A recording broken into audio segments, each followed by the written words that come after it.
Picariello in the 777, the 77B Porsche by 1.4. He's got a BMW right with him. It's almost in his engine compartment. Yes, he crawled just another 0.2 of a second back in third in the broadcast in the 48 from Paul Miller. Zachary Robichon, Heart of Racing, Aston Martin by 8.2 seconds from Russell Ward and Winward in second. After the demise of that Court car, Simon Mann up the third now for Ferrari and AF Corsa. Elliott Skier in fourth for Wright Motorsport, the 120 green Porsche. And Frankie Montecalvo, Vassar Sullivan in the 12 car in fifth. Sixth, it is the Conquest Ferrari of Daniel Serra in sixth position. Good news, John. Kenton Koch was towed back in that safe area. He's about to jump out of the car now, and that's what we wanted to see from our perspective because it lets the race stay green. But really tough luck for a car that started on the outside of the front row. Kenton Koch has been quick all week. Hate to see it in like this for the number 32 squad. So, well, as we have just gone through an hour on the clock, just after 5 o'clock, 5 o'clock here, that is 9 o'clock in the UK. If you could just keep an eye on that for me for a moment. Is that back? Oh, that's back behind the wall, not back in the pit lane. Correct. Right. They towed it right back through the aperture there. Kenton was able to get to that cutout that we talked about. Heads up by him. And then the AMR safety team attached the tow strap to the back of the AMG and just backed up the Chevy safety vehicle and pulled it into a safe area. And now the question becomes, is there anything that can be done to salvage the car? Is it a terminal issue? Really don't know, but bad news there for Kenton Koch and the Korthoff team. Down to the pit lane for a CrowdStrike pit report. With the Korthoff team, yeah, with Max Gottsel. Max, this looks like desperate bad luck. Yeah, so I was chilling in the track, to be honest, and I saw what happened on the onboard. I run here and to get informations. Actually, he commented he lost the drive, so we don't know what happened actually at the moment. Maybe something with the drive shaft or torque cube, I don't know. But for sure, it's a very disappointing stage because we were leading, we were good in the lead. We had a good strategy, good pace, so yeah, it's unfortunately the end of the race. Is it Kenton staying on board? Is that in the hope that he can get towed back to paddock? Yeah, he's still in the car, as we can see, but his comments are, yeah, he has no drive, so he can't move the car. So this is really, really disappointing because we came for more, we hoped for more, we had the pace and everything was set for being up there in the end of the race, but now we're stuck in somewhere behind the wall. Very bad luck. One of the other members of the team told me that it was the engine that had gone. He just completely lost the engine. Right, okay, thank you, Nick, for that CrowdStrike pit lane report. Raymond Cotton, Director of Motorsports Michelin North America. Hello, sir. Hello, sir. How are you? I'm doing great, John. How about you? You know, I think this is bubbling up nicely. We are in the very fortunate position to be able to watch all of the racing. How much do you actually get to see before I start talking to you about the very clever technology and the round black things that you guys provide for us? Yes, great question. I think probably during the week I'm working and there's a race. There's racing going on. So very little, but on race day I try to get out of the trailer and watch as much as I can. Is it the case, like our responsible adult Eve Hewitt at Le Mans, we get to Le Mans and once the race starts she kind of thinks, you know, the bulk of her work is over and there's a bit of a sigh of relief. Is that a bit of the same for you? You've got all the tyres here, the logistic is done, your guys are out there working with the teams?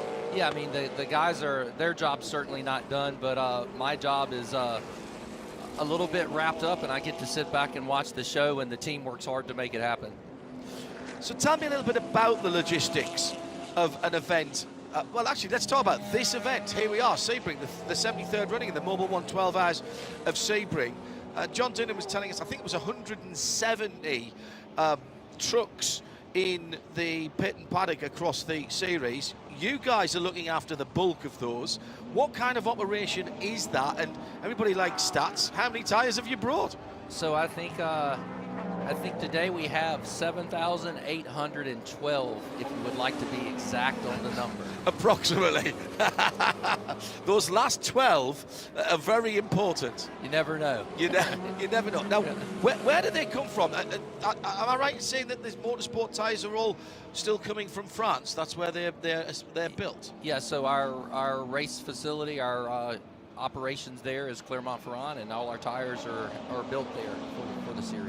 Lovely part of the world down there. I've driven around that area and around the old road circuit, actually, which is, you can still drive around the bulk of that circuit. You guys service that. A lot of our viewers and listeners might not realise is the teams don't mount their own tyres, do they? No, we provide all the service, so we have 2 full mounting lines. Think 2 mobile tire shops here, running the full week and running the entire event. All total, we're about 65 people here to make this operation happen. So when we say it takes a village, it really does take. It takes a large village. And the teams then bring their racing rims to you, and they get their allocation of tyres. It's a mix. Honestly, a lot of the wheels as a service, we bring them for the teams. The teams are really pressed on space. Oh, right. And so we will bring tires and wheels. We'll mount some offline. It's so much work to do. We are actually working before the race to mount tires and wheels and bringing them on the team's carts ready for the team.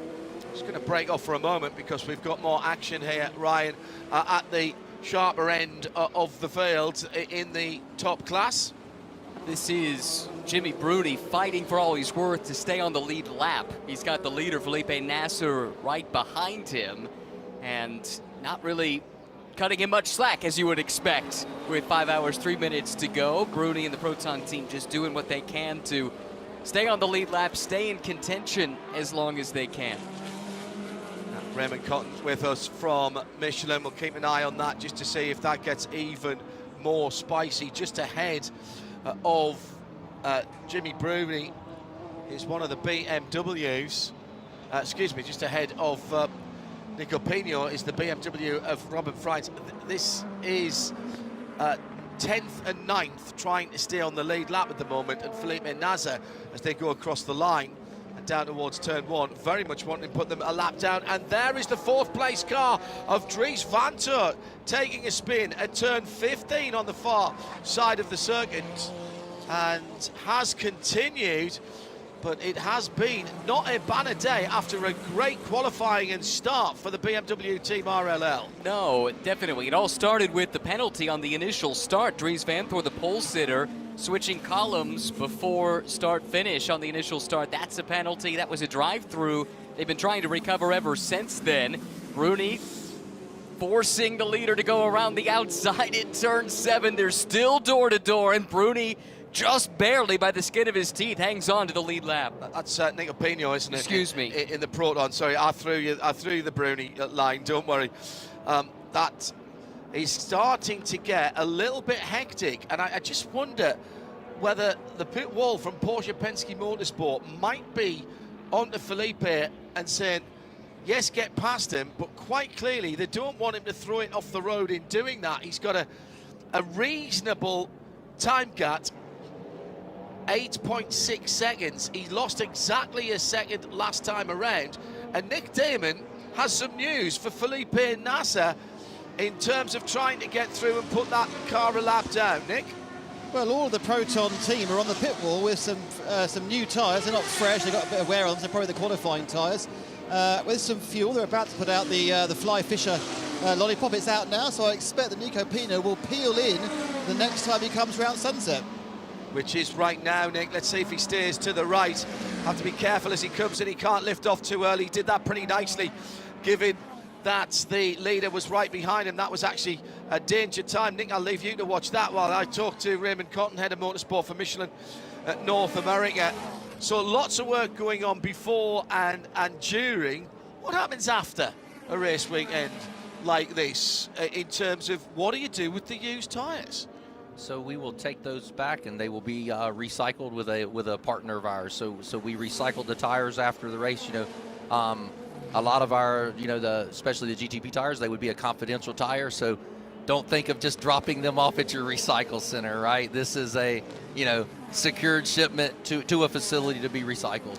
Do you look at them as well? Are you learning things? Are you taking measurements? Or are you trying to gather data from them before they are chopped up and recycled or whatever it is you do? Yes, absolutely. So, you know, our team, when the race is here over on the weekend, they're back in Monday cutting tires apart, dissecting them from each team to gather the data from the team and from the tire. You know, there's been very little change in the top class in terms of the tyres you supply this year. You obviously look after the WEC as well, not North America, but Michelin, so that there'll be some transferal of data there. But it has been, I'm led to believe, a new construction for the LMP2 tyre this year. I don't want any confidential information here, Eamon, but can you tell us why that was done and what form that takes? Yeah, sure, John. So, you know, when you run a worldwide series where, you know, you've got cars running here, cars running WEC, you know, raw materials, right? Like the raw materials that go into the tire are always evolving some. We needed to make a small evolution on some of the raw materials, and we needed to develop a new carcass for the tire. Our goal was really ISO performance with the development. So no real change in performance because we wanted the consistency for the teams. You know, we developed the tire. We're really satisfied with it. We do see one benefit of drivers say the new tire is a little bit easier to drive. Well, the LMP2 guys are loving the tyre, but the lap times have been actually cut down just a little bit. Big Aston Martin going through, that was what you could hear there. And is that now set for the season, Raymond, as far as LMP2 here in IMSA, that there is only one tyre for that championship? Yes, yeah, it's set for the year. I've got Pilot Sport 4S's on my Porsche back at home, which the car wasn't supplied on. I went out and changed them after nearly 2,000 miles that I didn't like it at all. Wise choice, John. Yeah, well, people will tell you that it's just 4 bits of black rubber on the circuit, on the round. Oh, problem for the Mustang sampling.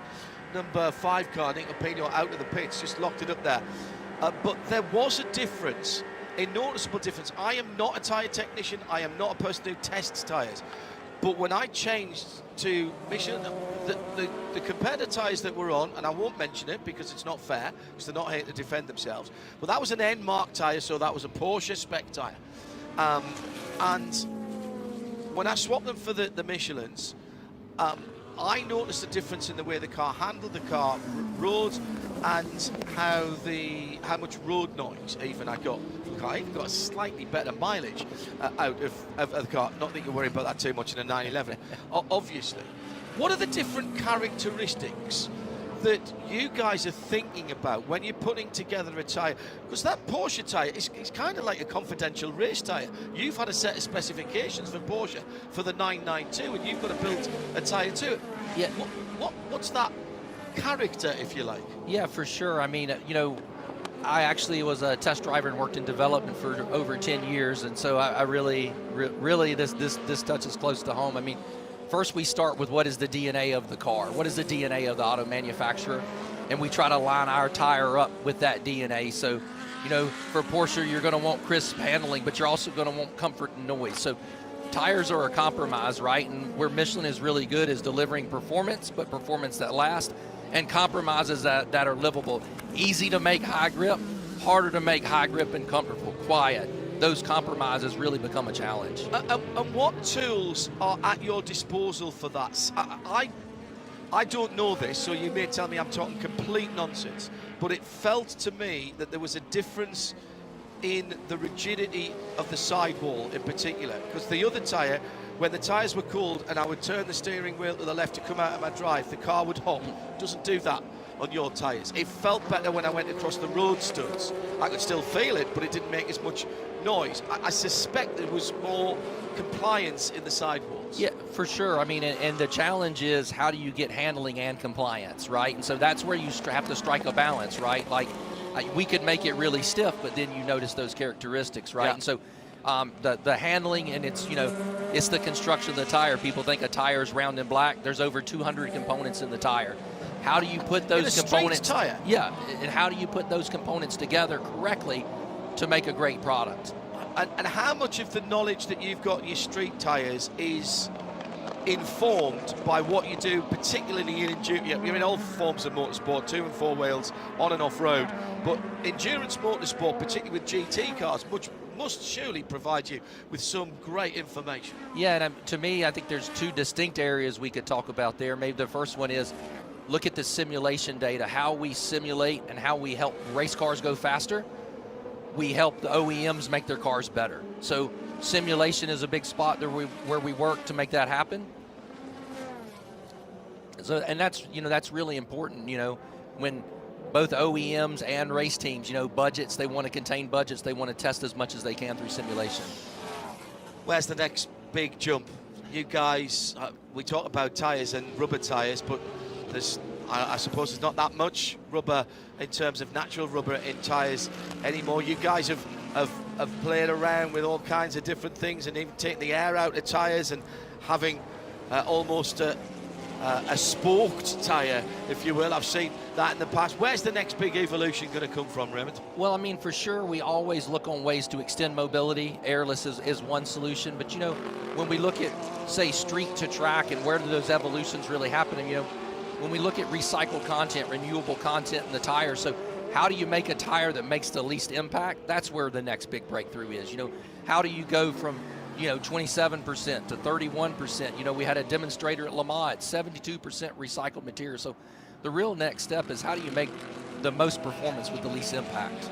So if you could get that, that's huge, isn't it? If you can get, in fact, actually, if you get beyond 50%, that is a huge change in the raw materials required to I don't even know how many cars there are on the road around the world, but it's billions. That is a huge impact that you're making to the environment at that point. Yeah, it's a huge impact, and an interesting thing is these cars running at IMSA have a higher level of renewable and recycled material than any tire we currently make. The racing leads the spear. How brilliant is that? We're going to see you at some more races this year? Probably everyone. Well, will you come and say hello, please? Will do. Thank you, Raymond. Thank you. Brilliant stuff. That is Raymond Cotton, head of motorsport at Michelin North America. 5:15 in the evening, and we have still got just under 5 hours to go. I'm learning so much today. Brembo taught me something, 200 different components in a street tyre. Ryan Marine, would you have known that if we hadn't just heard that from Raymond? That's incredible. Absolutely not. That was eye-opening for sure. Fantastic information from a fantastic partner of the IMSA WeatherTech SportsCar Championship and sports car racing all around the world. Big thanks to them for all that they do to support motorsport. Got some great GT battles ongoing. We just saw Patrick Gallagher slip back a spot as Scott Andrews made a pass, and getting a look on instant replay, some GTD Pro cars doing battle. BMW, Mercedes, and I think that was the confusingly yellow Ferrari that we're all mixing it up there. Somehow able to come out on the other side in turn 7. Let's head to Nick Damon for an update on a few stops whilst we were talking to Raymond there. What have you got for this CrowdStrike pit report, Joe? Nick, sorry. Well, of course, we've had quite a few stops. Perhaps the most interesting one was the 24. That stopped the BMW. Dries Van Toor got out. Dries, you had a bit of a spin towards the end. What caused that? Yeah, I don't know. Some P2 drivers, they want to defend going into 15. Don't know why, but yeah. Other than that, it's also not going really as smooth, so we have to look into. Is it fair to say that both the BMWs have lost a little bit of pace in these particular conditions? I don't know the pace of the sister car, but yeah, for me it was very, very difficult. I couldn't drive the car, so we have to look into why, and hopefully it gets better on cooler temperatures. Do you think there's a handling problem, or possibly something actually that's gone slightly awry mechanically? Well, for sure, if you have some P2 drivers who defend like crazy, it doesn't help if you then have contact. But no, we have to look into it. I suppose the positive was when we started this race, which was the coolest it's been, the car was super quick. Yeah, exactly. So we hope that it's coming back to us, because at the moment we have to survive and be there at the end. But it's tough to survive at the moment. Could be a fantastic finish, eh? Yeah, could be. That's Dries van 1224. We also had a full service and a change for number 6. But I'll be honest with you, it's a long way away and I couldn't see who got in, John. Kevin Estra still in that car for Porsche Penske Motorsport. Nick Damon down there with that was Dries van 12, wasn't it, who he was talking to there. Still not sounding at his absolute cheeriest, to be honest. I think I wrote down downtrodden. Oh, Downtrodden Dries. Yeah. That's not the happy Dries that we see when things are going well. I thought it was a nice save by Nick to see the car get quicker as it gets cooler, though. And in fact, a proof of that, it's not really getting that much cooler at the moment. New fastest lap of the race, and it's a BMW fastest lap of the race by Robin Freins. Other car. In the sister car, the 25, 149.298. That's 1.2 seconds faster than the now Philip Eng driven car that Dries van Toor's just got out of. And is that what he's worried about? Is that what he's downhearted about? Yeah, it sounds like, because he mentioned about contact with a LMP2 class car. Look what cost them at Daytona. Contact with another class car. They broke the splitter. It caused the aero purposing and it cost them the race. Looking at that lap time, though, I think BMW are the snake in the grass here. I think as the track cools off, as we go into the night, they're going to come alive. I really think so. I think they're not too far away. 149, they will need a full course yellow, but I think the chances of that happening in the next 4 hours 48 minutes are fairly high. But 149.298, that's 0.2 quicker than the fastest lap of the race last year, set by Louis Delatraz in the Acura. Sorry, say that again? 0.2 quicker than the fastest lap last year, right? Set by Louis Delatraz. Wow. And the majority of that time, interestingly, is where is that time necessarily coming from? Yeah, it's actually more kind of being consistent across the piece, actually. I think so. Yeah, just looking at the sector times and how it compares to last year. Actually, that's time just set by Robin Freins. He's only fastest in Sector 2. Sector 1 and Sector 3 are still taken by the Acuras. So, yeah, it's more of a consistent speed, which is a good sign, I guess, rather than being particularly good in one sector and not so much in the others. Very intriguing. We're just, like you say, we're staggering towards a dramatic finish here, I'm sure of it. We've had 5 full course cautions. That compares to 12 last year, so if you like, 1 an hour. Well, we're well below that average now. We had about 4 in an hour and a half to start off. Yeah. We had 13 full course cautions in 2023. We only had 7 in the last year of the DPI era in 2022. So, see how that compares when we throw the checkered flag in 4 hours and 47 minutes time. On Highlands ESPN 106.3 FM, Sirius XM 206 and 100.9 FM around the circuits, around the world on RS2, and of course with our live streaming world feed TV coverage on IMSARadio.com, and the drop down at the top left hand side. You'll get that. Not in the US, it's Peacock in the US, of course, or you can go to YouTube and the IMSA channel there. It's been an amazing addition, hasn't it? And look, I was so heartwarmed by the viewership figures we saw at Daytona. Yeah, 3 million on the day. Quite remarkable. It shows you not just the participation in the championship in terms of drivers and cars, but also people watching. It's just fantastic. A little while ago, actually, Matt Hunter, hello Matt, asked about the Valkyrie looking quite high at the front. You can see a bit more daylight under it. I spotted the same thing, actually. Yeah, I agree with that. It's running quite a lot higher than it did at Qatar. But if you remember when Adam Carton was in here, we were talking about, he talks about flaps, and what he's talking about there is aerodynamic wing devices. In the regulations, you are only allowed a single aerodynamic, a tunable aerodynamic, movable aerodynamic plane. You can have that at the front of the car, you can have it at the back. Most people use, not everybody, but most people use the back wing upper element to tune the aerodynamic balance of the car. Aston Martin have gone with a movable front element. It's in underneath that mouth and set back a little bit from the front splitter. I suspect, having looked at that car from the front, laid on the ground and looked at it, and then went round the side and looked from behind the front wheel arch, I suspect that Aston Martin have done a lot of work, and remember this comes from an original Adrian Newey concept, done a lot of work on cleaning up the air on the front, the airflow on the front and through the front of the car. It's got what looks to be quite a simple diffuser at the back. I call it the bat. You have a look at the back of the Valkyrie and it looks like a bat-shaped diffuser. Quite simple. The road car has movable strakes within that. You're not allowed that here because it's an active ride. And it's an active ride and an active aero. You're not allowed that in racing in this championship. And I suspect that that is where the bulk of the downforce is coming. You don't get a lot of drag from that, which is great. But you've still got to fit in the drag versus downforce coefficient of the regulations.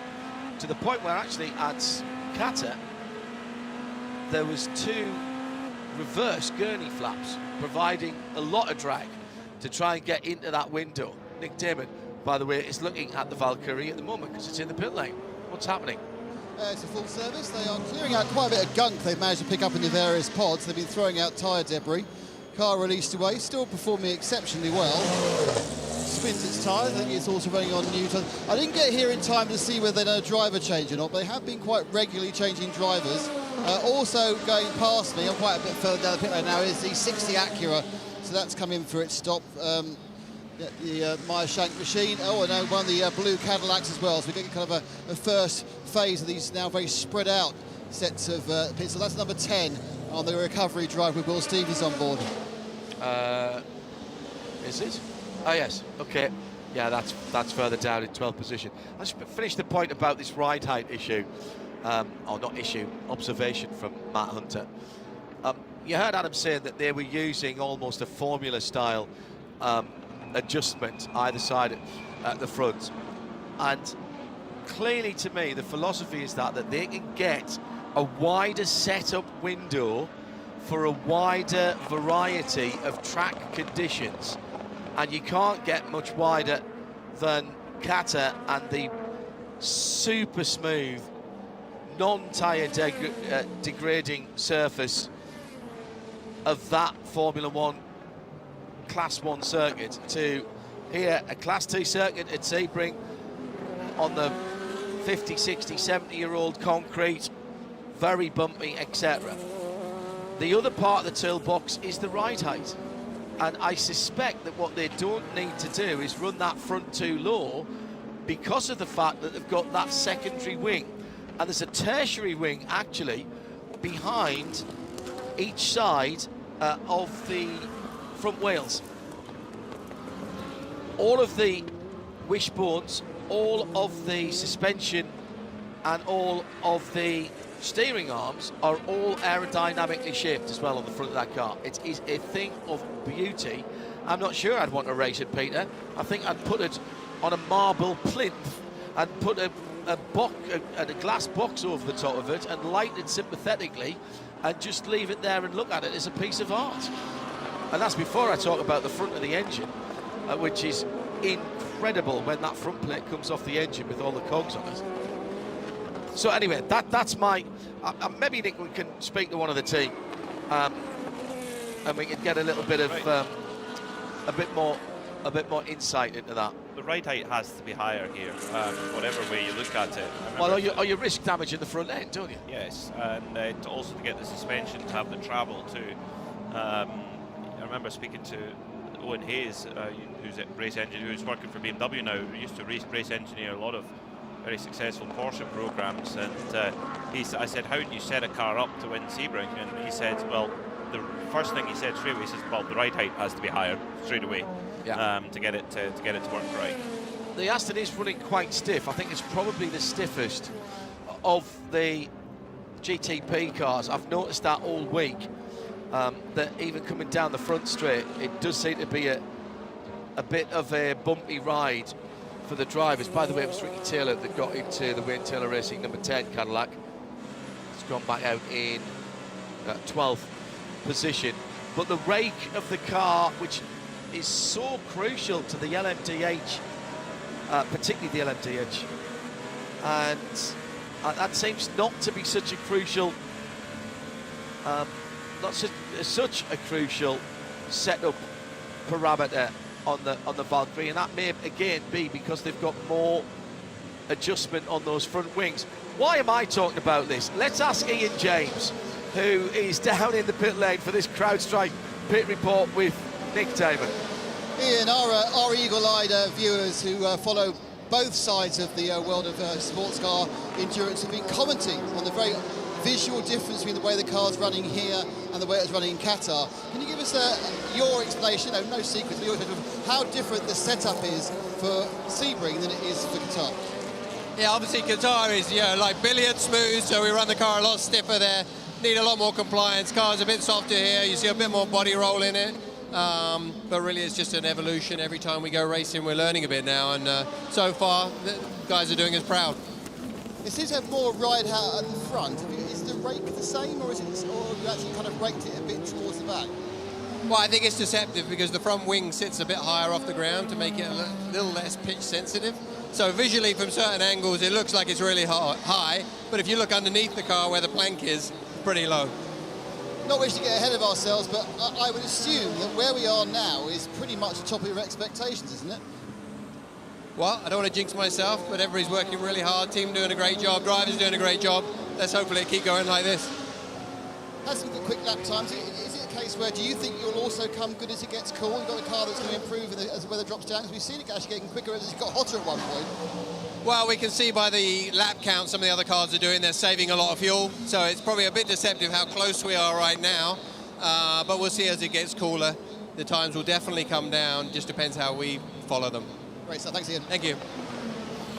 Yeah, good point that he's made there. There is quite a long distance between the front of the wheel aperture on the front wheels and the nose, so that overhang, quite old school in some respects. I said that the other day. I think it looks like there's elements of an old group, classic Group C car about that low slung wing at the back as well. Again, that's a function of the design philosophy of that car. They've gone about it a different way. It's as simple as that.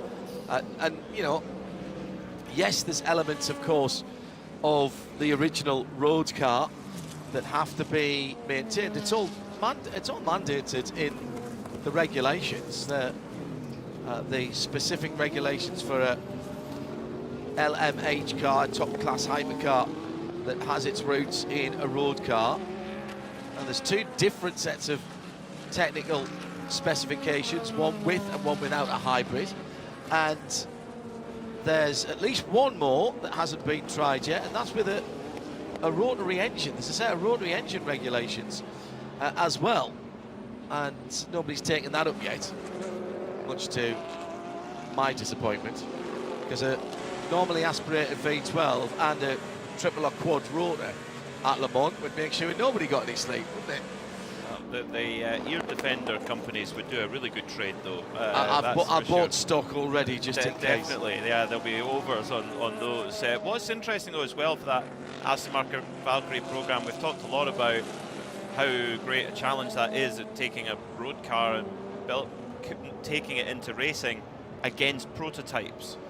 You know, we see road-going cars converted into race cars in GT all the time, of course, but to take it into prototypes, very interesting.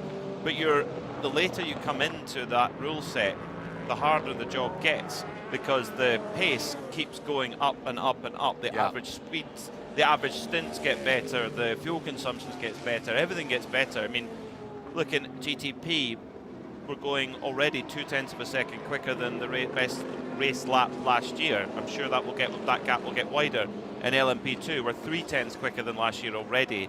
In GTD, we're 0.3 quicker already. So that the evolution is going all the time. And yes, you can get conditions come back and forth from year to year, of course you can, but you know, it's always an evolving thing. Into the pits then comes the 93 of Alex Palou. Looks like Alex has stayed on board there, but he's going to get some shiny new Michelin medium tyres. Everyone running on the medium tyre for GTP. There's no choice like there was at Daytona. Well, that pit stop is going on for the Acura. Let's welcome back to the CrowdStrike pit lane reporting team, Ryan Marine, who is at, I think he's at DXDT there over the noise of the Aston Martin actually going by. It's a delightful interruption to have the Aston come by, but you're quite right, John. I have David Askew, who's the team owner for DXDT Racing. Second IMSA race for you guys, running 6th right now with Alec Udell behind the wheel. Bit of a quiet day, at least from where we've been sitting. So take us through the first roughly 8 hours of the Sebring 12 hours here this year for you and your team. Well, initially we triple stinted Sally Olek, our bronze driver, and he did a great job. He had to do a bunch of fuel saving to make the stint time work out. We got that under our belt now. The two pros, Charlie Eastwood and Alec Udell, have just been going to work, and you know, they've just been real steady and just chipping away. We picked up a penalty on a pit release. That was kind of unfortunate. Ended up with a drive-through, but you know, we don't let that get us down. We just keep chipping away, keep going for it. You have Brian Sellers sitting to your left. He knows a thing or two about winning this race as a driver. What does he bring now in this role as, what would you call him, team manager, advisor? What is his official title? Well, his official role is the program manager for our IMSA program, but he's really working as a strategist right now with our engineer Zach Risher. They're both doing a great job. You know, Brian, he's a fantastic race car driver, but he's also fantastic on the pit box, and you know, he kind of did that all, you know, while he drove, you know, in years previous, and he's got a lot of experience, and it's great sitting here and being able to listen to him work. I saw him during the track walk, however many days ago that was now, with the drivers on the team, and he was going through all the nuances of this racetrack. What a great resource for your driving lineup. Yeah, you know, I've been trying to draft him into this job for years now, so he finally took me up on it. And, I'm glad I worked on him so hard, because I think, you know, for this program, it's a new program, and we're just getting started here, and I think it's going to really pay off in the long run. David Askew, DXDT Racing, joining us. Last thing for you, you've got two distinct programs this year. The Endurance Cup lineup is different than what you'll have in the shorter sprint races, and I know everyone's excited to see Robert Wickens being a part of this program, and I understand there's some testing upcoming, maybe even here at Sebring, right, in the coming days to help get him up to speed with the hand control systems and this Chevy Corvette. Yeah, it's like we really have two programs going here in one. Yeah, we got a test on Tuesday and Wednesday with Robert, and it'll be his first time actually in the car, you know, pushing the car with the new control system, and you know, we're super excited to see to get this program started and see how it works. Does he have any experience with the system that he'll be using, the hand control system? He does. He's been in the simulator, and he really has designed the ergonomics of the system. So it's been built literally to suit him and to suit how he's been driving, you know, with the hand controls. And he's not new to this. He's been running touring cars and doing well and winning races and winning series already.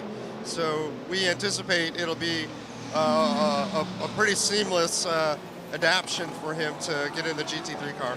We're really excited to see that program, which begins at Long Beach. David, thank you very much for the time. Good luck the rest of the way. You've got a really good shot at a podium, it would look like. Thanks, Ryan. We're just going to keep chipping away here. That's David Askew, DXDT Racing team owner. It's game on at the front of the field. Lawrence Vantor is being chased down, or was being chased down, by Jack Aitken, but managed to respond on the last lap as they cut through traffic. It comes and it goes, but the gap at the front of the field is only 3.6 seconds from two cars that are on virtually the same strategy. The leading number 7 Penske Porsche of Lawrence Vantor pitted about 3 laps earlier than Jack Aitken did in the 31 Whelen Engineering Cadillac, but fairly similar. So that is very much a battle for position. Wright Motorsports, a team that have won here before, they're in the pit lane filling up with fuel with their number 120 green and gold machine. Currently pitted in 6th place. One thing about Wright Motorsports is whatever the package they've got underneath them, they will absolutely maximise it. They're so good on the strategy, and they were bitterly unlucky at Daytona, where they were just caught with a full course yellow at the wrong time and had to take emergency service. And Anton Guven put in one of the biggest charges through the field you will ever see. It was quite remarkable. He managed to get all the way back up onto the podium. Still not quite sure how he managed it, but it would make a great onboard view of those 45 minutes or so. Maybe Wright Motorsports can arrange that somehow. But in GTD Pro, well, it's been, I mean, a great job by the IMSA technical team, really, because you've got a Porsche up there, you've got Corvettes up there, you've got BMWs up there too, and not far behind the 81 Dragon Speed Ferrari. So lots of brands capable of going for a win here at the 73rd Mobil 1 12 Hours of Sebring. At the moment, the 77 Rexy Porsche sitting in 5th position, trying to move into 4th, but he's going to have to.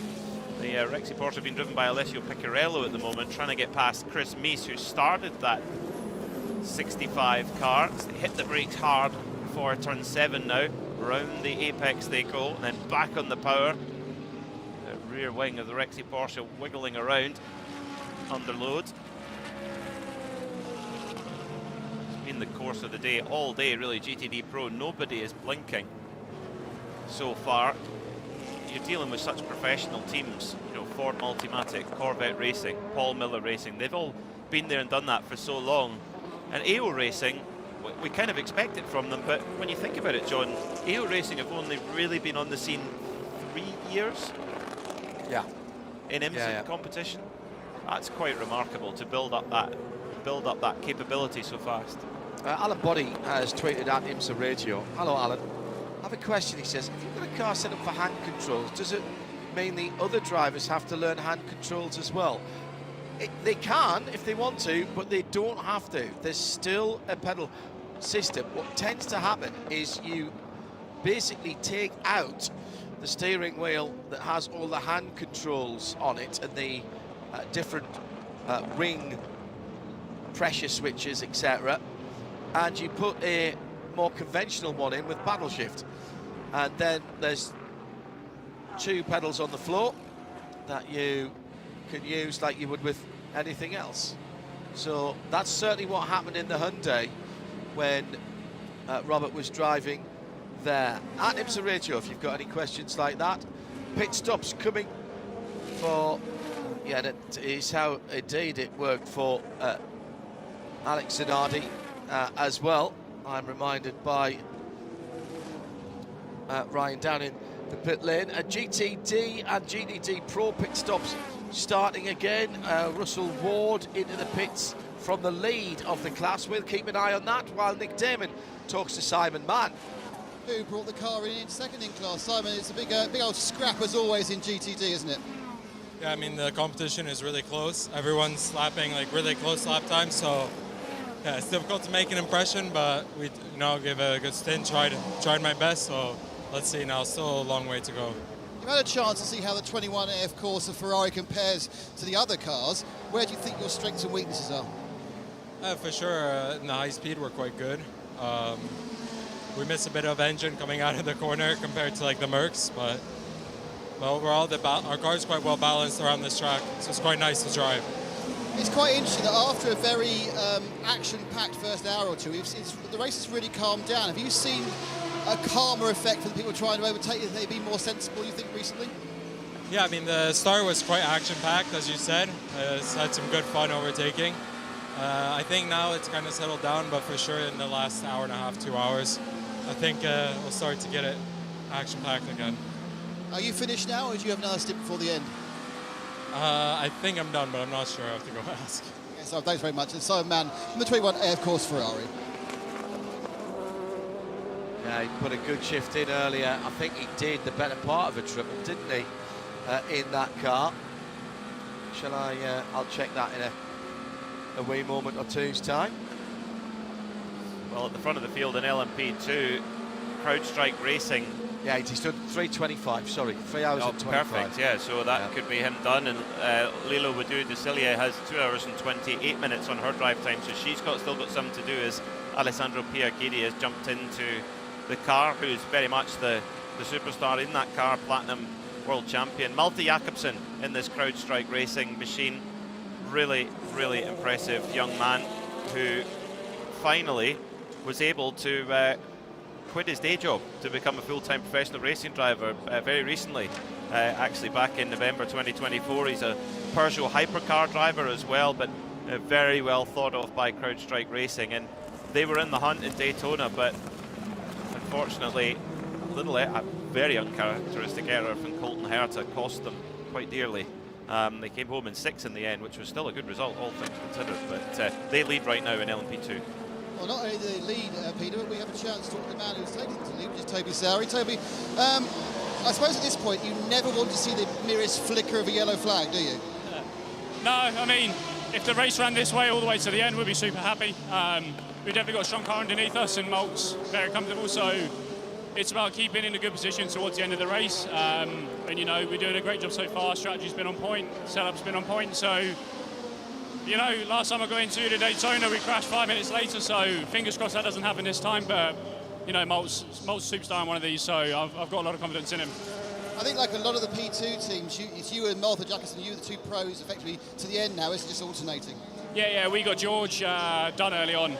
It was super impressive, you know, to do the length of stint that he did without any mistakes is, you know, it's quite impressive for a gen driver, even a professional. So hats off to him. He's a big team player. Obviously, it's his setup, so he's here to win. And, you know, if we say this is what we need to do to win, he's all for it. It's interesting to see how this 04 CrowdStrike cars really found some pace during the race, because we were talking, I'll be honest with you, we were talking about other cars during practice. Was it something overnight, or was it just the conditions have come to you? It's a little bit overnight, but we focused purely on the race this weekend. You know, we didn't do any testing before this weekend where the other teams did, so we could chase our tails and set up for the limited sessions of only 3 practices, or we could try and get the car in the right window for the race, and that's what, you know, we've really focused on, and so far so good. Toby, well done. Thank you, appreciate it. Yeah, very quietly confident there. It's Toby Sowry. Caught up with him at breakfast a couple of days ago, and he mentioned the same thing about working towards the race, not going for those low fuel runs. Unfortunately, the Winward Racing number 57 crew have received a drive-through penalty for deemed to be working on the car from behind the wall. Just one crew member leaning over the wall with his right hand trying to help his colleague with something, but that is not allowed, and that will be a drive-through penalty for Winward Racing. Quite uncharacteristic slip from Winward Racing, normally such a well-drilled machine. And, well, if we keep this long period of green flag running going, that hurts. That really hurts, that type of penalty, particularly in the GTD class when you've got so many cars. There's so many cars in the class. So many cars so close together. Likewise, yes. Yeah. Yes, so important. And, you know, clear, as we heard from Simon Mann there, who mentioned how strong their Ferrari 296 is. The thing is, it's the most numeric car in the GTD class. There's loads of them, and they're all still running well. So, except one. But they've so therefore, if you get a drive-through penalty, you then got all those quick cars to try and fight your way back through again. So, work to be done. But their hotshot driver Phil Ellis has just been installed in that car. So, if anyone's going to catch that time back up again, it is the number 57. It is Philip Ellis. Speaking of AMG Mercedes, unfortunately we're getting confirmation now that a real contender for that race win, the number 32 Korthoff Racing Mercedes, has been officially retired. That is devastating for that crew. They were running so well. Well, so Winward Racing will have to serve that drive-through penalty. Where that will drop them through, it's good. might drop them back into the top 10 possibly. Right, they're going to lose over a minute. Would they lose over a minute for driving? Yeah. Oh, wow. About a minute. It's quite a long pit lane here. Yeah. I think Joe Bradley's taking a break here in the Full Performance Global Broadcast Centre, and it's quite a long pit lane here. I think the transit time's about 40 seconds at the pit lane speed limit, and of course everybody else is going past at speed, so I reckon it'll be somewhere close to a minute that you'll lose by drive-through. So when he's just pitted now as Philip Ellis. So Phil Ellis in the pit lane now. He's was coming from 34 seconds off the lead, so we can track it from there. 34 seconds off the leader in class. Actually, the good news is that Elliott Ski is quite a way back from Phil Ellis, and so is Manny Franco. So well, maybe not actually, as they've just come through. So he's out of the pit lane now. So let's see, what did you say was from the lead? 34 seconds. It'll take a minute for the time screen to figure out once he gets round to the end of sector 2, which is around 2/3 of the way around the lap. So we'll have to just take a breath on it. But yeah, that's, well, if you're 34 seconds, and even if you lose 30 seconds, then you're half a lap behind then. But it's got to be more than that, because everybody's moving so quick at that point. So, yeah, I mean, that would be the very best case scenario. We'll keep a close watch on it. He's just come out right behind the 34 Conquest Ferrari of Manny Franco, who's a bronze-graded driver, so Philip Ellis will be hoping to get past quickly and be able to try and lay down some fast laps and try and make up for that time. Get past that Conquest Ferrari, but the Ferrari's been a really, really strong package, as has the Mercedes AMG. Actually, I think arguably they're the two cars in GTD that have been strongest. Yeah, we'll have to wait till Philip Ellis comes round to complete this lap before we get a full read on how much time he has actually lost with that drive-through penalty.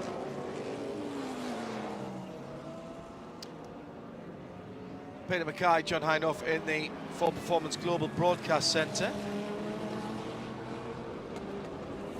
And we're coming down to another 18 minutes away from more Michelin Endurance Cup points, Peter. Very good point, yes, and we did see people changing their strategies. We did. So now the 18 minutes to go. So the leaders in GTP have more than enough fuel to make it to the, except Robin Freins in 4th, but the top 3, the ones that will score the big points in the Michelin Endurance Cup, they can keep going until that 4-hour to go mark and score those points. So if they stay as they are, it would be the number 7 Penske Porsche that would pick up maximum points from the 31 Whelen Cadillac from the 6 Penske Porsche. Now, update on Philip Ellis there. He has lost he's lost 16 seconds to the leader. No. That can't be right. No. That Surely right. not. No. He's dropped down to 7th behind Elliott Skier and Manny Franco. Unfortunately, I haven't got that column on my timing screen to see how far. In fact, it might be able to tell his last pit time, actually. The last pit stop time for Philip Ellis. So that'll be the transit time. 32 seconds. 32 seconds of transit time, so I wasn't far off. I thought it'd be 35 or 40. Yeah, so and then the lost. So that's the time he spends in the pit lane, plus the acceleration, deceleration, acceleration. 40 seconds? Yeah, probably 40, 45 seconds. I've got to think. So, yeah, not quite half a lap, but a third of a lap ish. We deal in ish sometimes. Sometimes, yes. So, yeah, the Michelin Endurance Cup, in terms of the LMP2 category, as far as that goes, the leading car, the 04 CrowdStrike car, looking good. They've only been out for 10 minutes. Likewise, Bijoy Garg for Inter Europol. The number 2, third-placed car of Ben Hanley for United Autosports will have to pit and will drop back and won't score the big points there. And likewise, GTD Pro, they're looking okay to make it to that 4-hour mark. Our leader in GTD, Lars Kern for AWA, he's due in the pits any minute now because he's been going for just over an hour, but the car's chasing him, the AF Corsa Ferrari number 21, the 27 Heart of Racing Aston, and the 120 Wright Porsche. They're all going to score good points as well, if everything remains the same. Which, as Paul Trustwell says, it seldom does in endurance racing. The computer, the walking computer that is Paul Trustwell. Finley Parker says, is it a regulatory requirement for the LMDH cars to have the exhaust coming out the top of the rear bodywork, or is it more of a packaging issue? Calling in from a chilly south coast of the UK, loving the race so far. I think it's packaging. I'm not sure where else you can put them. I know you can put them down the side of the GT cars. I suspect it's aero, and you'll want to keep the exhausts as short as possible as well within the regulations. I love, by the way, John Doonan saying to Ian James after the test at Daytona, get rid of those mufflers. We were in the entertainment business. I've heard on the grapevine, by the way, that that was a contributory factor to the WEC allowing them to remove the mufflers as well, the silencer boxes, or the whatever they wear on it. It's certainly sonorous, that's for sure. It's nice, but it's still not an RSR 19 nice. Oh, were you a 19 fan? I was a 17 fan. I mean, the 17 was incredible. Now, they did take, that was a car that they took the silencers off as well because they couldn't make the power, and we also had that fire at Silverstone that was caused by one of the silencer boxes overheating. And I remember the first, I think it was at Le Mans, when they were running it on the airfield on the Friday. We were walking out of United, where we've been, thank you Ashley and the team for feeding us again, and I was thinking, what is that I'm hearing? And that was the first time that I'd heard it without the silencer boxes. Not a quiet car to start with. Yeah. The drivers will tell you that for nothing, that a Le Mans 24 hour in that car was loud. There's so many, I mean, the sound of a race car is so important. So many great soundtracks over the years of all varying types. BMW M4 GT3 Evo, Neil Verhagen in second place right now. It's a little bit more muted. It's a straight six turbo. It's a very purposeful engine. More variety though. Yes, exactly. That's it. You hear it and you go, okay, that's the BMW. Got that one.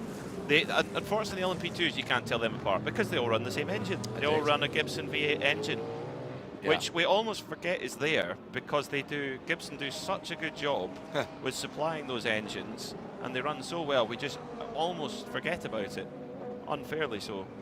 The guys up at Repton are brilliant. I've got a standing invitation to go up there, and waiting for the weather to get a wee bit better, and I'll take a motorcycle ride up there because there's some fabulous roads from where I am up to that. When you buy Nick's BMW, you could ride that up there. No, that's not the bike to take up there. My bike's the bike to take up there, nice and comfy. Nick's just said in my ear, I'll come, but I don't know what bike I'll be on. Ducati, he'll be on a Ducati. Of course he's going to be. He's getting it, for sure. He can't help Liam it. Harrow says, Peter Mackay, 100% correct, the 17 was better than the 19. There's an Instagram page, and forgive me, I can't remember the name of it, but it's basically an Instagram page just for RSR sound clips and videos and things like that. There's an onboard of, well, it's actually a pure sound run around Long Beach of the 17, and it just sounds absolutely brilliant. But we're not short of soundtracks. It's just past our vantage point goes the Aston Martin Valkyrie with the 6.5 litre V12 singing away at the top of its 12 cylinders. And I think this has been an amazing North American debut. You could not come to a tougher circuit to debut your car than Sebring. And you look at some of the best cars that have ever competed in sports car racing, often they don't come straight out the box and win. Often there's a period of pain, there's a period of mechanical problems, and then slowly but surely they get on top of it. But so far, for 7 hours and 50 minutes, basically Heart of Racing have thrown tyres and fuel and new drivers at that car, and it's just gone round and round and round on one of the toughest racetracks in the world. And although once they get to the end of this challenge, they've got a 24-hour test to get on with at the early part of next week. Now, this is huge. The leader in LMP2, the CrowdStrike 04, failure to adhere to tyre operational that's precious. requirements. That's precious. Drive-through penalty. That might explain why their pace has been so strong. Michelin give tyre pressure requirements that every team has to keep to. It's not a recommendation, it's a regulation, and if you go out with of it, it's a drive-through penalty. GT pit stops as well. Ryan Marine has this. Leader in GTD, that's AWA, with Lars Kern behind the wheel, just shy of scoring those Endurance Cup points, as Peter predicted they would be. Lars is going to stay behind the wheel of this machine. It's the Chevy Corvette, of course. Black livery primarily with the yellow accents on the car. 4 tires already on, the fuel going in right now. The car looks pretty clean, all things considered. No sign of battle scars. They were leading the class as they came into the pit lane. Meanwhile, the lap previous, we saw the Dragon Speed Ferrari come in. They were the pole sitter in GTD Pro. Davide Rigon stayed aboard that car, 4 tires in fuel for them. And Davide a lap ago left, and now Lars Kern will follow suit out on track once more.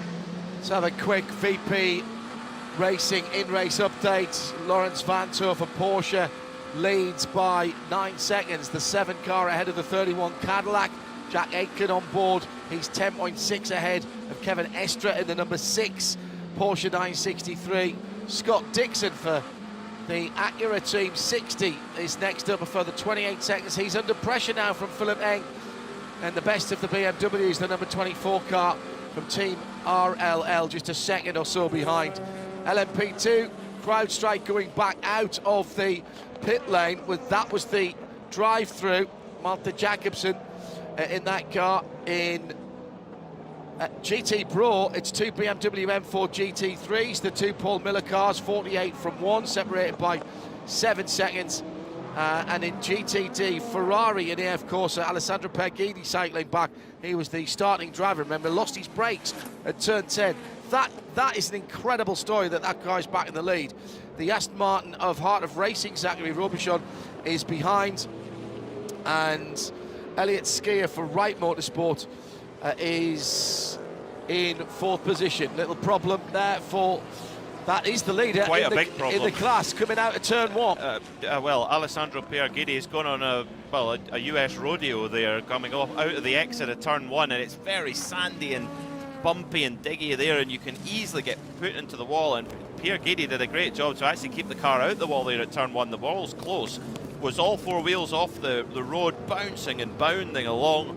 This is a car with such great pace. I hope they have got away with that without damage, because it's getting more and more dusty, isn't it? It's more like a rallycross car from its exploits. First with the brake issues this morning. Now, that was not the right line. I would never describe myself as a racing driver, but I suspect he turned in a bit late there as he had some prototype traffic coming through, and he's done really, really well to get through that. How much do you think he missed the wall by there? 6 inches? It wasn't much. It was 6 inches from total disaster. Andreas Roos is with us in the studio, head of BMW Motorsport. And happy birthday to Andrea Schwab as well, who is celebrating today. I think part of your team, is that right? Yeah, that's right. And yeah, thank you for being here. And yeah, happy birthday to Andrea, our press officer. And always doing a fine job. Exactly. Tell me a little bit about the start of the season for BMW M, both here in IMSA and also, of course we've had the first round of the FIA WEC in Qatar. Yeah, generally I think we can be happy with the performance we showed until now. For sure, we also want to turn it into a result and hopefully on the podium. But I think the performance and speed is there. We had, also Daytona showed already here that we have the pace in the car to fight for a podium, for a good result. At the end, we had a problem where we had a contact and had to change the nose, but that's how it is. Hindsight, we say, is 2020. If you could go back and do that again, would you have pulled the car in earlier and changed that nose? Yeah, in hindsight afterwards, you know it always better, but that's how it is. But we always do a lessons learned, and next time we do it better. I said earlier in the weekend, I can't remember if it was one of the free practice, it might have been the nighttime practice. I've been impressed at how much time BMW, yourself, have been giving the teams in the prototype class time to get themselves used to this car. The expectation of a brand like BMW coming out, everybody thinks, oh, they should come out and win straight away. That's really difficult to do, but you guys have been quite relaxed about the first season and a half of what's been going on. Yeah, we have to be honest. We are competing and fighting with the biggest brands and the biggest teams and drivers in endurance racing, and you can't expect that you come to a championship like the IMSA Championship or also the WEC Championship when you compete against the best of the best, that you will be directly in front. But our goal was clearly we want to win races, we want to go for championships, and this is why we are working hard, and it's nice to see how we progress, and step by step we are getting there. How do you measure the progress? Because results is one thing, and it's a results-driven business, Andreas, you know, it is. But there are other ways to manage that, because sometimes you're not fortunate. Someone could run into you. You can have that problem at Daytona. You didn't, I don't like to say deserve, but you didn't get the result that the performance was there for at Daytona. So how do you balance those things, I suppose, is a better way to put it. As you said, the first indicator is for sure the result, but that's not always coming out and turning out at the end. But yeah, we for sure we compare ourselves to the competition, and you check where you are. And when we start at the beginning, basically, to finish first you have to finish first. First you work on the reliability, because we do endurance racing. So at the end, you have to make sure that your car is reliable. I think at the beginning we struggled a bit with one or the other issue, and we work steady, and when the car is reliable, you can start working more on the performance, and this is where we get. And also starting in the IMSA first and then coming to the WEC, it helped us also because we had more mileage, more cars running, and this helps you to accelerate your development. And there is a data transfer between WRT and RLL. There is a clear data transfer. Both teams are running the cars for BMW. Everything goes basically back to the headquarters and goes from there again to both. It's a completely open book. And this helps you in such a competition to accelerate. Some questions coming in on Twitter that I'll fire in if you don't mind, Andreas. Was there a thought that perhaps RLL might come across and bring a car to Le Mans? Were you thinking about an additional entry there? More cars at Le Mans, better chance, I suppose. Yeah, not for this year, but it's clearly something what you always have in mind. The more cars you have, the higher your chance is to be there and you have just more cars to fight for a good result. But at the end, everything has to match. Change at the sharp end of GTD there. Alessandro Pagini back to the head of the field, ahead of Zachary Robichon, the Heart of Racing, Aston Martin, the pass made on that last lap as they come through. Andreas, you look after both sides of this. You're one of a number of manufacturers now who are represented in the GT and the prototype categories, both here at IMSA and in the WEC. On that GT side, you've had a pretty good start to the year, haven't you? I mean, that one, you're ticking boxes quicker than we can get the boxes on the page. It's always nice to start in a season like this, especially with our GT3 car. I mean, the M4 GT3 was already, from its first year in 2022, a very successful car. It was winning championships and races, and now we brought the Evo on track. from the beginning of this year, and it won already straight away quite some nice races, good results, and knocking wood, looking here, I mean, at the moment the car is also in a very good window. And just to prove that there was nothing wrong with the old car, you only managed to go and do 1-2 at Bathurst. That was a stunning performance. We were talking about this earlier on, because as much as that car was quick, it was actually the fuel mileage and the tactics that gave you the advantage in that race. Yeah, I mean, Bathurst was really nice, and it was nice because it was the last big race for the M4 GT3 before the Evo isn't running now in this season in all the races. To finish off with this result was really great, but also there, I mean, WRT and our drivers, they did really a fantastic job on strategy side to make this happen. You had a global launch at Bathurst of a new M model. Yeah. How much of what you do on the track comes back through? It's very visible, BMW M, probably more than any other manufacturer. Is there really stuff coming back from what you learn in racing? Yeah, that's clearly one of our main goals at BMW M and BMW M Motorsport. We are so much linked to also our colleagues from the road car department and the race car department. They are very well linked, and it's also important for us to really showcase what with our M models you can do. Yeah. Porsche Penske Motorsport in the pits with the number 6 car. Kevin Estre brought it in. Was that left side tyres only there, Peter? Hard to say. Hard to say at this stage. Ryan's just told me it was all 4. Thank you All very 4, much yeah, indeed. seems like Coming up everyone's to going all 80 4. seconds, standing still. You very much like to leave what's going on in the running of the cars in the races to the teams concerned. How much do you personally get involved? Are you here to represent M and M Motorsports? You know, what is your personal role here, Andrea? Because you used to have a hands-on role in the past. That's where I know you from. I remember you getting your hands dirty. Yeah, clearly I think I was in the lucky situation to go through several steps in my motorsport career, and yes, I was definitely also hands-on in running cars, and but here I'm more checking and giving the guys, let's say, the playground to work and to get the best result out of it and to bring all things together. And yeah, but I like seeing our cars racing, and we have a great team and a great team spirit, and it's nice to see this. Out for Philip Eng in the number 24 car, came in from top 5 position, rejoins wearing the livery, this car, of the commemoration of 50 years of the BMW USA brand. It looks absolutely stunning. It has to be said, Andreas, at BMW you have quite a big reputation for liveries with the art cars down through the years. This is another cracking livery. Yeah, there I also have to say our guys at home from the design department who really love to give us a nice design for the car. And I think also when you just look at our hypercar, you can clearly see it's a BMW. It has the face of a BMW, and with the livery, it's really nice to see the car.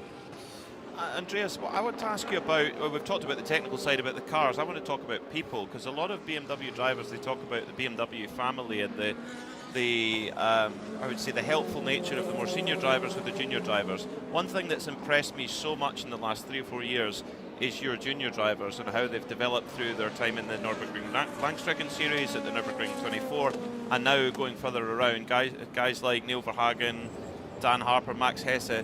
Tell me your satisfaction about that, how you feel about how these guys are getting on, and have they exceeded your expectations when they first joined BMW? I think it's clear to answer. I mean, the guys are full factory drivers for us, so we clearly tick the box from going from junior drivers into factory drivers, and they are so impressive when you see everywhere they go. They are so focused in how they work, and they just want to win races. And yeah, when we saw all of this, and when Jochen Nerpach also started this again together with BMW M Motorsport, it's great to see. I mean, BMW had always a history in junior teams and bringing up junior drivers, and we can clearly say the 3 guys, it really worked out. It's nice to see it, and it's nice to see here also them all 3 again running here the cars with Paul Miller Racing. And also for them to be in the US now, racing here, is also something fantastic. And they love it. Ben Hanley trying to put a move on, Sebastian Bourdais trying to put a move on Josh Burden coming down through turn 17. The orange and white Tower car crossed the line first, but didn't get to keep the watches at the Rolex 24 Daytona for a post-race infraction in the technical inspection. Ahead of that, it's the Riley number 74 Oregon. They're coming up on traffic. That's the leader in GTD. Nice move up the inside there by Josh Burden to put a car between himself and Bourdais. That's bought himself maybe a couple of cars lengths as he comes out of turn 5. Gives me a chance to ask some questions that you're posing on at IMSA Radio to Andreas Reus. This is from Australia. Hello to Jesse Young, who's talking to us from well in the future. I don't know how many hours ahead you are. He says, we've had M4s at Bathurst for the last 3 years, but when can we expect to see M4 GT3 Evo entries in GT World Challenge Australia? That would be customer cars, presumably, Andreas, yeah? This clearly would be a customer car, and over there, I mean, we always love to come to Bathurst. Yeah, but it's also the goal for us to have our cars worldwide. I mean, the M4 GT3, as I said, from 2022 on, it was a very successful car. And we nearly have the cars already worldwide, so we still have to tick some boxes, but we are happy to tick all of them and to have all the cars in all the championships. For something like GT World Challenge Australia, the Evo is homologated now? Yeah, the Evo is homologated. Right, it was just Bathurst so that we didn't get exactly. It's just Bathurst because you have to fulfill before the SRO BOP test. Yeah. And this was afterwards, so this is why the car we still ran with the before Evo, let's say. Quick in and out for the car that was leading, and that is a BMW M4 GT3 Evo. It was Neil Verhagen who took it in. I think that was Madison Snow that jumped into the car to take it out, and there's a yellow flag waving at turn 17 as well. Sebastian Bourdais, something's happened there at Sunset Bend because he's now had to go and pass Alessandro Pierguidi again. Correct. So something happened there in the final sector. Spin at turn 17 maybe for Bourdais. We've also got a penalty for car number 9. That's the FAF Lamborghini for powertrain parameters. So Bourdais was having a go down the inside on Josh Burden and ran out of room, hit the bumps. Burden does a good job of not hitting him. Was there room down the inside? Not sure. I think there was, but it was Sebastian Bourdais trying to come from a little bit too far back. Do you know, Josh Burden has done an amazing job there, because that is a big commitment corner, and he's had to widen out his line, not hit the wall on the outside, avoid Sebastian Bourdais, who's spinning top in front of him. Impressive. A quick update from the CrowdStrike pit lane team before we finish up with Andreas Ruth from BMW and Motorsport. Let's go down to Ryan Marine. Just wanted to give an update as Lawrence Vanthor brings the leading Porsche 963 into the pit lane. It'll be 4 tires all the way around and a full replenishment of the energy as well in the physical and virtual tank. Crew members taking a look at the race car, but don't see anything amiss. They're cleaning the lights on the front right now. They've cleaned the windshield as well, still waiting on the fuel and a change as well of the data stick inside the cockpit. It's been a very clean stop for the race leader, and Lawrence Vanthor stays aboard the number 7. Thank you, Ryan. Away on electric power, and then the Porsche V8 fires up. Andreas Reus will let you get back to looking at what's going. One final question for you. BMW M5 Touring. That looks fantastic. Tell me about this car and its motorsport roots. I do like a good Touring, and that looks fabulous. It's really a fantastic car, and with how the car is made and the powertrain and everything, it's really a fantastic car, I have to say. And it's nice also to see. I mean, we run here on our hypercars, the GTP field. We run with a V8 hybrid. And also the new M5 Touring is also V8 hybrid. So also there we have everywhere we have a bit of this synergy going on. Exactly. For sure, it's not exactly the same powertrain, but still there is an exchange. we discuss and we try to improve our race cars and also our road cars. How important is that for the people who market? You've got to justify, I expect, you've got to go to the board and justify money to come motor racing and developing cars. How important is it that there is a storyline between what you're doing here and cars like the M5 Touring? It's very important, and as we said already before, I think we really want to showcase that BMW M what our race cars and road cars can do, and how much synergies they have.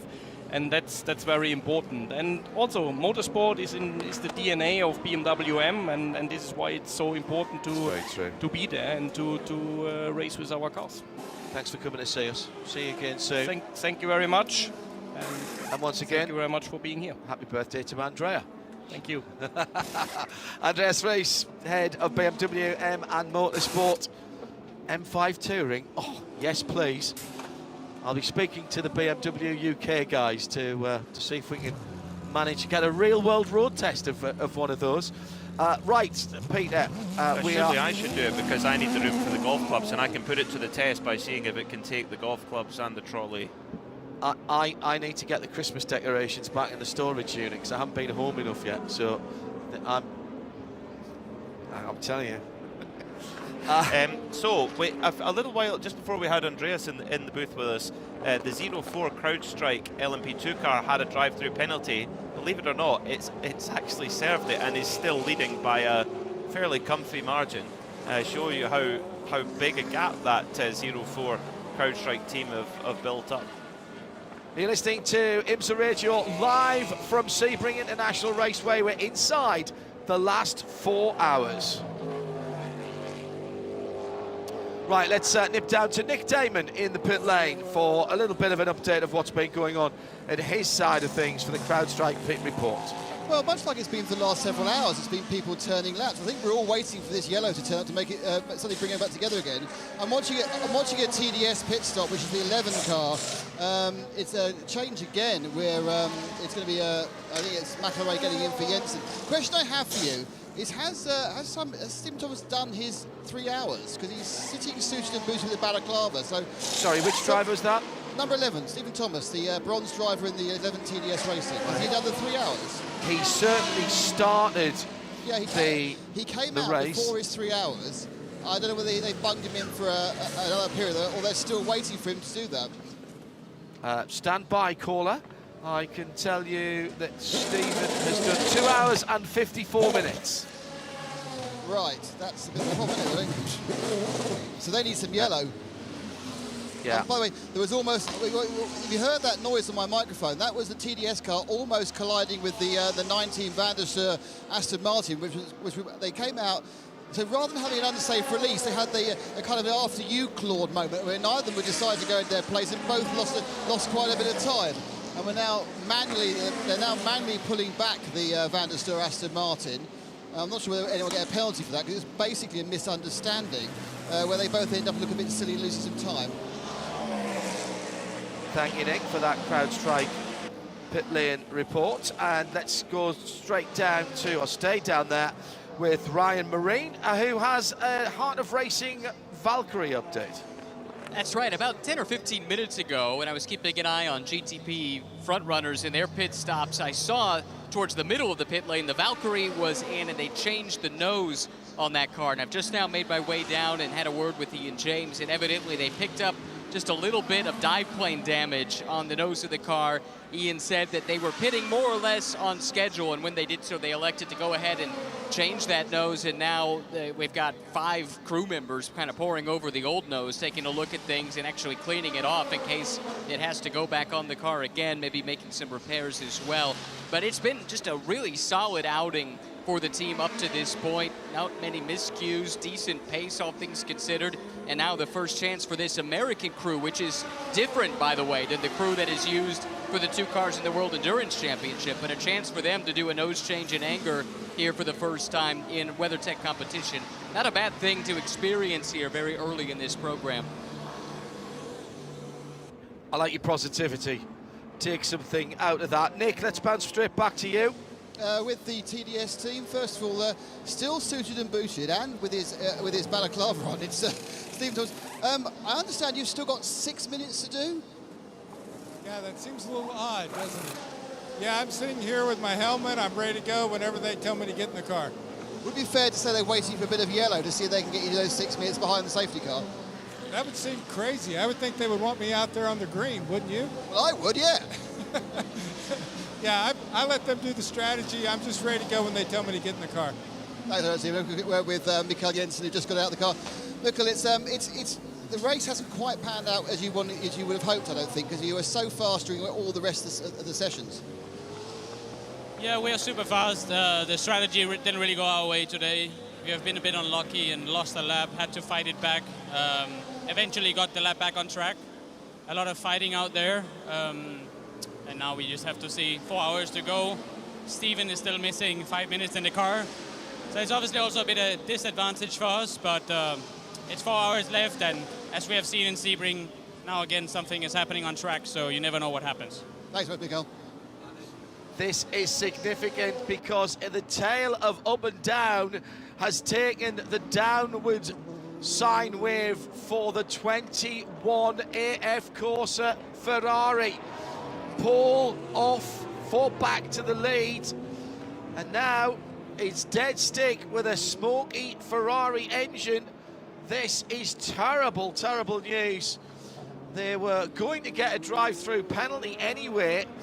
It's Leila Wadu who's behind the wheel, and they'd been working the car from behind the wall, hearing, by the way, as well, that the Van der Steur Racing Aston is now an official retirement. That makes 6 cars that have retired. I'll run through those at the moment, but what a day. Write the story of the number 21 Ferrari, Peter Mackay, because they have had every emotion known to racing. They've had it all, and I do wonder if that rocky ride on the exit of turn 1 for Alessandro Pierguidi has maybe dislodged something which has caused this problem. But mind you, this isn't the first Ferrari to grind to a halt on circuit. The Cetilar Ferrari, which retired much earlier on in the race, same thing happened. The reasons for it could be completely different, but the result is the same: grinding to a halt at the side of the track. And although it is at the cutaway at turn 6, so we could well stay green here and have that Ferrari. Here comes the Chevy IMSA safety truck with some of the AMR safety team. They should be able to get a cable or a strop tow line on that and pull it back without having to put the safety team in harm's way. Leila Wadu staying behind the wheel of the car, absolutely the right thing to do. I'll run through the official retirements now. The most recent one, as we've mentioned, Van der Steur Racing, Aston Martin GT, number 19, caught off competition Mercedes. That was a driveline issue for Kenton Cook. He stopped just after turn 7. Again, he got behind the wall. The Orica LMP2 from Pratt Miller Motorsports, number 73, went in the pit and didn't come back out again. Cetilar, as Peter rightly says, the mostly blue Ferrari, number 47, it was Giorgio Sernagiato who was behind the wheel. Toby Lutke for Era Motorsport, they'd had a couple of bangs and dings. Car went into the pits, didn't come out again. And Charles Scardini in the Triazi competition 023 car pushed into a crash that was at Tower of Cunningham. I've heard that there was no contact, and that has been proven by the Wayne Taylor Racing team. Right. We'll find out more, I'm sure, but certainly Wayne Taylor Racing believe that there was no contact.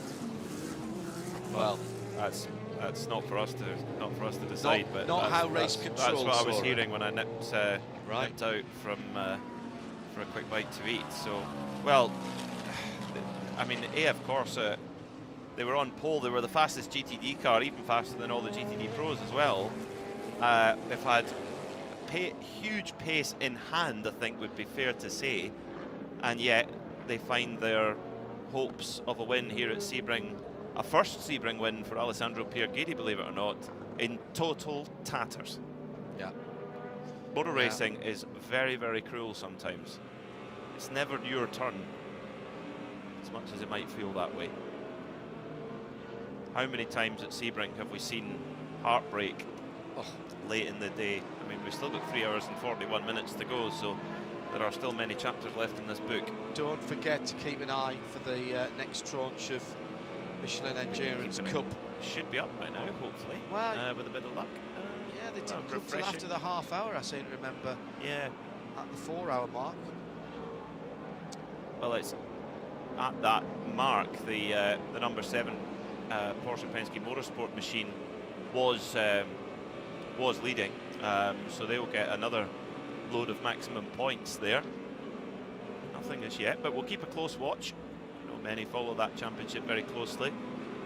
We should watch very closely on the pit lane, because Alex Palou should be coming into the pits very soon, because he's only got 2% of usable energy remaining. Just as I say that, and he comes to the pit lane. That's the listening to you on 100.9 FM. Well, I think we're just lucky here in the Ford Performance Global Broadcast Centre to have the access to IMSA.com/GTP-telemetry, and you can have access to it too. Great way if you're following the race closely. Keep it up, you'll watch when your favourite car is going to come into the pits next, or if they're going to make it to the checkered flag later on. Peter Mackay, John Hindhaugh in the Ford Performance Global Broadcast Centre. It's Ryan Marine and Nick Damon. Joe Bradley will be going down to join the CrowdStrike pit reporting team shortly at IMSA Radio. If you want to get in touch with us, you could be listening on Sirius XM 206 here in North America, in the Central Highlands region of Florida. Highlands ESPN 106.3 FM. 100.9 FM around the circuit, and of course on RS2 around the world. Uninterrupted video on IMSARadio.com, and uninterrupted video as well. And if you prefer to put it on the big screen, maybe YouTube, IMSA official channel. If you're outside the US, inside the US, then our colleagues on Peacock will be providing you with your entertainment. NBC Sports on their subscription service, Peacock. Brian Till, and I think Lee Diffie's on this one as well, isn't he? Lee's leading the call up at Charlotte in North Carolina, doing their jobs remotely for this one.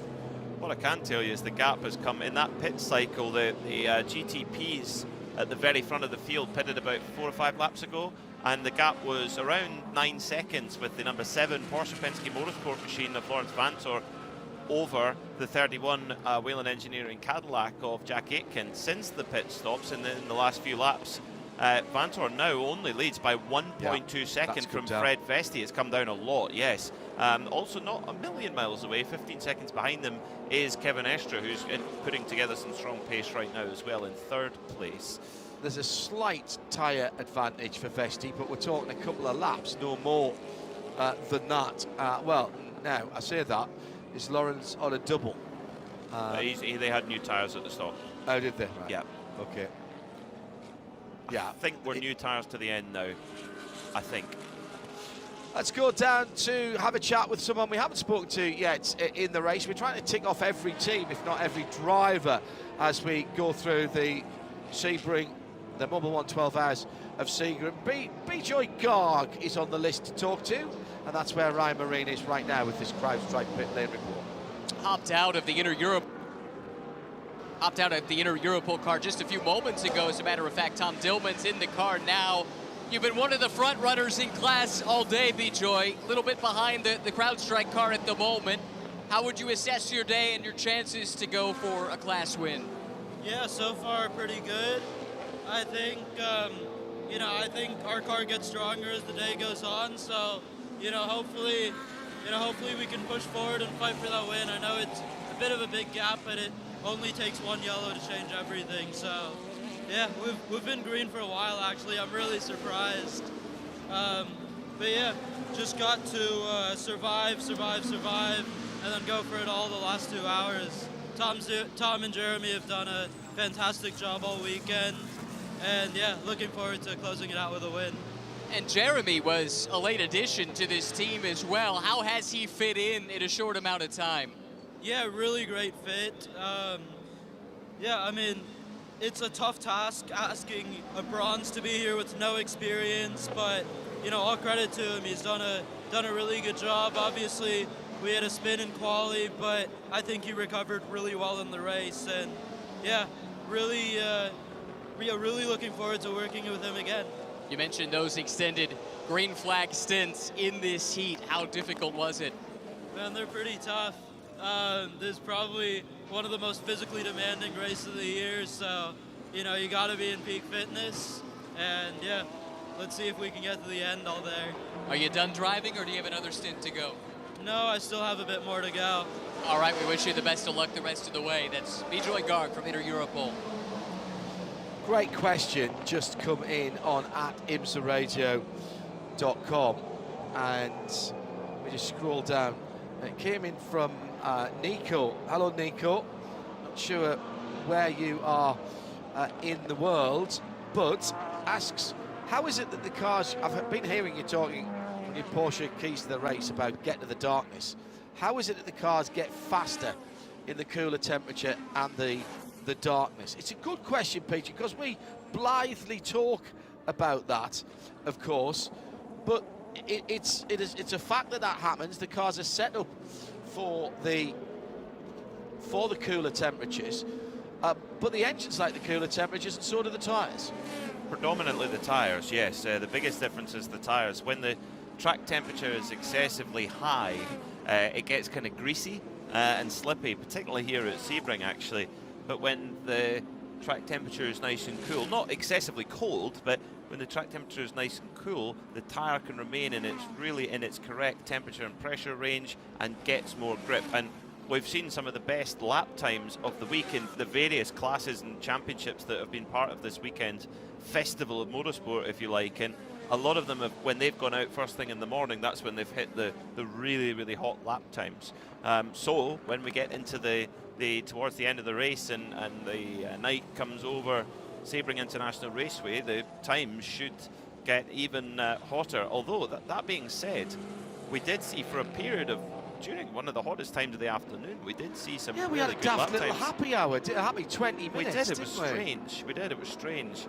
Slight error on the Wright Motorsport 120 Porsche, just couldn't quite get the fuel hose out there, and the number 120 there of Tom Sargent just nudged forward as the fuel hose was still in. So don't like to say that. No, not by much, but yeah, they're very hot on that down in pit lane. At the front of the field, it's now 1.7 seconds. There's been a little bit of a response from Lawrence Vantor to the chasing Fred Vesti, and we saw this until Whelen Engineering had their pretty dramatic failure on the suspension of their 31 car at Daytona, which took them out of any hope of winning the race. It was number 7 Porsche versus 31 Cadillac, back forth all the time. We saw it last year a lot, and that's sort of what we're seeing here over this long, prolonged period of green flag running.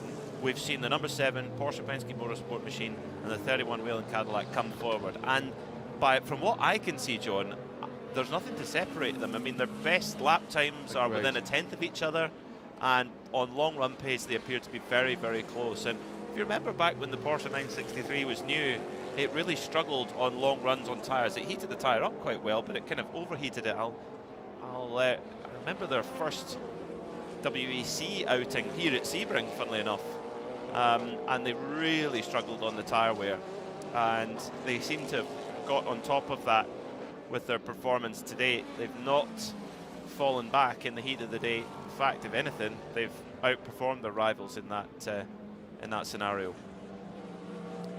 Lawrence Vantor, he's won here on a couple of occasions, but in the GT classes with Pfaff Motorsports, but he's desperate to get that overall win here at the Mobil 1 12 Hours of Sebring. And of course, Nick Tandy, who's sharing that number 7 car with him, Mr. Grand Slam himself. He's won now the first driver to win all of the 4 major endurance races overall. He's now wanting to get started on the overall of the 12 hours. Yeah. I suppose he got an overall in the 10 hours at Petit Le Mans, but in a GT car. Yeah, he must have won it in a prototype as well, has he? No. So he's won Petit Le Mans, but it was that win in the GT car. Yeah. There was a tyre advantage. It was a hugely wet day, and the confidential Michelin tyres on that 911 RSR were just amazing, and Patrick Peely and Nick Tandy were incredible as well. What I would say though, they were disadvantaged because every time there was a safety car, even though they were leading, they got put back behind all the DPIs. So they had to fight their way through the DPIs again. Yeah. And again and again. It was a very odd situation. Yes. And the race finished early, actually. Yeah. There was a red flag because it was just so wet. Into the pits then, number 12 from third place. That's the Lexus Vasser Sullivan machine in GTD. Comes into the pits at a bizarre angle, right in front of the Lamborghini GTP car. Yeah, that was Danny Kvyat who brought the Automobili Lamborghini Squadra Corsa. Do you remember how to say it? 63? 63. 63. So, a little bit of manoeuvring to do here for Vasser Sullivan Lexus after the number 12 as Parker Thompson came in at a really strange angle, just nosed the car in, and they've moved it around on its wheels while fueling it up, but because you cannot move the car on the jacks while you're fueling. A few crews fell foul of that. In fact, BMW GTP team fell foul of that at Daytona. So 3 hours and 29 minutes to go in at this 73rd Mobil 1 12 Hours of Sebring. Just feels like we're brewing up to a classic Sebring finish under the darkness. How many times have we had that? A dogfight at the end. And we do have our Michelin Endurance Cup points. I will have to get the calculator, well, not quite the calculator, but the crayons out to do some maths here. More GTD news. Philip Ellis from Winward Racing. Where did I get that from? That just came from nowhere. Lars Kern, by the way, has just put the fastest lap of its race in for the AWA Corvette with a 2:01.9. But down at Winward Racing now, that is a pit stop for the leading GTD car, and Ryan Marine has this news.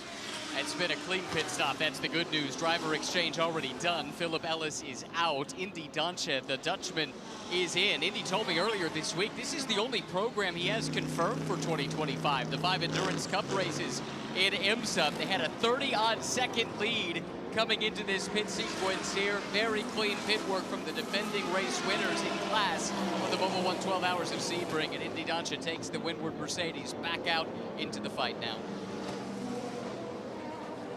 And is followed down the pit lane by one of the United cars. It is that time of day that it's Ben Hadley in the number 2 car, actually. But it is that time of day when turn 17 earns its name of Sunset Bend. Heading down to turn 7 as well. Sun right in the eyes, the setting sun right in the eyes. Oh, here's another penalty. This is the 5th place GTD car of our Porsche keys the race, and it's a Porsche that's been caught for leaving with equipment attached right, from the pit lane with the fuel hose. With the fuel hose. Yeah, it was in it that he moved forward a foot, but a foot, it's got to be any more than 0 is it's a safety. It is a safety. As I said at the time, Peter, it's a safety issue, and you know, you can't compromise on that. Definitely not. Definitely not. It seems harsh, but I have actually been in a pit lane when a fuel hose was pulled off and put fuel everywhere. Fortunately, it didn't go up. That was the last time that I was ever in a pit lane without a fire suit on. In the days before it was mandatory, actually. I was wearing a fire suit in the pit lane. We always did over in this part of the world, funny enough, but not in Europe. I wore my original American Le Mans Series Rachel Webb fire suit at places like Donington Park and Silverstone. when we didn't need to, as I say, in the UK and Europe. Relatively recently at Le Mans, to be honest, quite remarkably when you think about it now. And I'd go back to 1989 and my first trip to Le Mans. I did stuff in the pit lane. I was in a pair of shorts and a t-shirt, a pair of training shoes, pulling 2 car batteries in a tartan shopping trolley that powered the, I think it used to be an X-Force's backpack that was the transmitter for the radio mic. Dear me. Had one of those steel ribbon aerials that came out of the top, and I was panicking that I was going to cut somebody's airlines on the overhead gantries. Our first run of Michelin Endurance Cup points. Well, just to have hold been that calculated. for a second. Excellent. Let's go down to Ryan Marine.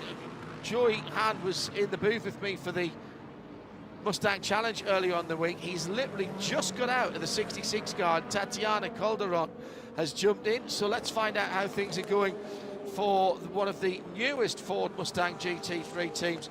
Here is Ryan. That's right, Gradient Racing is the team. Joey just got out of the car, as you mentioned, John. And look, Joey, this car is new to the team. You've got plenty of laps in it, that's without dispute. But a couple of laps off the class leaders at the moment. Where would you assess this program and where we stand nearly 2 races into the start of this season? Well, great program. I love being with this team, Gradient. You know, I came in here just for Daytona. It was the first time I met everybody, and just an awesome team. Worked really hard and prepare a great race car, and just great people. So fit right in here.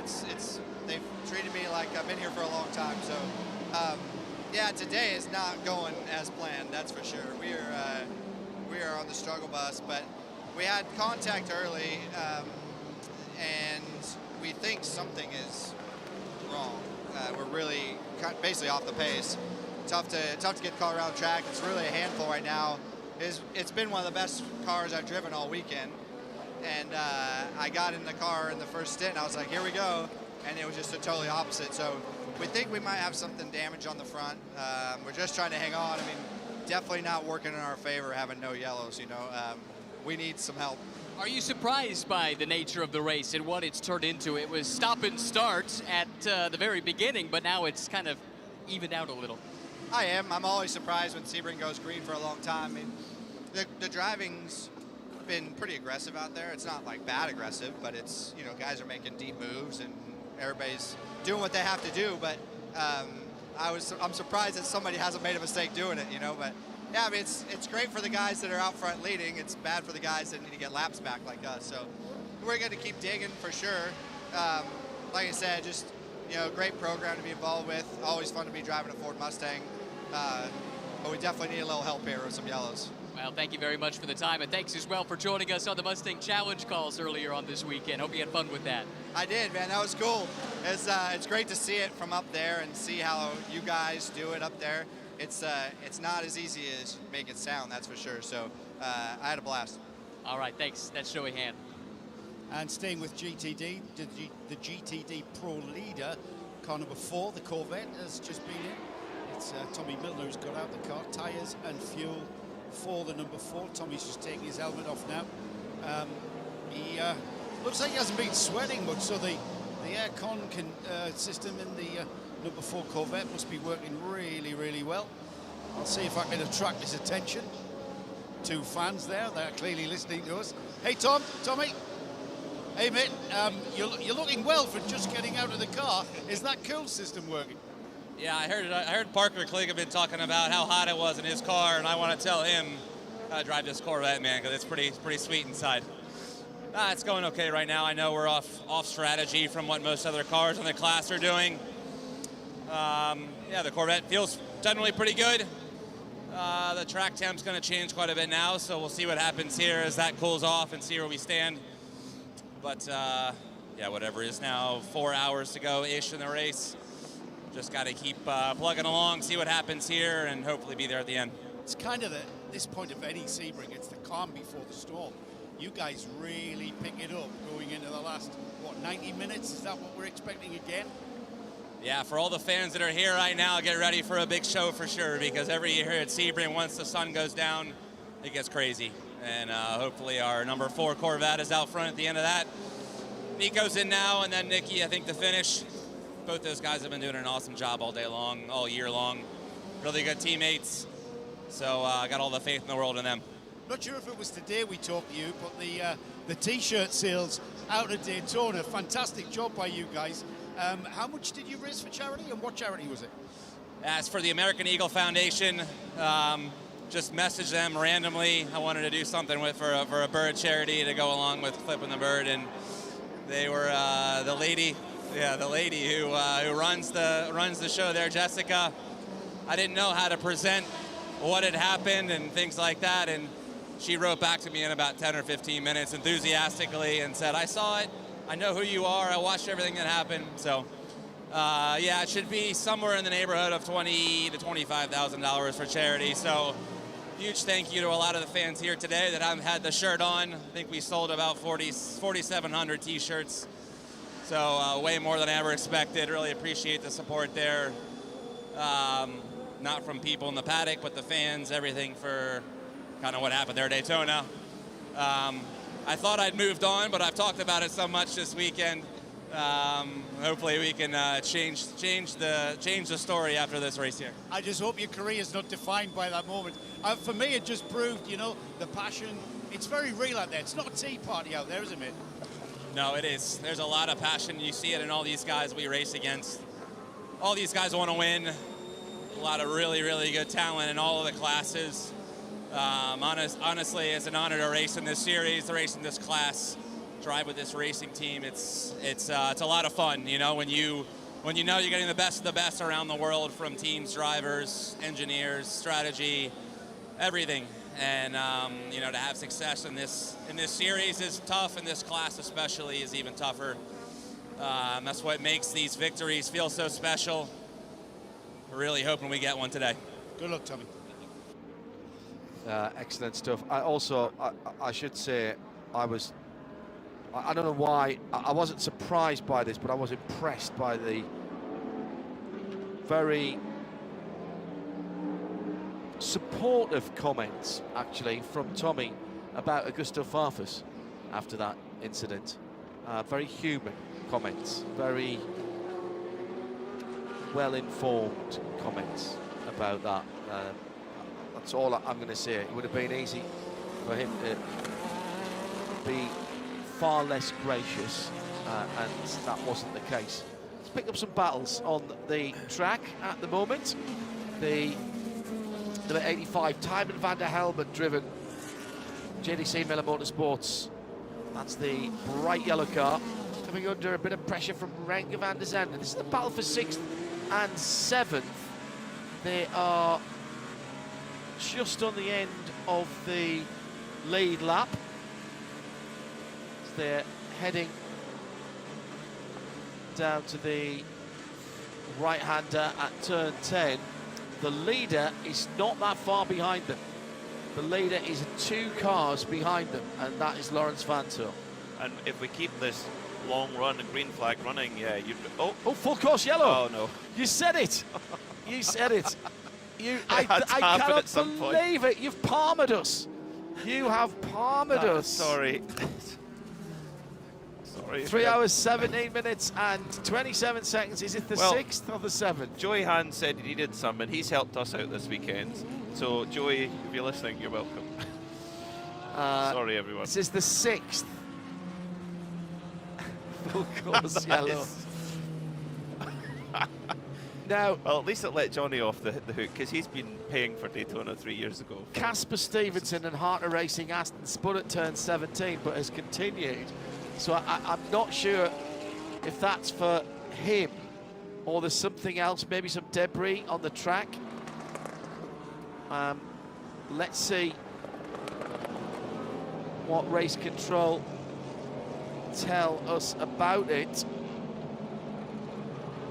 Oh my goodness. Would this be a good time to do Michelin Endurance Cup yes, points? perfect. I'll change the subject. Yeah, but I'll just tell you, Porsche number 7 had a 3.5 second lead or thereabouts from Cadillac 31, from Porsche number 6, from BMW number 24, from Acura number 60, and JDC Miller Porsche number 85. I'm just looking to see where everybody is. I think the top 10 are still on the lead lap, and everybody will come back down. Casper Stevenson spun in exactly the last place you want to spin and stop.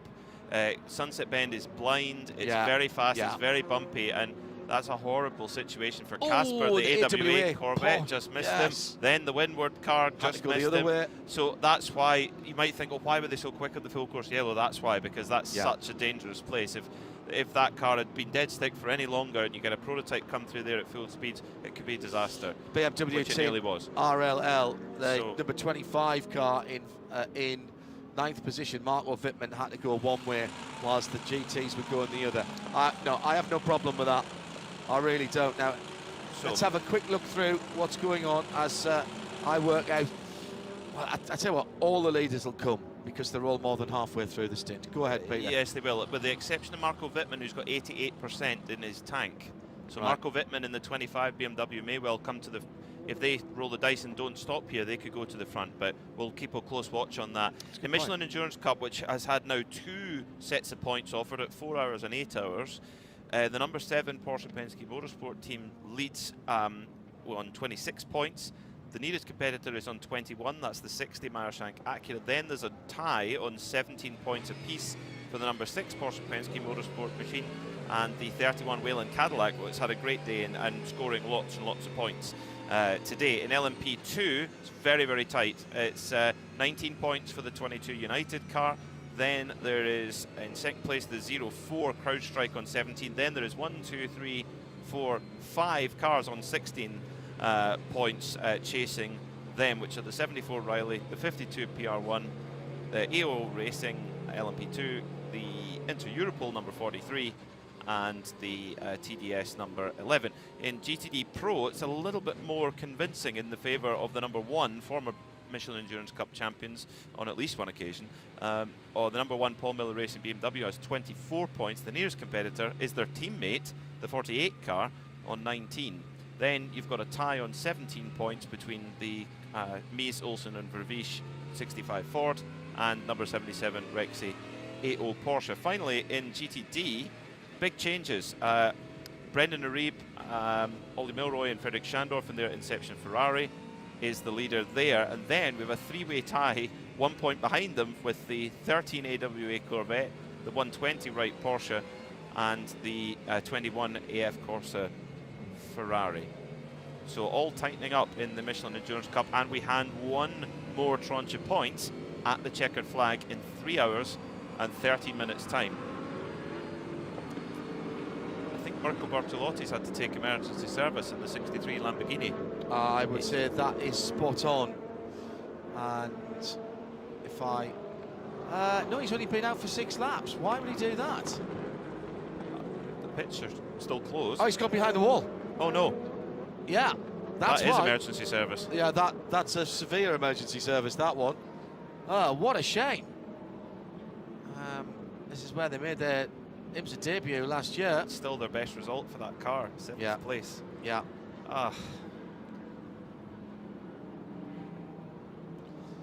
So we've got the pass around going now. Again, if you're just joining us and you're not, you know that a full course yellow means slow down, no overtaking. And you're seeing cars overtaking, should we do that? These are non-GTP class cars who have been caught between the safety car and their own class leader. So obviously the safety car wants to pick up Lawrence Vantor, who's the car that's leading the race. Let's say that behind Lawrence Vantor, but ahead of Fred Vesti, is a GTD car. Then that GTD car could pull out of line and go back around so that it gets back and doesn't become disadvantaged. It's to mitigate the effect on the non-GTP classes as we're heading into that beautiful golden 35-40 minutes before the sun. I was going to say wax lyrical there. The sun sinks gently over the western horizon. It drops like a stone at this time of the year. It's like switching off the landing light. Huge amount of dust on the Ullman Strait, which is being swept at the moment. Hello to all of you who are listening on 100.9 FM around the circuit and on the PA system. Stand by for the temperature to start dropping. We reached a peak track temperature of 28 degrees Celsius. That was 82 Fahrenheit, 83 Fahrenheit. It's dropped down to 79 Fahrenheit or 26 Celsius at the moment. The air temperature also dropped a couple of degrees Celsius to 28 or 82 Fahrenheit. So it is starting to just cool a little bit. We're getting into that area we talked about in the Michelin countdown to green, Peter. And don't forget, by the way, our Michelin post-race tech, the checkered flag ends the race but only starts the conversation. And let's have your observations, questions, points arising. Hashtag Michelin PRT to @IMSA Radio, and we'll get the full team for a bit of an all skate at the end of that. But get to the darkness and have the car that is going to work in the nighttime conditions. And that is now, that's starting to become a reality for some of these cars. And let's see if the balance of performance, and by that I don't mean the balance of performance from IMSA, but the balance of performance on the track. Let's just see which way the pendulum swings. Like election night in the UK. Which way will the swingometer go? Just a lot less depressing. And a lot more variety, actually. Well, quite. Pits are now open for the prototypes. I want to watch to see if the 25 BMW MT RLL car comes in, because they got 85% energy. But in come the leaders, all three. 7 Porsche Penske, 31 Cadillac for Whalen, and number 6 Porsche Penske as well. Joe Bradley is at the pit of the JDC Miller Porsche. There's been a lot of brake dust coming out of the left-hand front, so he's going to keep an eye on that as the rest of the cars come into the pit lane. The 2 Porsches going for Porsche Penske Motorsport going all the way down to the end. It's the 7 in front of the 8. There'll be a driver change for the leading car. Lawrence Vanso is already out. Tandy in. Nick Tandy, the Bedfordshire Bullet, jumping in. New left side tyres for the number 6 car. Kevin Estre brought that car in. Look like Chamonix going in. Yeah, that would make sense. Waiting for the fuel on the number 7, and a wheel spin and away. That was a super stop by Porsche Penske Motorsport. It's a bit longer for Chamonix. They need more fuel. The number 6 was a little bit behind on fuel. Not dramatically so, but enough for it to take a bit longer. Hello from Simi Rich, checking in from turn 4. Joe Bradley has the banana boat, the yellow submarine, number 83. Yeah, cars come in, taking on tyres. They've got a front deck ready, and they're going to work on that left front corner. They're bringing in a brake disc out. A brake rotor is coming out. Whether or not to change the caliper as well. Been reports that they've been complaining about a sticking caliper, a sticking brake on that left front. That seems to be the case, because that's what they're doing. And problems for the Acura number 60, Peter. There's steam or smoke or something coming out of there. I couldn't decide whether there was contact in the pit lane. I think there was. Oh yeah, left front of that car has got some severe contact damage now. Now, if that's happened in the pit lane, there's going to have to be a look at that. But this is the lighter blue car. It's peeled off some of the... it's broken the left front suspension. No way. I think it's broken a steering arm there. I could be wrong. It looked like one of the BMWs. I'd agree with that. But I'm not sure. I'm sure our hard-working team at NASCAR Productions will get another look for us in the Ford Performance Global Broadcast Centre. But, Meyerside Racing, these Acuras have been so fast all week. They've been right there in the mix. They've had good fuel mileage. And this is going up in smoke for the number 60 Meyerside Acura team. Yeah, no Tom Blomqvist brought the car in. So the car had been serviced, and... It's the BMW 24. Now, how do you call that one? The 24 BMW prototype coming out at the same time. I think that... I think you've got to hold the 60. You do. I think you have to hold the 60. They've taken the errant and damaged nose off that car, front clip off that car, but I'm pretty certain that they've broken a steering arm on that car, and they can't get it. You can't get the wheel straight to push it back to its pits. If they could, the driver would have straightened it by now. Yeah. So the 04 CrowdStrike car is going to be our camera car in the Ford Performance Global Yeah. Broadcast Centre. I think the BMW is BMW's already out gone. into the big lane.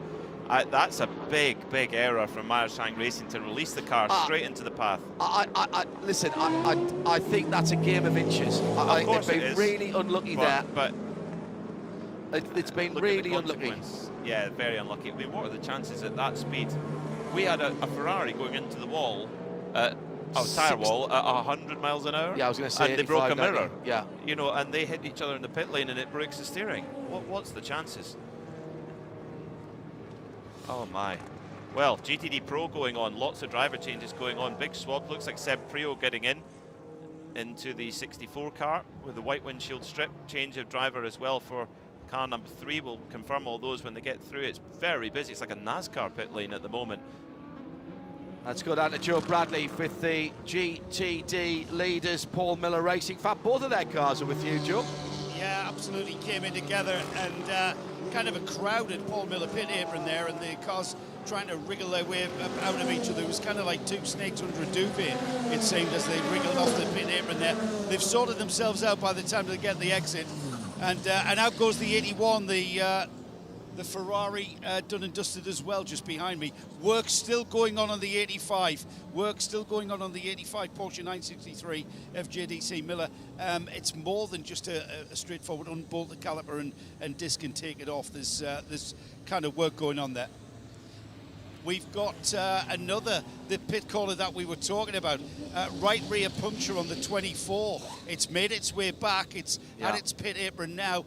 Whether or not they'll go for a full set or just change the right one, the right rear, I should say, is probably what they do. The deck's coming off, though. Yeah. Yeah. That was the other car involved in that.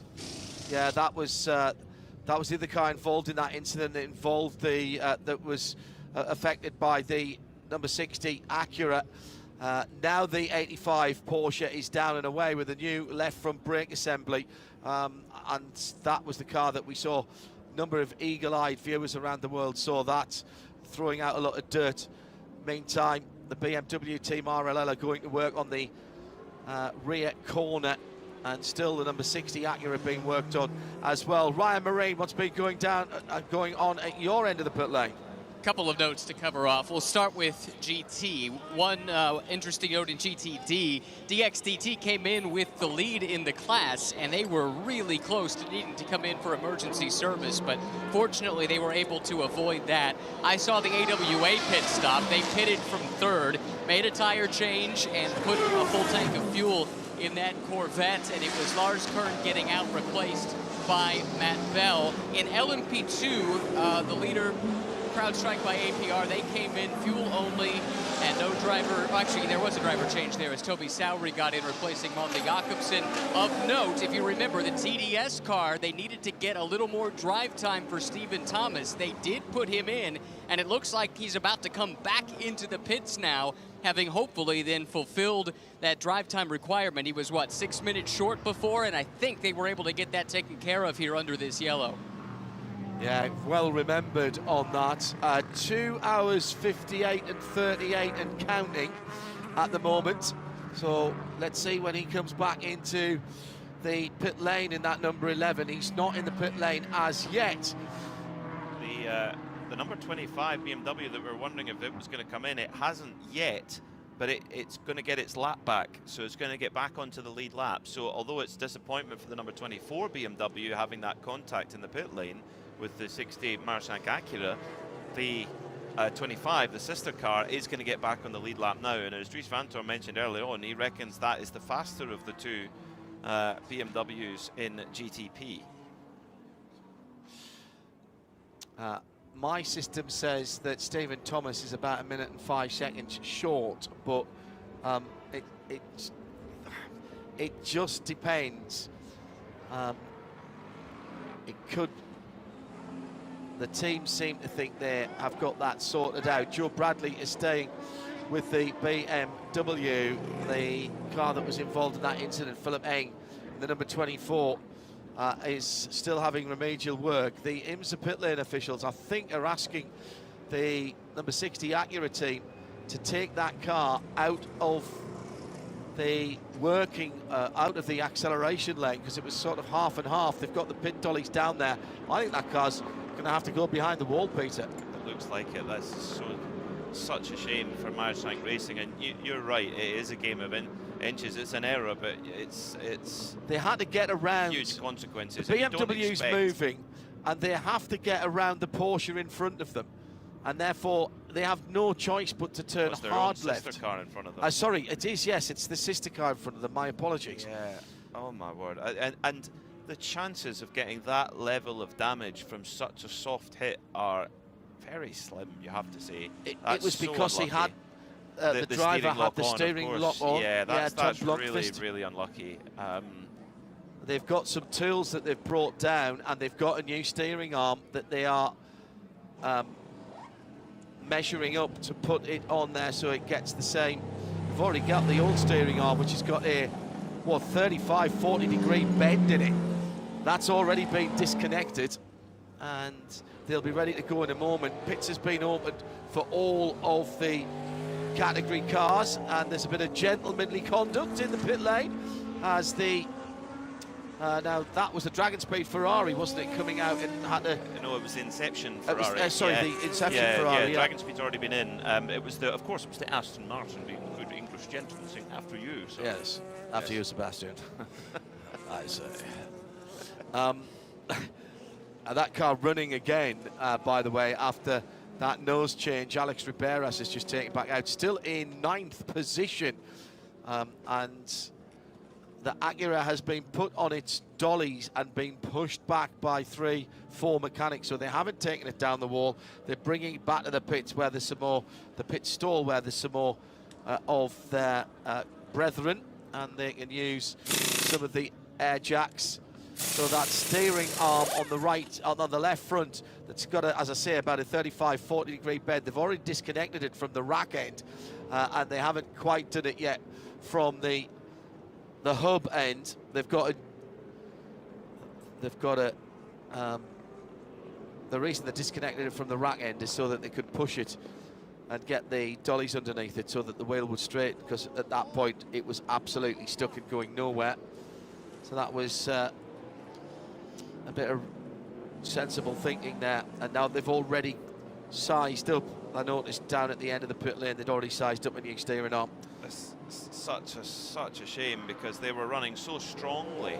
The Michelin team, of course, Scott Dixon, part of that team, trying to win the Sebring 12 Hour for the first time. But interestingly, there's been a change in the lead, because when they came into the pits, Frederick Vesti and the Whelen Cadillac, they had a little bit more energy in the tank compared. They were actually 3 laps ahead on strategy than the number 7 Porsche Penske Motorsport machine was, and that was all they needed to jump ahead in the pit stops. They had to just, I mean, it can't have been much. It must have been a matter of a couple of seconds at the pump. I guess if it must be about 1.2 or 1.3 seconds of fuel per lap in terms of what you put in. You're 40 seconds for a full tank, 32 laps or so. So yeah, a little bit over a second per lap going in, if you like. So, so there's a little switch there, but still the Michelin crew working away. This is a big repair. Class splits are starting now, still waiting for the call to be made from race control about that BMW and Acura contact in the pit lane. It'll be frowned upon, because that's very dangerous when you've got people standing around and there's contact behind them. Lights are out on the Cadillac safety car. The record race distance here is 383 laps. I don't think we're going to get to that, but with that really long run of 4 hours and nearly 10 minutes of green, we got up to over 360 laps predicted. That's dropping down very quickly now. Computer says 352, but if we have another long green flag, that will go back up again. Yeah, the last, in the kind of modern era, if you like, the DPI, last year of DPI was 351 laps. In the GTP era, we had 322 laps in 2023, and 2024 it was 333 laps. We've now had 6 full course cautions, which is significantly lower than last year. We had 12 last year and 13 the year before. Let's see. What it does mean is we've pretty much got just a little bit over and change over a normal WeatherTech SportsCar Championship. By the time we get to it, it will be the 160 minutes or thereabouts, just a little bit under. Reminder that on Wednesday, it's Midweek Motorsport Series 20, episode 11. So far, I've never been in the same venue twice to present that in 2025. I think we might be having our first doubler for the year, and we'll have all of the information and statistics through to make the call on the CrowdStrike Endurance, Teamwork and Speed Awards on Wednesday. RS1, Radio Le Mans RS1, 8 o'clock UK time, is 4 o'clock here on the East Coast, because the American clocks have sprung forward a little quicker than the rest of the world. So 4 o'clock in the daylight saving time here on the East Coast via radiolemans.com. Here we go, 2:55 and 11 to go. Fred Vesti leads Nick Tandy and Matt Campbell with Renger van der Zende, Marco Wittmann, Tristan Fortier, Jimmy Bruni, Alex Riberas, Philip Albuquerque, all hunting them down and all on the lead lap. Well, they know Jimmy Bruni's off the lead lap. Oh, we're going to go back yellow, I think, because yes, there's a big crash for the number 88 Peckham LMP2. Turn 17. That is now 88. That is Matthias Perez Companc. Oh, and he's Sebring Mobil 1 12 hours of Sebring debut. End. But this will be a short yellow, so the pits will not open. Yes.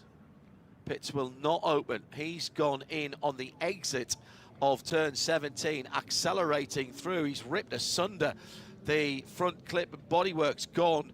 Left front suspension gone. There's been a secondary hit on the back. He's just got offline on the bumps and kept his foot in, and he's run out of road and hit it very, very acute angle and pulled all of the tyre barriers. He's been very fortunate not to be picked up. There was a couple of the BMWs from Paul Miller Racing that very nearly picked him up there. That would have been a very hard hit for the young man. Just a little bit of inexperience there, possibly, Peter. He was drifting out wide and didn't seem to want to lift off and try and tighten, try to hold on to the car. He was beyond the bumps, but just with presumably cool tyre pressures, wasn't getting the turn in. Yeah, and that's all part of the learning experience. Every driver's gone through it. Matthias has been running fairly strong in the VP Racing Challenge in a Ferrari, a GT3 spec Ferrari, but the LMP2 is a step up. It's a more raw machine. Good to see Matthias get out the car. He's got out the car on his own steam. Now we're calling it a short yellow. It's not going to be particularly short, really, until they clear the car up. Term, basically, all it means is pits will not open, so you can only come in for emergency service, etc. There shouldn't be a pass around either. There should be no need for it. Because everybody was in the same place. Yeah. Yes. So I mean, I tell you what, who really didn't want to see that previous full course yellow was CrowdStrike 04 LMP2. They were miles ahead. Yeah. But they were probably always in the thought that a yellow could come out at some point, but it's brought back. In LMP2 we have 1, 2, 3, 4, 5, 6, 7 cars on the lead lap. Yeah. Including the TDS car, who were a little bit behind things trying to get Stephen Thomas's drive time done. They are up there in third place. So it's 04 CrowdStrike from 22, United from 11 TDS. And we know how quick that TDS car is. Yeah, I reckon we've at the front of the field, we've got 6 cars on the lead lap because of that extended stop for the brake rotor change on the JDC Miller Motorsport Porsche 963. Actually, it would be worthwhile if we can get Joe, Nick or Ryan to go and have a word with John Church or the team at JDC and see if they had something caught in that rotor or what had happened, because it was only the left front that was overheating and throwing out a lot of dust. Well spotted by our collective. Starting to get dark now again as we convene behind the Cadillac safety car. Meyer Shank have fixed the car. Right. They've got the car out in, by my reckoning, 16 minutes to change his steering arm. And plus all the other pit work that went on at the time. So they're either 4 or 5 Let's go laps down to Ryan Moraine for this CrowdStrike pit lane report. A couple of LMP2 stories that overlap slightly to pass along. Number one, just checked in with the AF Corsa team and get confirmation that Matthias Perez-Kompank is okay after that heavy impact there.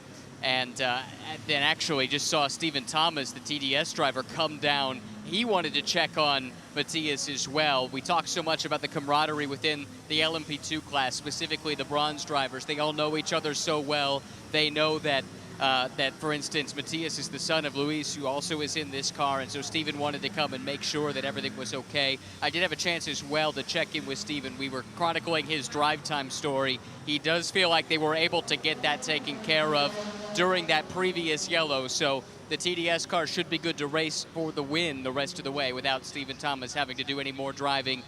His drive time has been achieved. Ryan Moraine down in the pit lane.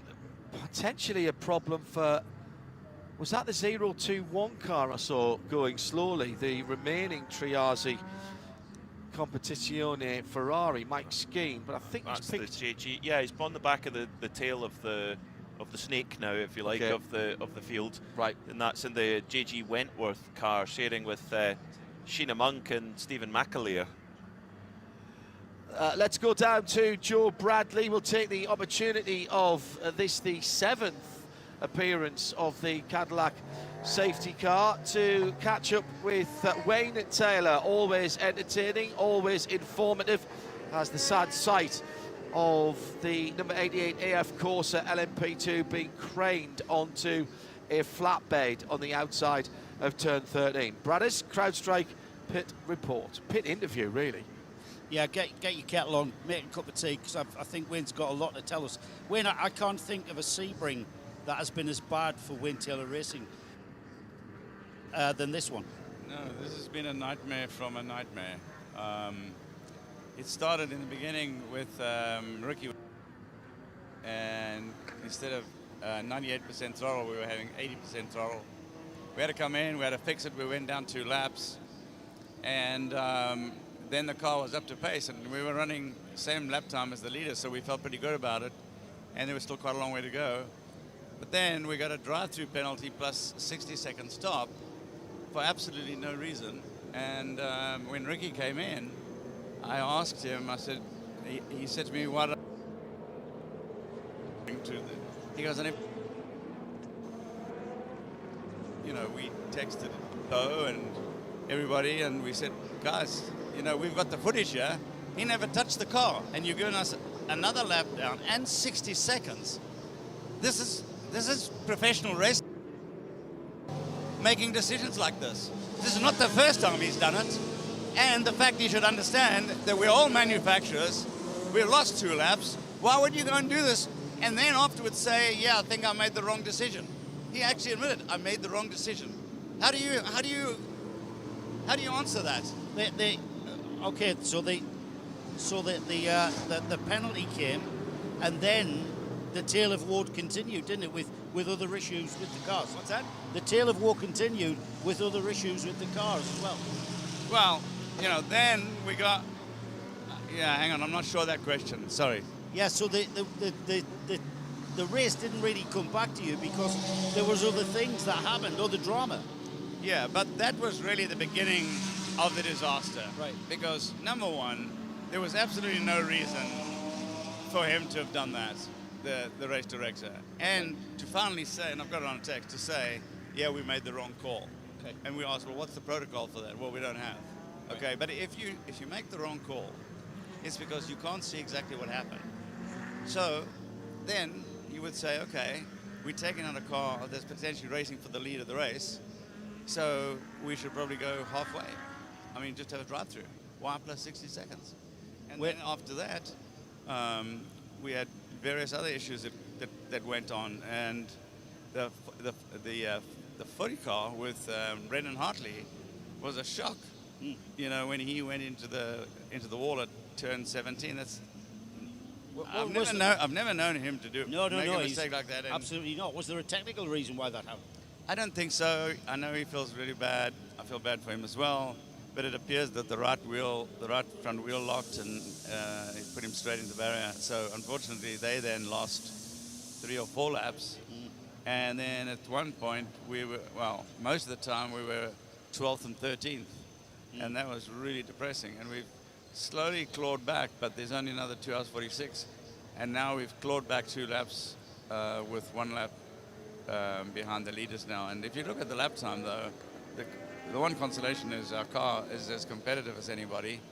But we've just had unbelievable. And to make it even worse, we have a yellow now. And of all the time to have a yellow, we have all 3 of our cars coming in. And so when all 3 come in, there's not enough space. Yes. Now, the planets have not aligned for you today, mate. There was definitely no aligned planet. No, not for you on today. this one. And you know, I was just talking about how I thought IMSA's been doing such a great job this year and, you know, really stepped up. But for the race director to do that and then say I made a mistake, I just don't. That I can't condone. Wayne, you've got a fantastic year ahead for Wayne Taylor Racing. You're going to Le Mans. I mean, I know how excited you are about that, and to be racing round Le Sarthe, that is something. I mean, when we get to Le Mans, you'll not even think about this. We're about to go green, Wayne, and I would like to, I could talk to you for hours, but bad luck, mate. It's like one of those things that you'll get over by. Well, I don't know, but good luck for the rest. We've gone green. Thank you, Joe Bradley. Class splits just been finished. We'll be going green indeed very shortly with just on 3 hours to go. Actually, just on 2:44 to go. My apologies. At IMSA Radio, if you'd like to get in touch, hashtag Michelin PRT. I've got a feeling we've got a few things to talk about in terms of points of order, matters arising. It is, with all things considered, which Wayne Taylor very honestly put to us there, their perspective of how difficult their day's been. One more full course yellow with the number 10 Wayne Taylor Racing Cadillac in the right place, and all of a sudden they're back on the lead lap again. Yeah. And they're in the game because the Cadillacs are quick. So maybe we could see one of the greatest turnarounds in Sebring history, because they looked absolutely dead and buried 49 early on in the race. The number 40 car's done a best lap of 49.7 against, and other than the 49.2, which is the fastest lap of the race by the number 25 BMW M Hybrid, everybody else is 49.5, 49.6, 49.6, 49.8. That's right up there. It's enough to go to the ball game with. Oh yeah. Yep. Yeah, you'd take that right at the very beginning. Still no call from race control about that in-pit incident between Acura number 60 and the 24 BMW. I suspect they've got a few other things to look at the moment. And what did we say earlier? We would take pretty much any job at a racetrack except being the race director or anyone in race control. Look, or doing the BOP. It's not an easy job. I not understand. An easy job at all. I'm going to say this now, and this is without fear or favour, and by no means any criticism of anything that Wayne has said. I absolutely understand his frustration. Really do. Race control is like being a goalkeeper on a soccer team. You can make any mistakes you want if you're the left winger or the midfield player, and then you can come back and pay that back later on. But if you're a goalkeeper and you make a mistake, it's going to cost you a goal. And that's a bit like race control. Everybody can make mistakes. Drivers can make mistakes. They can come back. Teams can make mistakes. They can come back.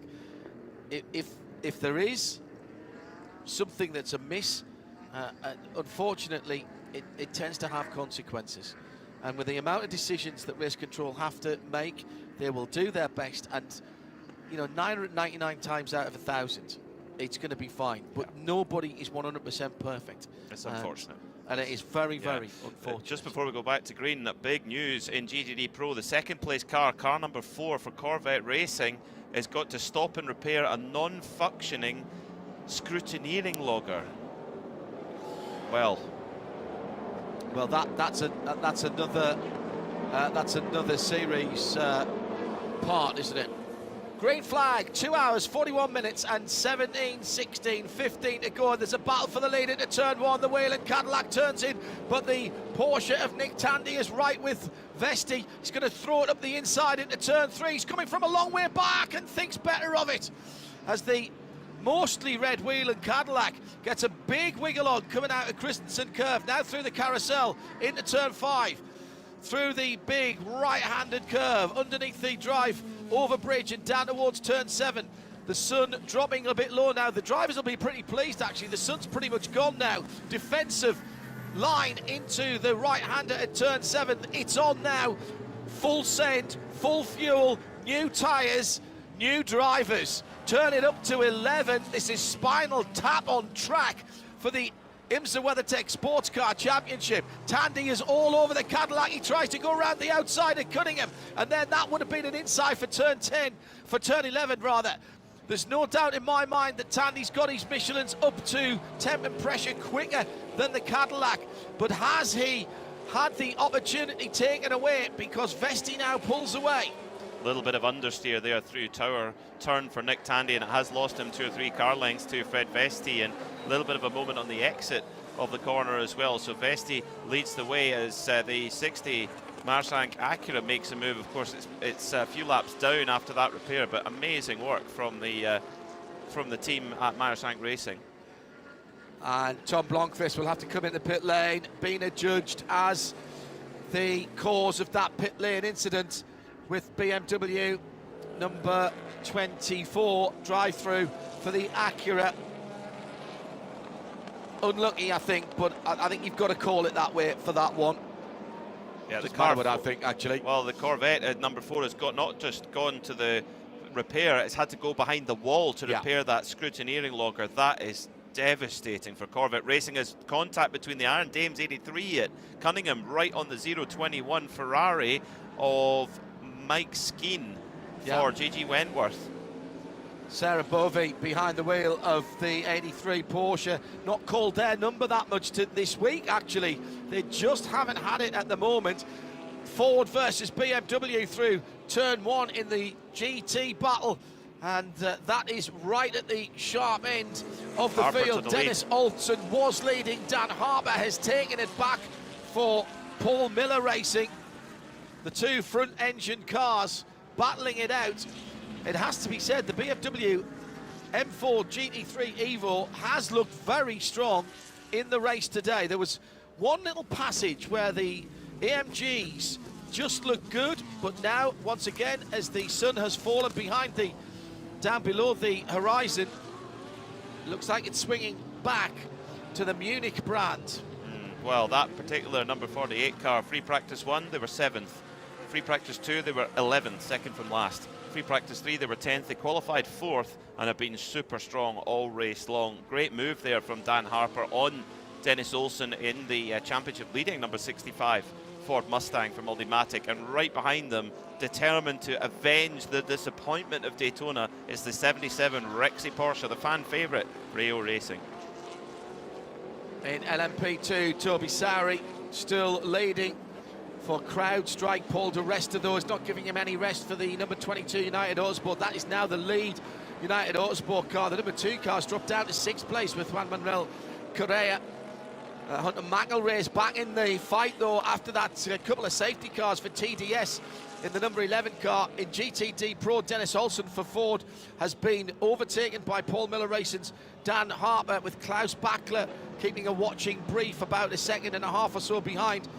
Cedric Sprazzoli for Conquest Racing's Ferrari number 34, the car with the blue hindquarters, leading. Parker Thompson for Vassar Sullivan Racing, half a second between 34 and 12, and then Indy Donji with the Winward Racing Mercedes number 57 in 3rd position. Keep an eye on that Winward car as it gets dark.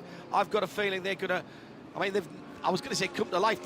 They've certainly not been down and out, but I think that car will go even quicker in the darkness. Oh, they were, after that drive-through penalty, Philip Ellis drove his socks off to get them right back in the conversation. One of the best stints of the race, I would say, did his job, as he has done so much for Winward. They're such a solid unit as well. They've been together for a few years now. Indy Doncha, Russell Ward, Philip Ellis, they've all been loyal to one another, and they've got the results for it, as well as now the 34 Ferrari has a little look up the inside of the 20 Porsche. That's not for positioning class. The 20 Porsche for Proton is a GTD Pro car, but the 34 Conquest, which is Cedric Ziberzoli leading in GTD, and Parker Thompson trying to make the way through as well. It's Matteo Cressoni who's driving the Proton Porsche. They, like Iron Dames, have been really struggling compared to AO Racing, who seem to have unlocked the key to the 992 GD3R this week. Front of the field, the Cadillac of Whelen. Frederick Vesti has now built a slender, but I think important 1 second lead. Haven't had the number 60 back in yet, have we, for Tom Blomqvist? He'd have to come in this time around in that Acura to serve his drive through, otherwise that will be unsurprisingly, the 63 Lamborghini SC63 is retired after going back behind the wall, and likewise the 88. Well, unsurprisingly, the 88 AF Corsa LMP2, correct. Not so surprisingly, the 63, I'll correct that. And the 21 AF Corsa Ferrari. I mean, AF Corsa stopped out on track for a leader would do, didn't it? From the lead of GTD. I know. That's 2 GTD leaders who have just ground to a halt, and that's been it. Game over. Yeah. Ken Cook was the same, wasn't it? Yeah, in the Korthoff car. Yeah, I mean, good point. It's cruel. Motor racing is cruel. Why do we do this to ourselves? Because we love it. It is a fair point, well made, Peter Mackay, alongside me, John Hindhaugh, in the For Performance Global Broadcast Centre, heading towards the last 2.5 hours of the race. Michelin post-race tech to come. We've still got our BDO No Strategy Awards for prototype and one for GT as well. And a problem with a left front tyre down on the 021 Triazi car. That's not the first time we've seen that car moving slowly, and the left-hand door mirror on that car waving around as well. Mike Skeen behind the wheel of that car, wasn't it, that we put in? He had caught up to the back and restarted, and he's back in the pit lane now. That's such a shame for that crew. It's the number 4 Corvette goes from bad to worse because they are going to get a penalty for working on a car in the unapproved area. I suspect they didn't go all the way back. No, they didn't. We briefly got a shot here in the Ford Performance Global Broadcast Centre of them basically working on the car. I think it was beside the toilet block, actually. I shouldn't laugh.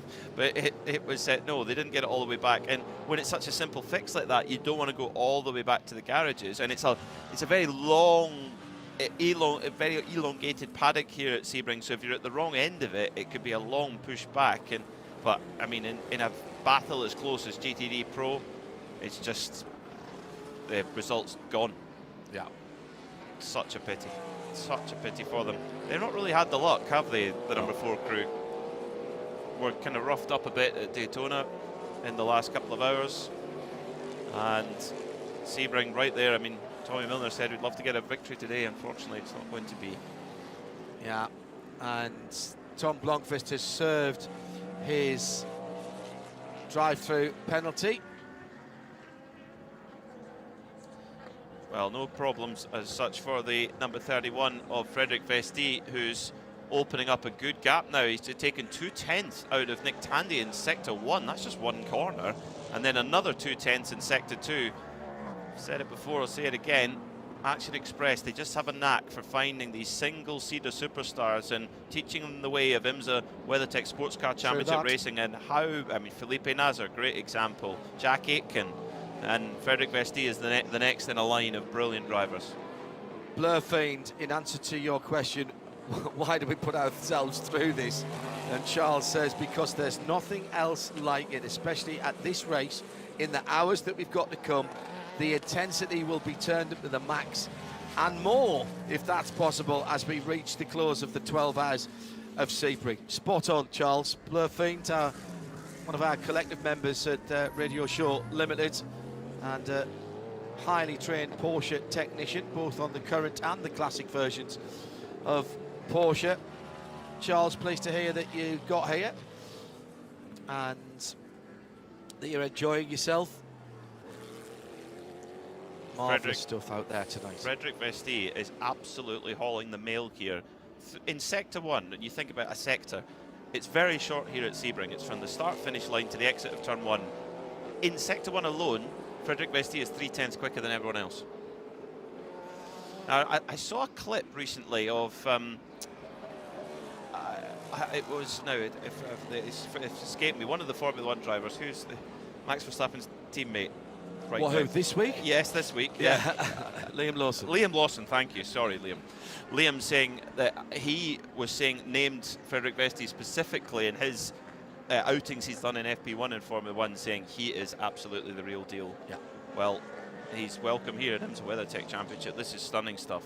A penalty drive-through for the TDS racing car. Hunter McElrea will have to give up third position after collecting the number 22. Didn't you see United car, Paul di Resta.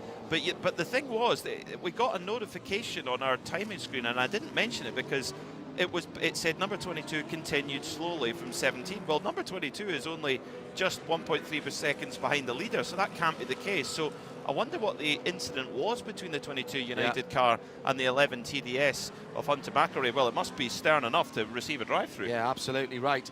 Joe Bradley has been researching the issue that we had earlier on. Remember, we had to have a brake change, Joe, on that 85 bright yellow John Church, the JDC Miller Motorsport 963. It dropped them a couple or three laps. That's very, very unusual to have that left front, but only the left front was overheating. What was going on there? Yeah, I've spoken to John Church. He's explained that it basically got full of rubber. The vents that cooled the brake disc was full of rubber and God knows what else, and it just basically baked itself. It just overheated because it wasn't getting any cooling air through it. Quite a simple thing to, but devastating in ruining your race, so to speak. And again, such are the fine margins on which races like this are decided. A big lump of rubber getting stuck and another bit of rubber getting stuck, and then all of a sudden you've overheated. Well, we've got a drive-through now as well for the Alex Riberas Valkyrie, the Aston Martin Hartner Racing team, and that is powertrain parameters. Well, they have no hybrid, so that is the V12 putting out one or two many horsepowers.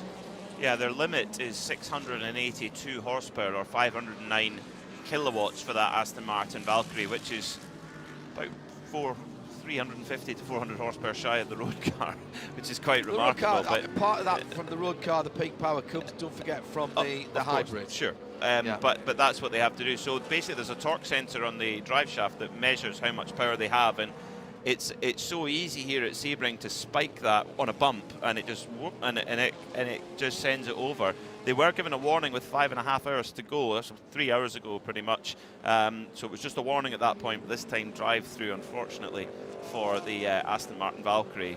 But that aside, I mean, that's just going to be part of the learning process. That happened to Porsche in the Rolex 24 last year with the number 6 car. Happened on more than one occasion.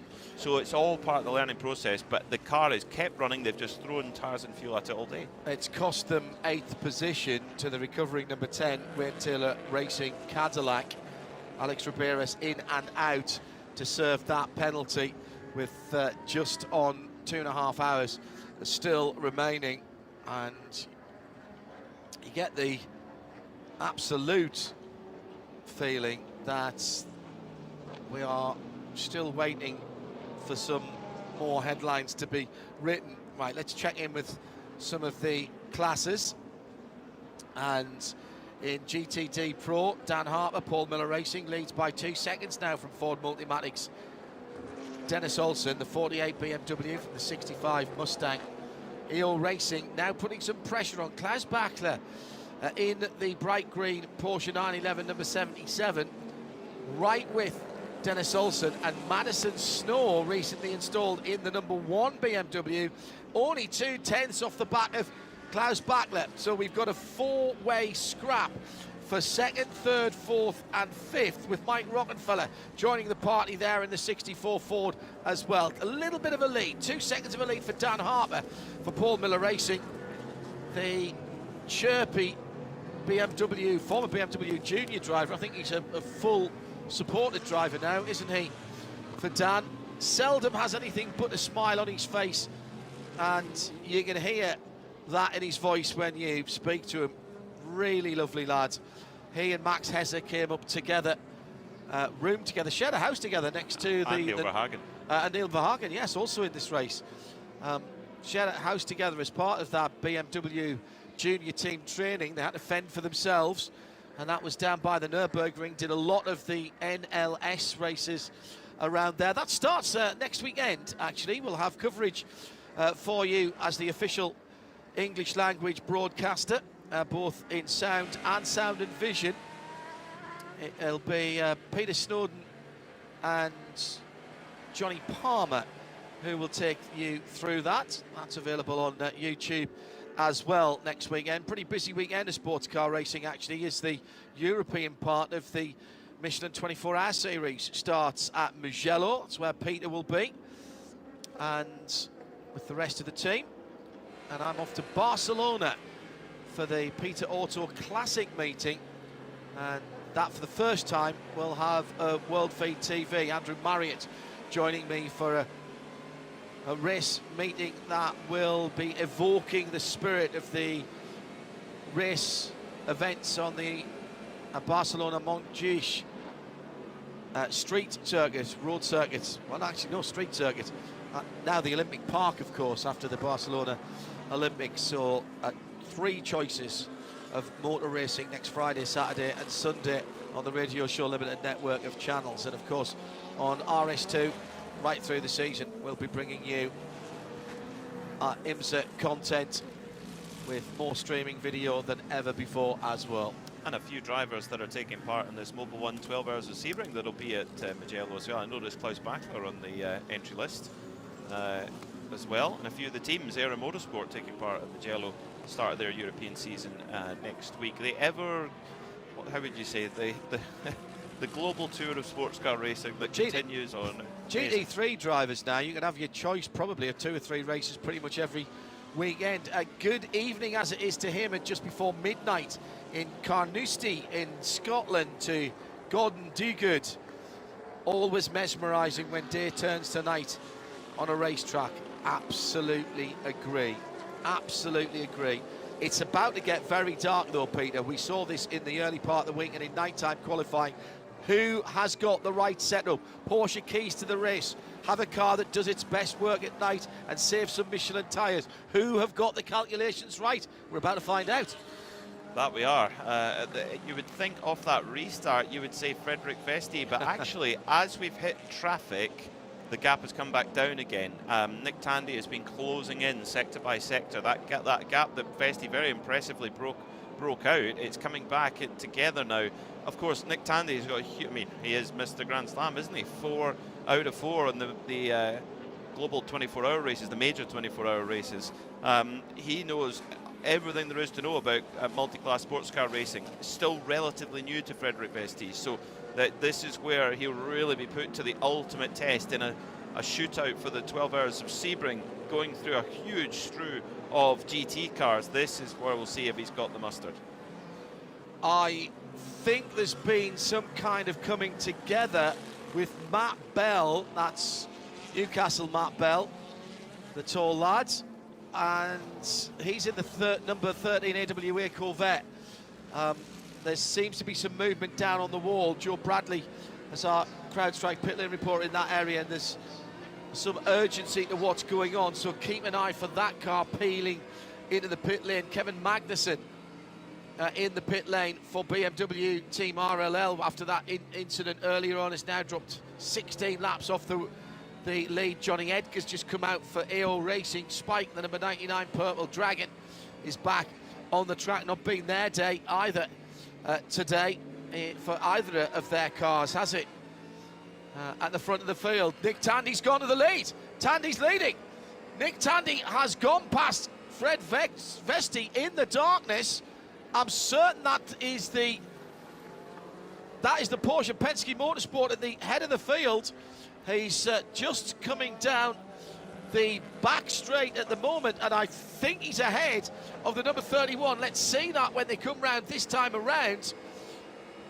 Down to the final corner, out of the gathering darkness now, still a little bit of amber and orange in the sky.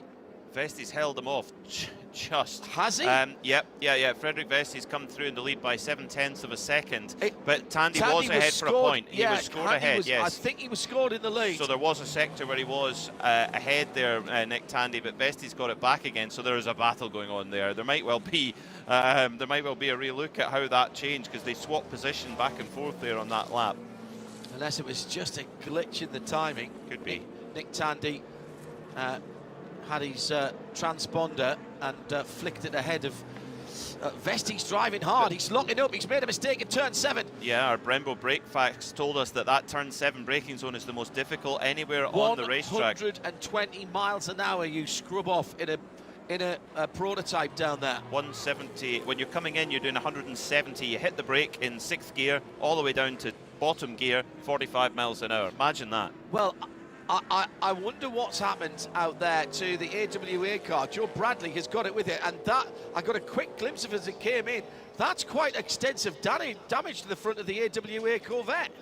Yeah, Orif Fadani said that Matt had radioed in saying an Aston Martin had checked up and he'd whacked into the back of it. He's whacked into the back of it pretty hard. He's destroyed the front bumper section. We had a very overheated right brake as well. That's been sorted though. All they've done is they've taken the front bodywork off, clipped another piece of bodywork on it, and I think we're about to get going again. The wheel's ready to go back onto the right front.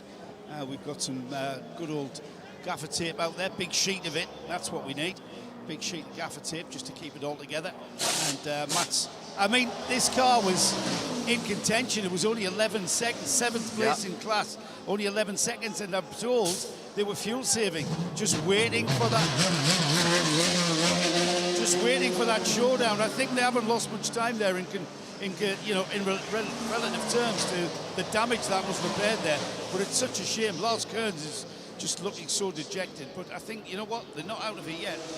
No, I think they have stayed on the lead lap in class if that car gets out there. Now, hello to everybody at turn 10 who've been passing us messages all day today. They've been our eyes and ears over there if we haven't managed to see anything. And also to the RWEC group as well.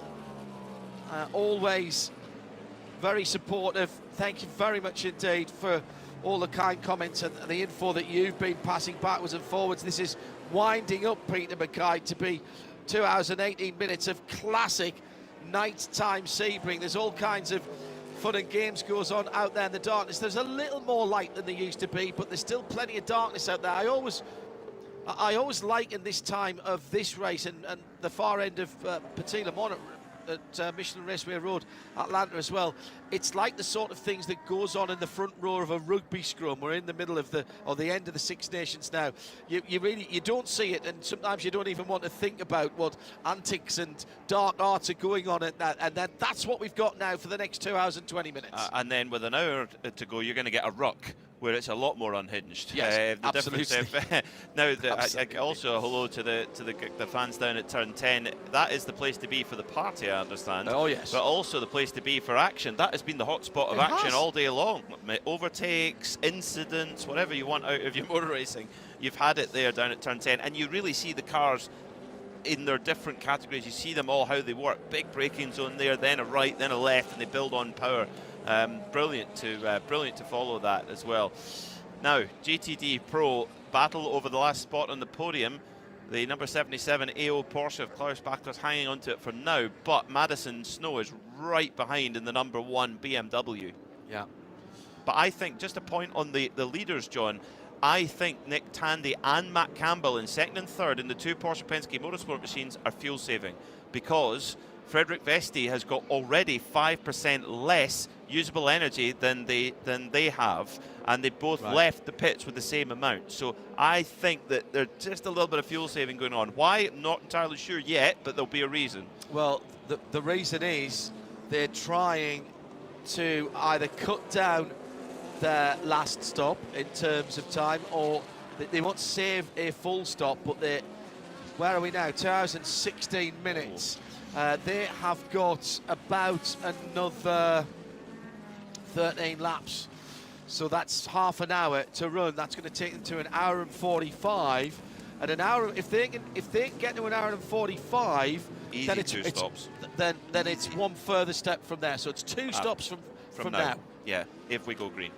Yeah, Marco Wittmann can't do that. He'll be coming in 3 or 4 laps' time in the BMW Team RLL number 25. The car that's actually the best off, unfortunately, for Tristan Vautier is just off. No, he's on that back end of the lead lap. He is, yeah. So he's still on the lead lap, and he has got a couple of laps in hand as Fred Vesti puts in the fastest lap of the whole race with 2 hours and 15 minutes to go. 9 3/4 hours in, and it's a 1:49.285. That is by just a couple of ticks of the clock quicker than Marco Wittmann's BMW pitting earlier. That was the previous fastest lap on a 49.298. It's go time for Cadillac. They've worked out that they can push it now. Turn up the map, turn up the hybrid. Let's go. Let's build some build some grace back to the two Porsche Penske Motorsports. It's nearly 2 seconds again, that lead, Peter. And just got a bit clean air as well. They've been working their way all the way through traffic, and now Frederick Vesti can get his head down and use that pace that he seems to have in that car. Once again, just through turn 1 alone, 0.2 of a second quicker. Just remarkable stuff. They've got great speed underneath, but it's not always about that. There's a bigger picture sometimes. Sometimes it's the fuel efficiency that can be important. Sometimes it's keeping the tyre. It can be all kinds of things that plays a factor here with 2 hours and 14, and nobody knows if we'll have a full course yellow, and if we do, how many. Yeah, totally agree. Great battles going on in GTD as well. Cedric Spirazzoli and has only 0.6 of a second over Parker Thompson. Ferrari versus Lexus there. 34 Conquest, that's a blue-coloured car. And obviously the Bumblebee, Vassar Sullivan Racing Lexus, obviously, but that's what it is. In GTD Pro, that gap at the front of the field is 3 seconds now between Dan Harper and Dennis Olsen since Harper went through into the lead. Klaus Bachler hasn't been able to put any further pressure on the Ford in the EO Racing Porsche, but he's still got Madison Snow.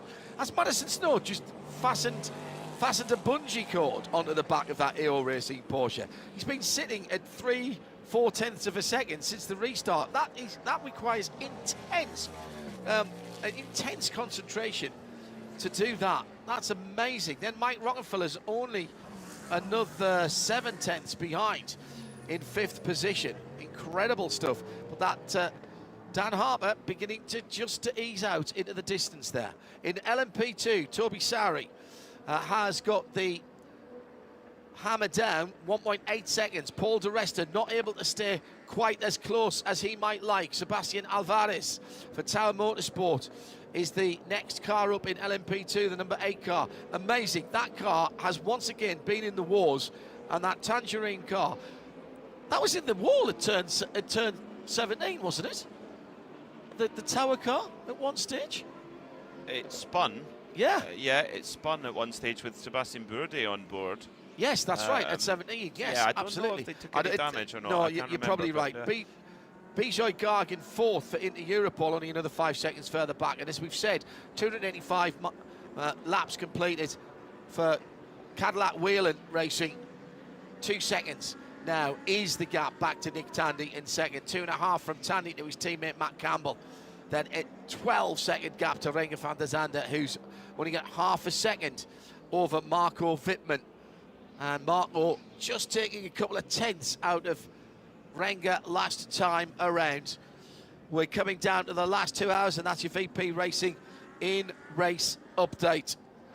Where's your money, Peter? Where's your money at the front of the field? Where's your money in the GT classes and LMP2? Because none of these top steps are signed, sealed and delivered. Nobody's put their towels down and reserved those places yet on the top step of the podiums in any of the 4 classes. This is why I'm not a betting man. You can't predict it. I mean, if you look at the form, Cadillac, 8 of the last Mobil 1 12 Hours of Sebring, they've won it 5 times. If you look at Action Express, they've won it in 3 different types of car since 2015. Good point. And they've, they've got fantastic drivers to do the job. They, qualifying was a disaster. They had a technical issue, which meant they couldn't set a qualifying time. They started at the back of the pack. They've got the fastest lap of the race. I mean, I know it's predictable to say who's your money on. Well, I mean, right now, Whelen Engineering Cadillac looking very, very strong. I mean, on pure pace, they look the strongest right now. But strategy-wise, could go either way. Watch out for Hunter McElroy's fight back as well after that penalty for the number 11 TDS racing car. He's dropped down to 7th position, and he's not quite off the lead lap in class, but he's not far away. So he needs to get the hammer down, but he's quicker than the cars ahead. He's chasing down Josh Bird. Welcome back to the 4Performance Global Broadcast Centre to Ryan Marine, as Peter Mackay struggles to get out of his chair and is taking a quick and well-earned break. How was your stint in the pitch? Did you enjoy that? Loved it. Loved it. No place quite like it, being down there in the middle of the action. And speaking of action, we've had a lead change just on that last lap in GTD. Parker Thompson in the Lexus got around Cedric Spirituoli. The previous lap, John, they were side by side at start-finish, and on timing and scoring, it showed they were separated by 1/1000th of a second. Thompson was able to complete that pass into turn number 1, and now has started to pull out a bit of a gap on the Ferrari, over 3/4 of a second. But that's been a really fun battle, and Indy Doncha is starting to creep up into that mix as well, and he's bringing Tom Sargent with him. Still have to be thinking about a BDO Nose Strategy Award, 1 for the Proto class, 1 for the GT class, or Class S, should I say. And on Wednesday, Endurance, Teamwork and Speed Award, with the data provided by CrowdStrike. And we'll be finding out who has won that just now. And in fact, the Z04 CrowdStrike by APR, LMP2 in the pit lane. Toby Sowery bringing the car in. Malthy Jakobsen is standing by with Joe Bradley. Yeah, CrowdStrike pit lane reporter, CrowdStrike Racing. I was going to stand by and just observe the pit stop, and then by magic, Malthy Jakobsen appears, so I can ask him. I mean, Malthy, you guys very much in contention, still 2 hours. This is when the fist fight begins, though, isn't it, Sebring? The last 2 hours. Yeah, exactly. I mean, there's still 2 hours to go, and it means it's still a very, very long race. Now Toby just left for his final stint of the race, and then the next stop we'll do a driver change, and I will go in for the end. Right, you've just appeared shirtless. You've now put your shirt on. Is this part of your preparation before you get back in the car? Yeah, I got out of the car like around an hour ago, so I just went back to have a bit of food to eat, to rehydrate a little bit, and then now I had a massage, and obviously now got changed to a dry set of driving gear, and then I'll be ready to jump in about 45 minutes. I've seen drivers do sort of stretching and stuff, and is that what you guys do all the time? Yeah, definitely. It helps, especially diff track is obviously very, very physical demanding with all the bumps, and obviously today with the heat. I'm Danish from northern of Europe, Scandinavia, so I'm not used to the heat the same way as probably some of the others. So yeah, it's important to stay hydrated, drink a lot, and then try to stay out of the sun as much as possible to get ready for the car. Enjoy to the flag, Molly. Joe Bradley down at CrowdStrike by Algarve Pro Racing. BMW number 25 in the pit lane with 2 hours and 7 minutes to go.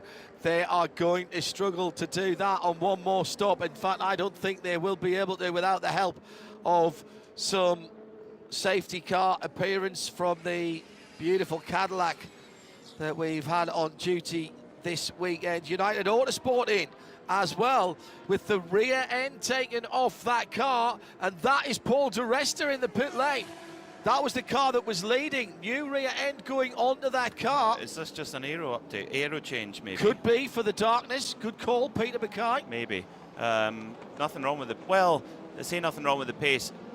Paul di Resta, you know, former Formula 1 driver, right there, could not make an impression on Toby Sowry in that CrowdStrike car. So maybe he just wants to have a little tweak to get it right to how he wants it. Well, assuming that Paul's going to stay in the car, I think this means that into Europol have gone through into the lead with Bijoy Garg again. Just about everybody in class has been at the sharp end of the field at some stage. TDS, at least one of the United cars into Europol. Riley led? Is the 74 led in that class? Maybe not, actually. Rasmus Lind has been installed in the seat just vacated by Paul di Resta. Big gaggle of cars at the far side of the circuit going through turn 10, Cunningham, and the leaders kicking through. Has there been a change here? There's been a change in the lead. I only went out for a quick bathroom break. Tandy's got through again in the darkness. Yes, he has. And in the traffic again. Yeah, so good point. In clear air, Vesti's got the speed. He's got the edge. But through the traffic, yeah, can we call Tandy the wily old fox? I mean, he is 40. But he's a devastatingly good fox. Oh, Peter Mackay's just dropped off the Tandy Christmas card list there.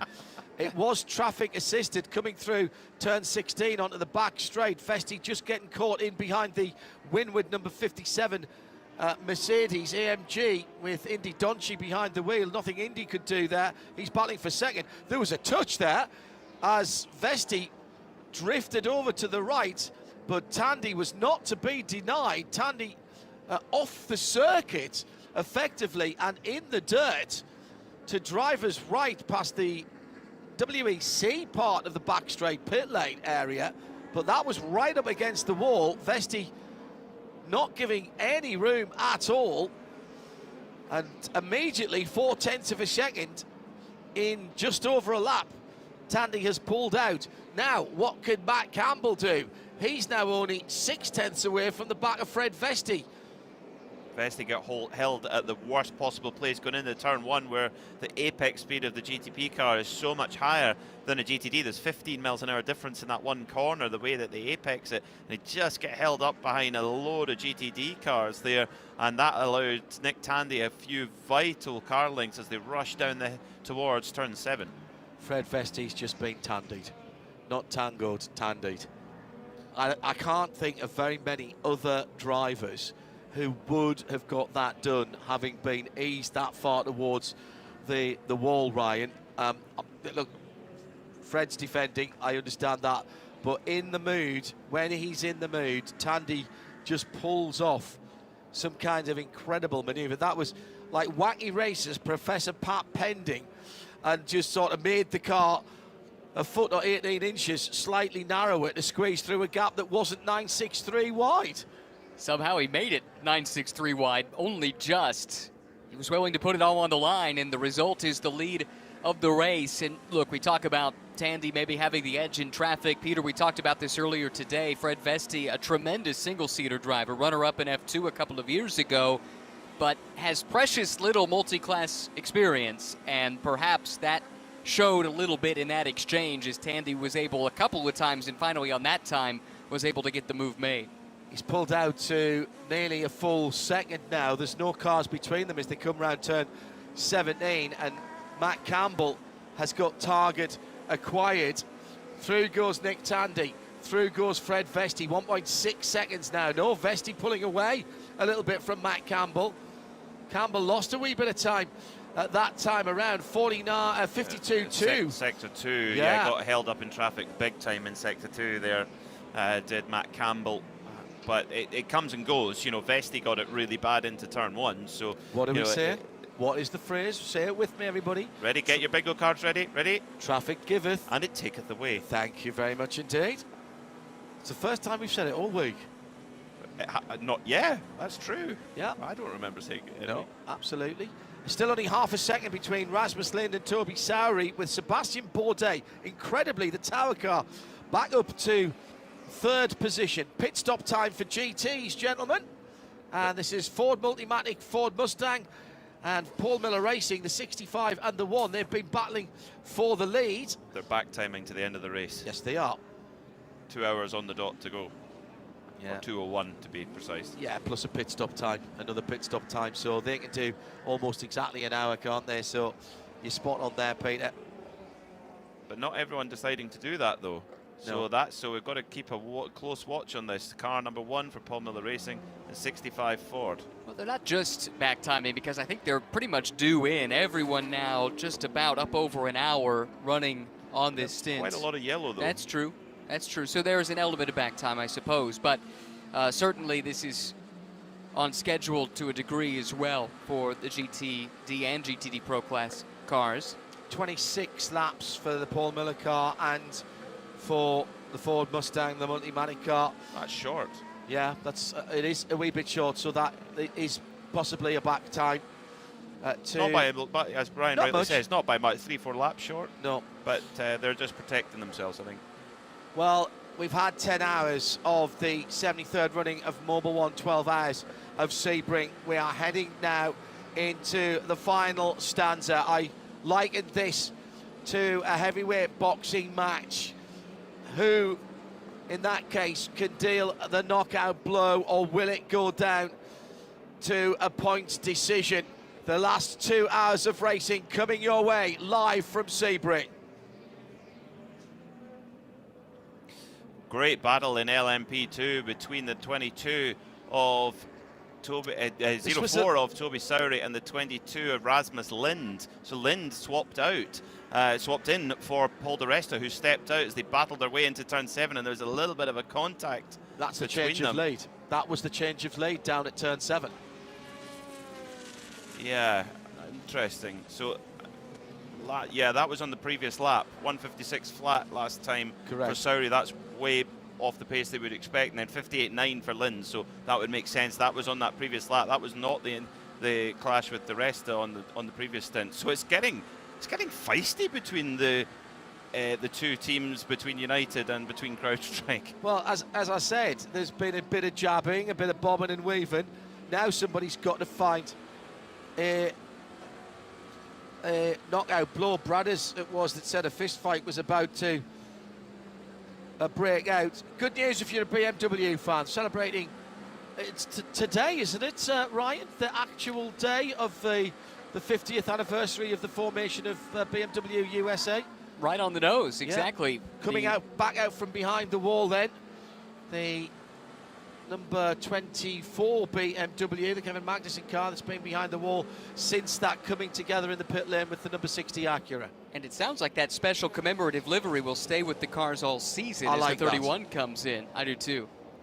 Fred Vesti then out of second place. So it's a Porsche Penske Motorsport 1-2. Fred Vesti. Earl Bamber in. Now, that's interesting. An hour and 58 minutes. Is that... Well, yeah, you can do that. GTP, you can do that for sure. Okay. We've seen the BMW 25 went over an hour. It might require a bit of fuel save, yeah, but you can do it. So this could be one pit stop to go after this one with Earl Bamber on board. Little damage to the left rear. Sorry, John. Yeah, and you no, saw go the crew member rip that piece off and throw it to the side instead of changing out the rear deck. Yeah, spot. A bit of wrap, actually. Might have been. 31 lap, 31 laps there. That is just under an hour.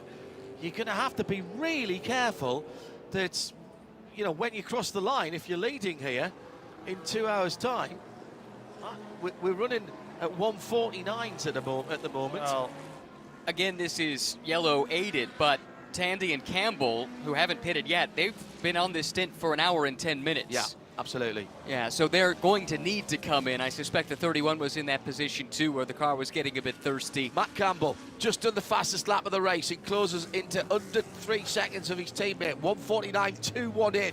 We are shaving tiny slivers of time Peter Mackay nods sagely. Well, this is Tandy and Campbell were in the early part of the stint were fuel saving, and their energy was always a little bit ahead of what the Whelen Engineering Cadillac was. Also, I think the Whelen Engineering Cadillac short fueled ever so slightly by 1 or 2% to get that track position coming out the last stop at the last yellow. So it's really fine margins now, and of course now, but for Tandy and Campbell, they can, when they do come into pit, they've got 9% energy, so they should get 2 more laps from now. Yeah. When they pit, they know that they don't have to fuel save to get home on one stop, whereas the 31 Whelen Engineering Cadillac, I think they've got to be a smidge. But Earl Bamber, he knows how to get that done. Those of you in Europe and the UK already into Sunday morning, just after 1 o'clock. In the wee small hours in Central European time, with just after midnight now, 15:15 midnight in the UK. Hello to Alexander Orkin, who's joining us and been glued to this one. Thanks for your kind words, Alex. Hope you and the family are all well. And still, we have no real idea where any of the silverware is going. If we take the Class Lux VP in race update, Indy Donchi leading in GTD by 3.3 seconds from Wright Motorsport. There's a car that's been just hanging around the top 6, the Porsche, the green and yellow stripe car. The Wright Motorsport Tom Sargent driven 120. Then it's Charlie Eastwood for DXDT Racing in 3rd position, the 36 car. Blue Corvette, 3/4 of a second further back in GTD Pro. Dan Harper with a relatively comfortable, in GTD terms, 4.8 seconds lead on Klaus Bachler, 48 from 77. BMW from Porsche, Ferrari in Dragon Speed. The number 1 car, 81 car, excuse me, that started on pole position all the way through. That 10 hours ago, Giacomo Altoe behind the wheel. Then Mike Rockenfeller's only another 10th further back from that as well. Still in the fight, Daniel Hunkadea for Corvette Racing, lurking in 5th position in LMP2. Toby Sowry by now 5 seconds again, looking slightly more comfortable. Rasmus Lind in 2nd, 6 seconds now, and he's been really pressured by Tower Motorsport, Sebastian Bourdais. They must have been almost together as they went across the line. 0.026 of a second for the orange and white car as Dragon Speed pit from the lead group in GTD Pro. And finally at the front of the field, it's 2.5 seconds between the two. Porsche Penske Motorsport 963s. And it's Renger van der Zande 17 seconds back now in 3rd position in the better placed of the Acuras. Big delay for Nick Tandy there. Strangely in traffic, there was some GT traffic in there, but actually got held up by the number 5 Proton competition Mustang sampling car of Neil Janney, trying to stay on the lead lap. And, well, Tandy got by quickly. Campbell did not. But do they carry on? Oh, they're going to carry on for yet another lap. Porsche Penske Motorsport machines. They've got 3% each of their usable energy. So that gives us an idea of what a lap is. Can I just point out to the assembled multitude and place before the court, the number 31 Earl Bamber Cadillac has just had a warning for overpowering again. Let's go down to Joe Bradley and the GTD battle. He's with Wright Motorsport at that end of the pit lane. Who have you got, Joe? Tom Sargent's just gotten out of the number 120, the Wright Motorsport Porsche. Right behind you, Tom, or I think just in front of you, coming in the pits was the leader, the Winward car. You were chasing him down there into the pits. That's how close this is. It is. It's still so long to go, but no, we're really happy to be in the position we're in.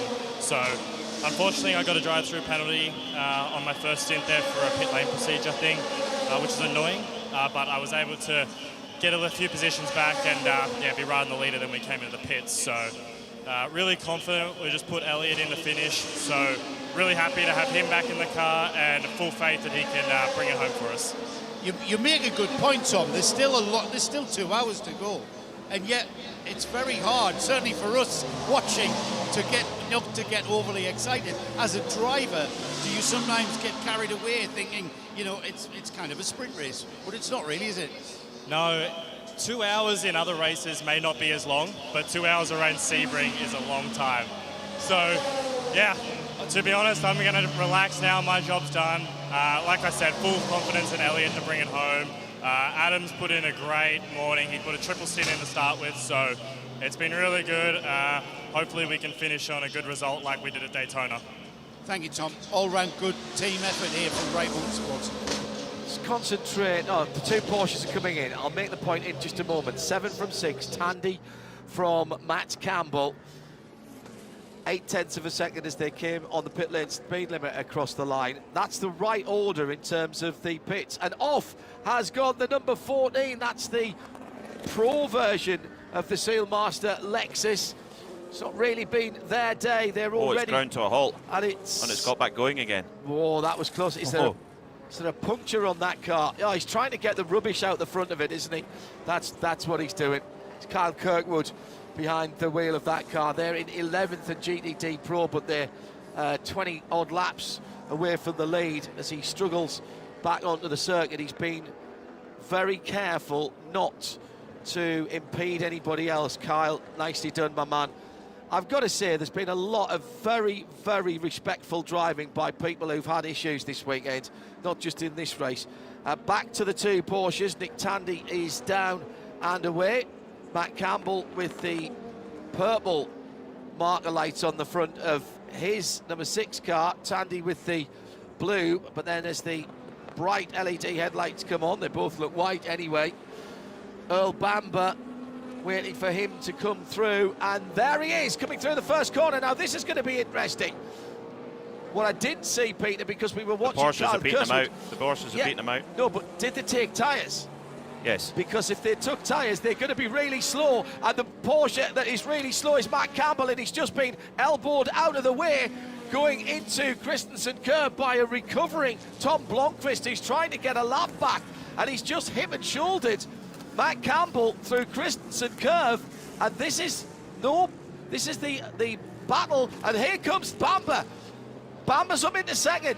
This is what happens when you change tyres. No tyre warmers, and that was my point there, Pete, as they were coming through. Yeah, great point. And here comes traffic as well. This is absolutely not what Matt Campbell wanted or needed. And a driver like Matt Campbell, the quality he's got, he can't outbrake an LMP2 car because his tyres aren't up to the temperature and pressure. Correct. That's it. So it's not just the other. Now, the rear of that 31 Cadillac, is the rear of that car, is the bodywork absolutely solid, or what?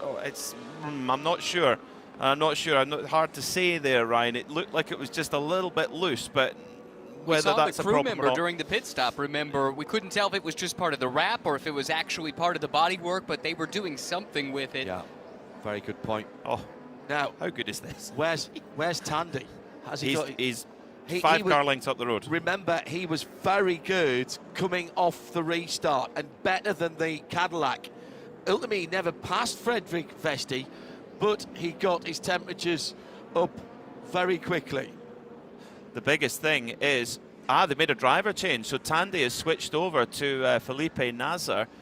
Yes, and Jaminet has got in for Matt Campbell. So changes there. That's quick work from the Porsche Penske Motorsport team. Of course, they would have had that was why it was new tyres. Nearly 40 seconds of fuel going in. The absolute maximum is 40 seconds that you can put in, and all the cars have a different flow rate to measure it out. So they're into the end now.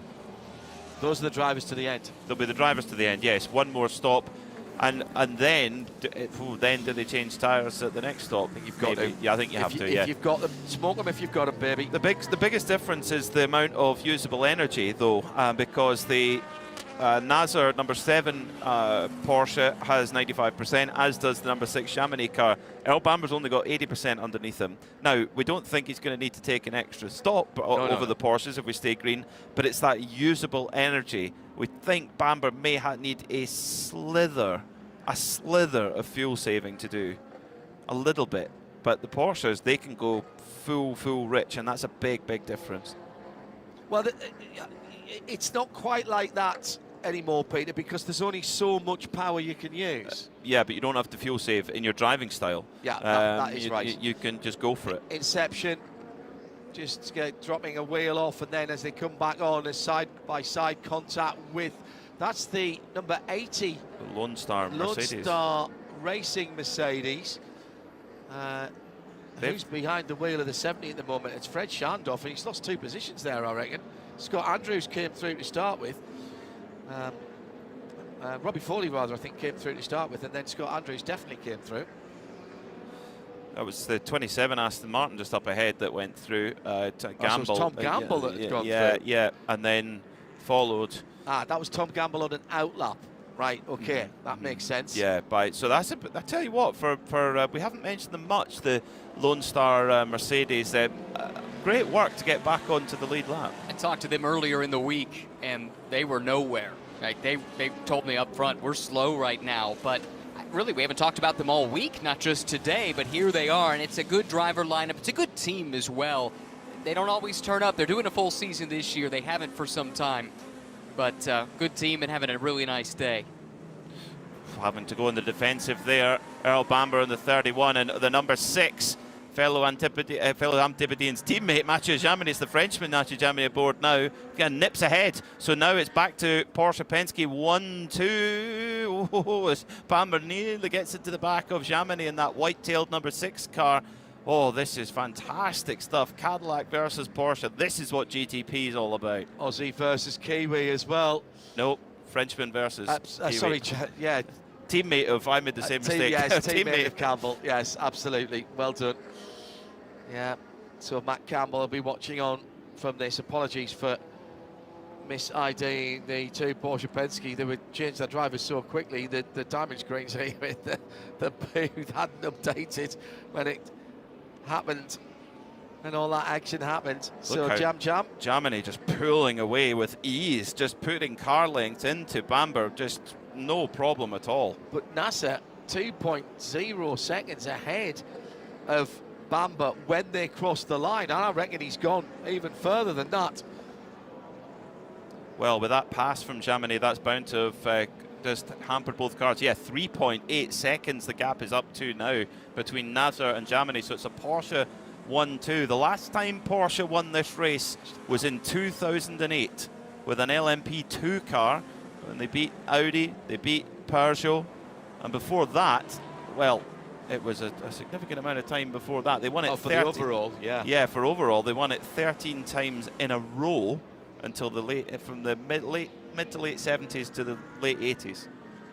So it's been a while since Porsche have been on the top step of the podium overall in the Mobil 1 12 Hours of Sebring. And the last time they did, the name Penske was above the pit garage. Yes, absolutely. It was the DHL RS Spider.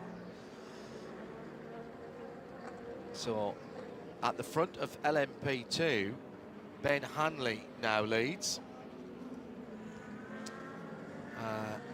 So how's that happened? What's going on there?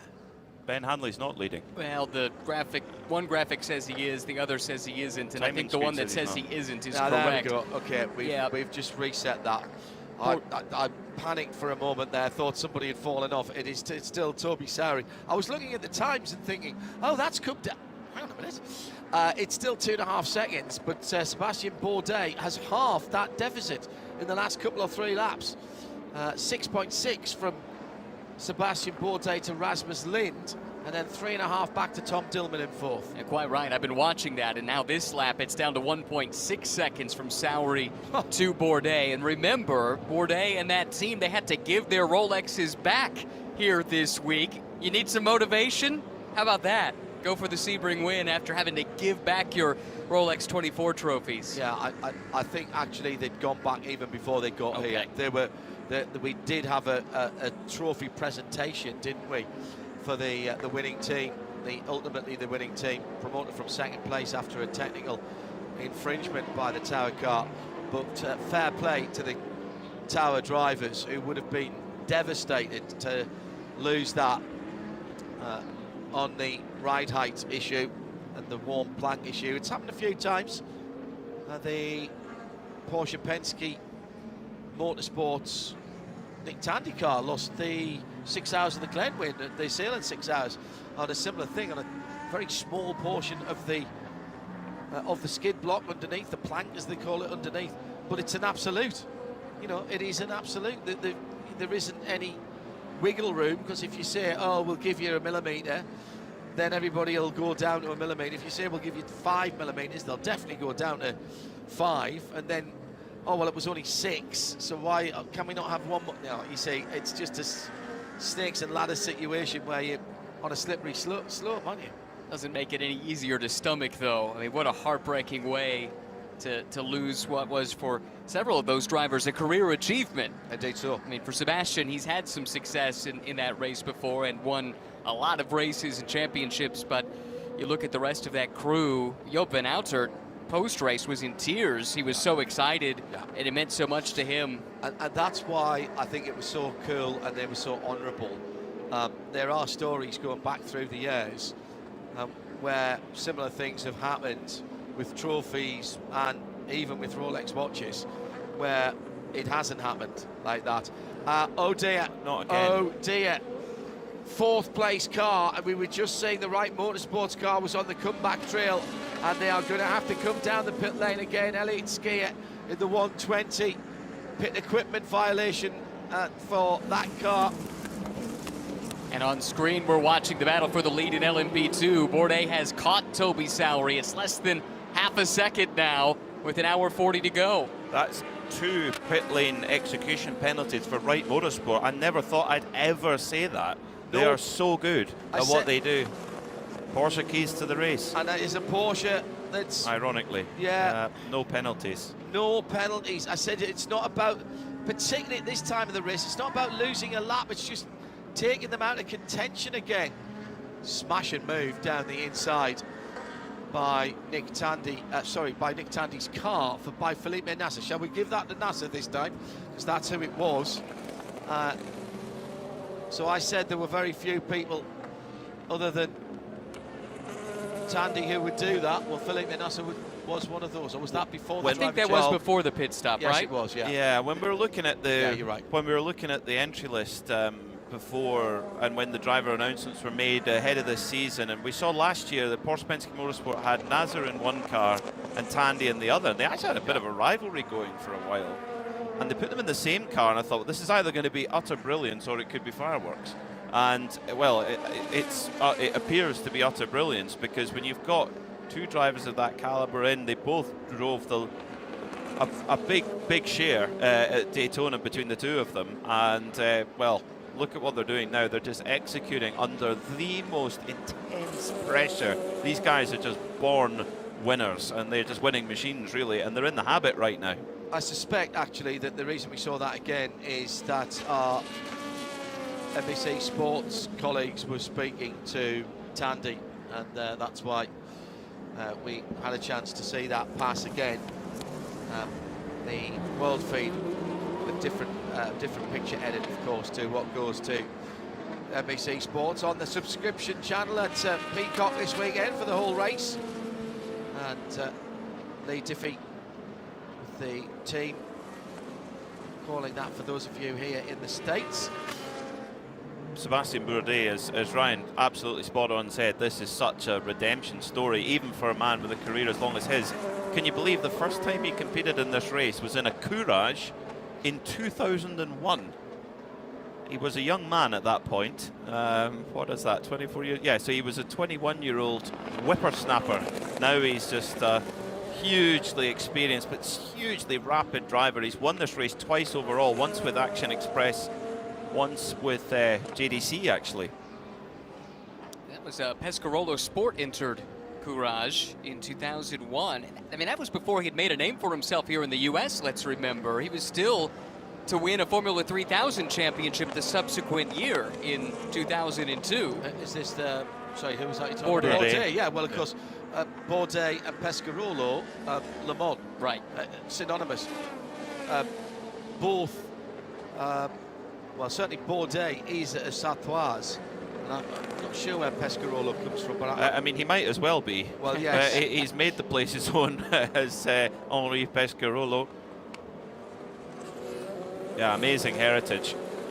And yeah, Sebastian Bourdais says CV is just the envy of many. But Toby Sowry, he's at that foot of the mountain in his career, and look at he does time and time again whenever he turns up in the IMSA WeatherTech SportsCar Championship with this usually with this CrowdStrike team. He is just so impressive, and he's holding off. He held off Paul Di Resta, and he's holding off Sebastian Bourdais right now, who's just struggled a bit through traffic there. Yeah, got a little bit close to the front end of that Ford GT D car. Paris was the place of birth for Henri Pescarolo. But he's probably spent more time in a car driving around Le Mans than many people have been alive. Dan Harper, I said he always had a smile on his face. Nick Damon, is that the case now? Yeah, he's got a big smile on his face. Yeah, the 48 car going very, very well, but somehow your teammate's got 7 or 8 seconds ahead of you. Yeah, so it was just out of a double stint, a bit sweaty, but it cooled off a bit there at the end, which was nice. All the references, my first time here in Sebring, so all my references for the first few laps in the dark had all disappeared, so it took a while to adjust into that, but it was good fun. The car's absolutely flying, so huge thank you to Paul Miller. Both cars up front. We've now just sort of split the strategy of both cars for any sort of situation. At least, hopefully, one of them will be up there. So have you short-filled the other car then? I can't say. Yeah. No, yes, you haven't. You really? Well, you did. Yes. Yeah. So we're just taking a gamble, and at least we'll have both cars, and hopefully one of them, at least, or not two of them, will be on the podium. I mean, it's lovely to have that sort of opportunity. It's amazing how this BMW M4 has just come stronger and stronger and stronger throughout the day. Has that surprised you as much as us? Yeah, to be honest, that's sort of what we expected. The cooler condition suits our car massively, with the turbo powers as well. I think that helps a lot, but also in the heat we struggle a bit with all the weight over the front axle. It just gets more and more understeer, so yeah, you need to cancel out the understeer to go fast, and that's what happens when the cooler conditions come. As you said, you had to get a whole new set of references for this track in the dark. I mean, you know, we kind of talk about professional racing drive, but how difficult is it when you're bouncing around, your head's being smashed about, you've only got 4 headlamps? I mean, is it very difficult to get those marks every single time? It is, yeah. It's that's what I sort of struggle with. Just to keep it consistent, I could maybe do a good lap and then I'd make a mistake and lose half a second. So it was just tidying up all that, really trying to focus on getting a reference, and then after that, it's easier whenever you have a few laps of clear track, but when you have 10 hypercars going either side of you, it's a bit difficult. So is Sebring in the dark more difficult than Nürburgring in the dark? Oh, that's a good question. I think they're both equally as hard. I think the Nürburgring is sort of, you get that tunnel vision, which I don't seem to get tonight. But whether that's just the first time, and I've got a lot more experience at the Nürburgring than I have here, so yeah. I know you're very focused next hour and a half or so, but are you off to NLS next weekend? No, unfortunately not. Unfortunately, with the clashes with, I think, Watkins Glen, we have different drivers from BMW going for that one, so I'll be cheering on from home. Okay, then best luck for your team for the rest of the hour and a half. Thank you. Yeah, it's an interesting point there. I loved it, Dan Harper. He's so nice that he's like, I shouldn't tell you, but oh, yes, okay, we did. I love it. But yes, that's so interesting, because we noticed the number 1 Paul Miller Racing BMW and the 65 Ford come in at slightly early, and of course those are the 2 cars that have teammate cars, so they can split that strategy and put more bets on at once. Early contender perhaps for the BDO no strategy in GTD in the GT category. Paul Miller sort of spread betting there, really, isn't it? Indeed. Yeah, I think it's worth consideration. I mean, we still have 92 minutes to go in this thing, so there could yet be a different strategy play that comes to the fore. But in the GT ranks, I'm struggling to come up with another. Maybe our collective can make some suggestions for us. Right. It's so early to call right now with 90 minutes left. It purely depends on whether we get any more full course yellows or not. And if we get one, do we get more than one? That's the question. Once again, LMP2, it never ever ceases to disappoint, to amaze. Sorry, Yes. it never disappoints. Never disappoints. Never ever disappoints. And you've got here, and this is what you get. You get these up-and-coming young stars who want to be at the top of the sport. Toby Sowry, silver-graded driver still, and then they get the chance to go toe-to-toe with some of the most established names in the sport. You know, Sebastian Bourdais has been a professional sports car racer in champ car and all sorts for 2 decades. And Toby gets the opportunity here, and indeed lots of other of his peers, young pros, battling away, and that's what we've got. With Matt Campbell, quite freshly out of the 7 car. How do you feel How do you feel that couple of stints went for you there? Yeah, it was okay. Obviously heavily interrupted by the yellows early on, but nevertheless settled into the rhythm. And obviously all the cars were trying to go as long as possible to take a stint off towards the end of the race. And us 3 cars at the front with the Cadillac, I think managed to do that. So yeah, close race for sure. It will get spicy towards the end and see how we go. It did seem to get very frenetic a couple of times with traffic as you were coming in and out. I mean, did you feel you got a fair crack of the whip with that, or do you just think that's one of those things you can't really judge with traffic? That's just traffic in Sebring. I mean, you have to have your give and take because you don't want to make a mistake and have a contact, so you don't want to have any unnecessary damage on the car towards the end of the race. So for sure you'd like to gain as much time as possible in the traffic, but nevertheless you got to be smart and have a good race head. Coming to the end, we're coming to the last couple of stints to race. What's the rules between the 6 and the 7 with Penske Motorsport? Are you allowed to race, or will it be orders even once you get to a certain point? Yeah, for now it's just racing as normal. Let's see towards the end of the race, but nevertheless, I think for now we just try and do our own race and see how we go towards the end. Thanks, Matt. Mathieu Jaminet has taken Matty Campbell's seat, and he's fallen some 6 seconds now behind his team car. Right, what was that rumbling down the pit lane? Ford Mustang of Gradient Racing. Yeah, come in. Tati Calderon, 14th in GTD. That will be their penultimate stop. Now what will they do? Will they go to half an hour, or will they spin at 45 and 45 from here? Well, they've made a driver change. They've popped Joey Hand into the car, who joined us as part of the team for the handy Mustang to have Challenge. just to slip in for the last hour and a half. It's a very very useful, very useful. Unfortunately, 4 laps down though in the class. When we spoke with Joey earlier, you could tell he was frustrated, but optimistic looking towards the future. He had a lot of good things to say about the Gradient Racing team and the direction that they're headed. Andres Levens, who heads up that team, started life with, first time I met him, I should say, it was CJ Wilson Racing, of course. CJ, I'm sure, will be tuned in if he's got the time. Still swap messages with him. So if you are, CJ, hope you and the family are well. And the Porsche dealership's going great guns, I know. Andres is a really enthusiast, and he runs a pretty tight ship. It's not the world's biggest team. They all seem to do 2 or 3 jobs in the pit lane and in the organisation, but proof that that type of organisation still has a place in this pit lane, which I really like. This is a bit early, isn't it, for the BMW? They pitted with 2 hours to go, the number 1.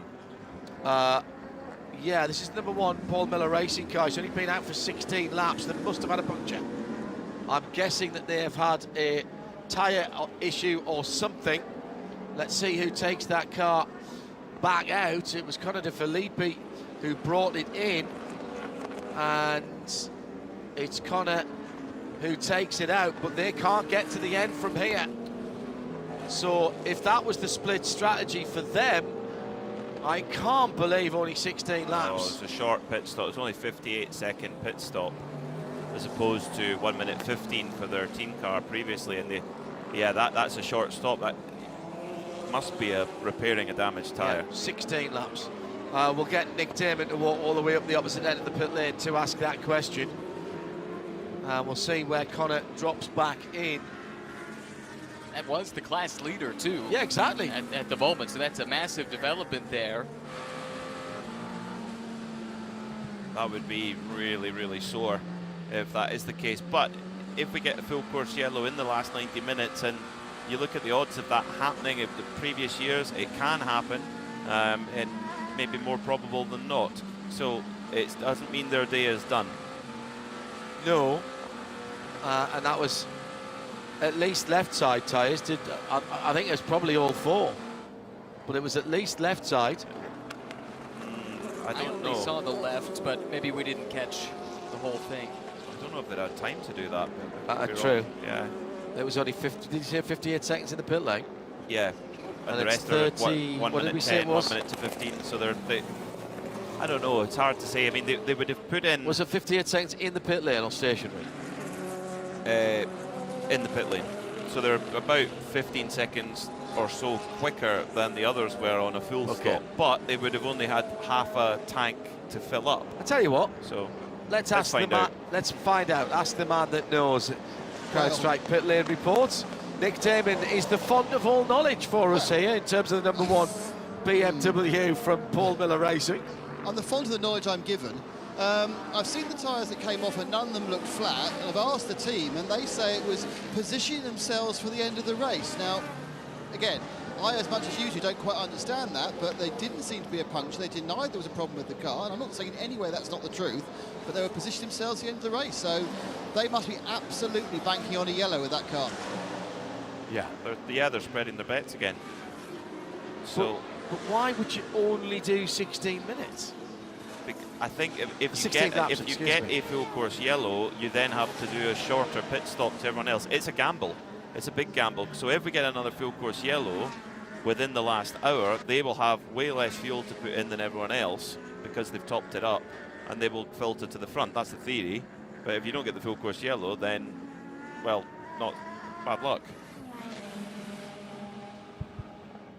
And if it is pit stops under a full course yellow, everyone else would have to do a full tank, so they're going to do all their tires all around. So yeah, maybe you get the track position, but if you're short filling, you're not going to do 4 tires most likely. I don't know. Very strange, especially to do it with the car that was leading the race. It's one thing to split the strategy with the car that's down the order a little bit, but they were running 1-2, and that was the top car. Do they have an embarrassment of riches? Yeah, They've got 2 rapid race cars. Maybe they've just got such a good position they can afford to spread bet. The brilliant at Lanzarote Camel. Hello, Alan. Coming up to 1 o'clock in the UK. Both left side tyres were changed on that car, and Nick has looked at the tyres and he didn't see any issue with them, and Nick reckons all 4 were changed. So very interesting. CrowdStrike 04, the CrowdStrike by Algarve Pro Racing. Another team that are going back to Le Mans from the IMSA WeatherTech SportsCar Championship. So that is Toby Sowry into the pit lane. Malte Jakobsen's got aboard with the Danish flag on the side of his helmet. And that's 80 minutes, 83 minutes. So that's going to be tight for 2 stops from there. Yeah. I think they can do 1 from here. 1 stop from here, yes. Yeah, I think they can. You think? 40 minutes? Don't hold me to it. I said I think, I said I don't. They've been getting 21, 22 laps out of that, which at, what are they racing at? 153s. That's what I'm saying. It's tight. And the problem, of course, with LMP2, as well as with GTD Pro and GTD, when you're doing your fuel calculations, Ryan, is you don't know how many laps you're doing, because all you can look at is the time and where the leader is when you're coming round. You get it 1 lap either way wrong and have to do an extra lap because the leader in GTP crosses with 1 second to go and therefore doesn't get the flag or the white flag. Oh my goodness. Well, let's use this as a reference point. Benjamin Peterson, a couple laps down right now in the PR1 Matheson car, but he's on 42.5 minutes on his stint at the moment. When you also factor in pit lane transit time stationary in the pits, I think they'd be okay. but only just. Right. Assuming Benjamin is an Yeah. appropriate yardstick for us here. Yeah, no, that's reasonable. So Inter Europol are leading in LMP2 at the moment, and the green and yellow car at the moment being driven by Tom Dillman. He'll have to come to pit lane this time, which he has not, but TDS has. So Tom Dillman stretching out. Now this is interesting. This is Inter Europol playing themselves back into the game here, Peter. If Tom Dillman is going to come round and do another lap, which he is, because he's gone past the line, Mikkel Jensen just comes in at the end of his 22nd lap. Oh, now this. Oh, hello. There's a Ferrari going slow on the side of the 021. It's the JG Wentworth car, Stephen McAleer. Now he's got it back going again. 11th position in class for Triasi's remaining car. I'll go through the retirements in just a moment. Went off at turn 8. So on the exit. Of the very sharp right-hand hairpin. Yeah. Just come back to that LMP2. Tom Dillman then, still out. I expect him to come this time. If he doesn't, he's working some kind of black magic. Who else? So Bordet currently scored in second, but is stopped 2 laps ago. So that's going to be, I think that is still going to be tight for Tower, because we've still got 80 minutes to go right now. But Dillman's now on 43 minutes on this stint. We just saw Peterson, who I was using as our yardstick a moment ago, give up the ghost, and he had been out for 44 minutes How plus. long was Sowry out for in the CrowdStrike Racing by APR car? Because he did 23 laps. Yeah, I didn't see that before he came in, and now That it's would be, reset well, to show this stint, so we Yeah, can look so that up. by my very rough calculations, he's Dillman's in the pit lane. It's a stint on 22 lap stint is 41 and a half minutes. So a 23 lap stint, a bit more than that. As off goes the 24 GTP BMW, which is way down the order. It's not been a good day for them. Pole sitting car. If BMW, well, this will be absolutely no consolation for them, but they've had all BMWs bad luck, haven't they? They've had every bit. I think now they'll be hoping that it stays with that car, because their chance of a win is gone, and their sister car, the 25, which Dries Van Toor admitted he thought they had more pace, is on the lead lap, is 17 seconds off the lead. So you get another full course yellow, they could be in the mix. Yeah, they might need one, though, because they are a little off sequence. Everyone else is about 30 minutes into a stint. They're 47 minutes into the stint, and they're going to have to do some work, some fuel save, I suspect, for the rest of this stint, and then one more if they're going to be good to go home on the one final stop. Remind everybody, I know it's late in Europe, but we do have Michelin post-race tech, and again, there's a problem for the JG Wentworth sponsored car. Another Ferrari. This is the third Ferrari we've seen have And this is not the first time we've seen this car with problems either. No. So has the bumps of Sebring brought? Oh, I think he's got a. No, he was just riding the curb. Okay, I thought there was maybe a tyre deflation, but the car has kept back going again, strangely. So it's just back and forth, back and forth. Let's have a word with Toby Sowry down at the CrowdStrike APR as we wait for the Stephen McAleer driven 021 machine to come back in. It's giving us all heart attacks, and probably everybody up and down the pit lane the same. Nick Damon has a CrowdStrike pit lane report. Toby, everything was looking really good till Sebastian Bourdais came after you. Yeah, I think we're on a different strategy. You know, we're hitting our targets, doing our procedures, which is easy to do when you're in the front of the race, but yeah, I mean, 20 laps with him hounding me, it adds a bit of pressure, but you know, that's what we're here for. We're drivers. If we just gave up and let them pass, why turn up? Do you my team in the booth team is thinking they might be a little bit short fueled. Is that what you're thinking as well? Yeah, I can't give too much away. That's, you know, part of the strategy, but we've got track position, which is very important around here, and we're just trying to manage keeping that while, you know, hitting fuel targets to assist. And will you be getting back in for the final stint, or is it mounted to the end? No, I've done my duties. I've got the car to where it needs to be, and now Mark's going to take it over and hopefully bring it home. Good week for you. Announcement of your IndyCar reserve drive with Rahal Letterman Langham. That must be very exciting. Yeah, it's a new task. Obviously, I love IndyCar as well as IMSA, so to be able to get the opportunity to do both is fantastic. And you know, Rahal Letterman Langham are a fantastic team. Lots of great figures inside. So massive credit for giving me the opportunity. But yeah, I'm excited to get stuck in with the IndyCar side as well as IMSA. IndyCar reserve tends to be a bit more useful than being a Formula 1 reserve, because you actually get to drive the car, and also occasionally put on a third car for the team, don't they? Yeah, I mean, I've also had a little bit of a risk, so you know, and it doesn't take much for someone to have a little incident and get a concussion. So fingers crossed, I get an opportunity, but not at the expense of someone else. You know, it'd be good to get my fair shot again. Excellent. Yeah, I completely understand. I understand the thing where you want someone to have a nod. But fall of a mountain bike. Speak to Jose Lopez. He'll sort that out for you. Nick Damon in the pit lane with a very matter-of-fact Toby Sowry. Hello to Tom Davies, saying with all the penalties and warnings that have been coming in for failing to adhere to the controlled powertrain parameters, have IMSA been giving teams a little bit of wiggle room with the circuits being as such? They get one warning, and then if they go over again, it's a penalty. Yes, except they can see whether it's a spike over a bump or whether it's a consistent, overpowering.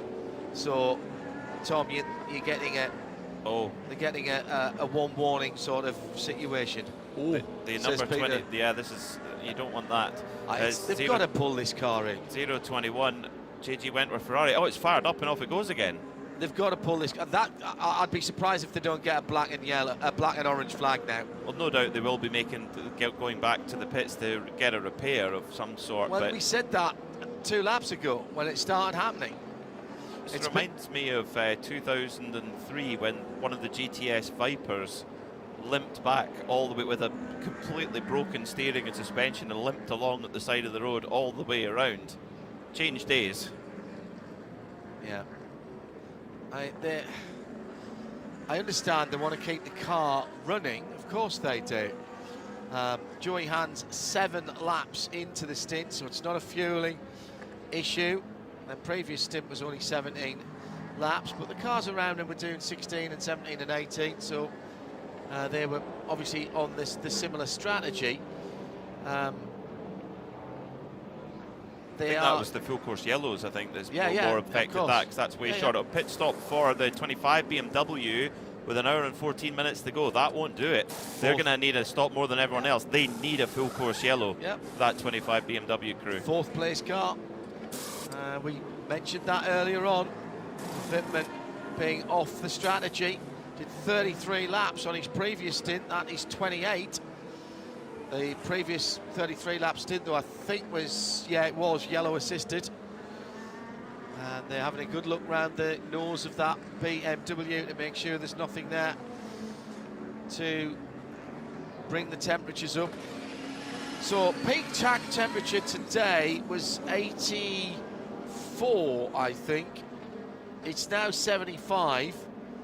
That was 28 Celsius, it's now 24. Air temperature went up to 30, it's now 25, or if you prefer, 77 Fahrenheit. So it's cool, but not as much or as quickly as I thought it might do, if I'm honest. And it's still quite humid. Actually, no, very humid. Have we got some cloud cover, actually? Because it's 73% now. And Nick Damon says it's very sticky out here. Well, it has been a very warm day. Very, very warm day. I salute our CrowdStrike pit lane team in those fire suits all day. Ryan, you were part of the team, but you look like totally fresh. Well, I get to come up here from time to time and join you guys in the air conditioning. It's Joe and Nick you got to think about. I did want to call out the GTD Pro battle, which has suddenly hotted up. Lauren Heinrich has run down Max Hesse. It's under a second between those two. It's the closest battle for the lead that we have now in any of the 4 classes. And Conor De Filippi on that alternative strategy in the number 1 Paul Miller BMW. He's just put that car's fastest lap of the race in on a 2-on-1 flat. I promised you a look at the retirements. We lost Charles Scardini, Triazzi competition Ferrari, in a controversial incident. The car went off and Jordan Taylor was penalised for contact with a stop in 60 seconds. Ricky Taylor, excuse me. And Wayne Taylor, his team boss, says they've got evidence that it didn't happen. Toby Lutke for Era Motorsport, that car was battered and banged up a little bit. Giorgio Serna-Giotto for Cetilar Racing, Ferrari, that was a car that had some problems and ground to a halt. Pratt Miller Motorsports, Orica came into the pits for work. Chris Cummins brought it in, but the 73 car didn't go back out. Whilst leading GTD, the caught-off competition Motorsport Mercedes, coming out of turn 5 and through 6, lost all drive, and Kenton Cook somehow managed to get it to a place of safety and not cause a full course yellow. That was the number 32 car out of the race. The Van der Steur Racing Aston Martin Vantage, in a strange week for Valentin Asclot, made a couple of mistakes, found himself off the circuit. He was the driver who brought the car into the pit lane. Whether that was linked to the eventual demise, we don't know. Change for the lead in GTD Pro. AO Racing to the front. Rexy is roaring in the darkness at Sebring. It's got past the 48 of Max Hesse. Lauren Heinrich, last year's GTD Pro champion, charging late on in the stint here. Hello to Dr. K, whose kids have just been chanting, "Go Rexy, go!" And it's worked. They've pushed Rexy to the lead of the class, Peter. They have. Yeah, there's a switch there, and Lauren Heinrich, I mean, you look at the rise in his career and how quickly he's got up to the top level, and used his world-class ability in virtual racing to supplement his on-track outdoor stuff. Let's have a little look back and see how we got that move done going into turn 5, and Hesse didn't fight it very hard. Hesse actually almost opened the door and said, "After you." Might be a little bit short on fuel maybe for Hesse, and needs to get a bit of fuel saving done possibly. Yeah, waiting for the call to say your numbers are good, you can go for it, which is a lovely feeling when you, particularly when you're battling. Well, they've been out 1 lap fewer than Rexy. That'll be it. That'll be the difference. Because they stopped sort of on that. It's like they stopped. No, I think Heinrich was pitted. 1 lap fewer. Yeah, exactly. Heinrich pitted before. They've got a 1 lap advantage correct over AO Racing. So Paul Miller Racing, 1 lap has been out there 1 lap fewer than Rexy. Yeah, so it's the other way around. Correct. So Hesse's actually should have more fuel in the tank, but perhaps the Porsche sips the fuel a little bit less than the BMW. The car that's sitting pretty, actually, is the car in 3rd position. Because if there's any worries about... They've got no problems on. They're the number 3 Corvette. Yeah. They've got no problems. They are 3 laps to the good on AO Racing. That's a decent margin. They're good. Just on an hour and 8 minutes still to go. We're talking about the position, so let's do a VP Racing in-race update. It's Jack Hawksworth. That is... Let me just make sure that I've got all the right information. Jack Hawksworth, that is leading in GTD as we move towards the probably next 4 or 5 laps. You can make your last pit stop and get to the end for the GT cars.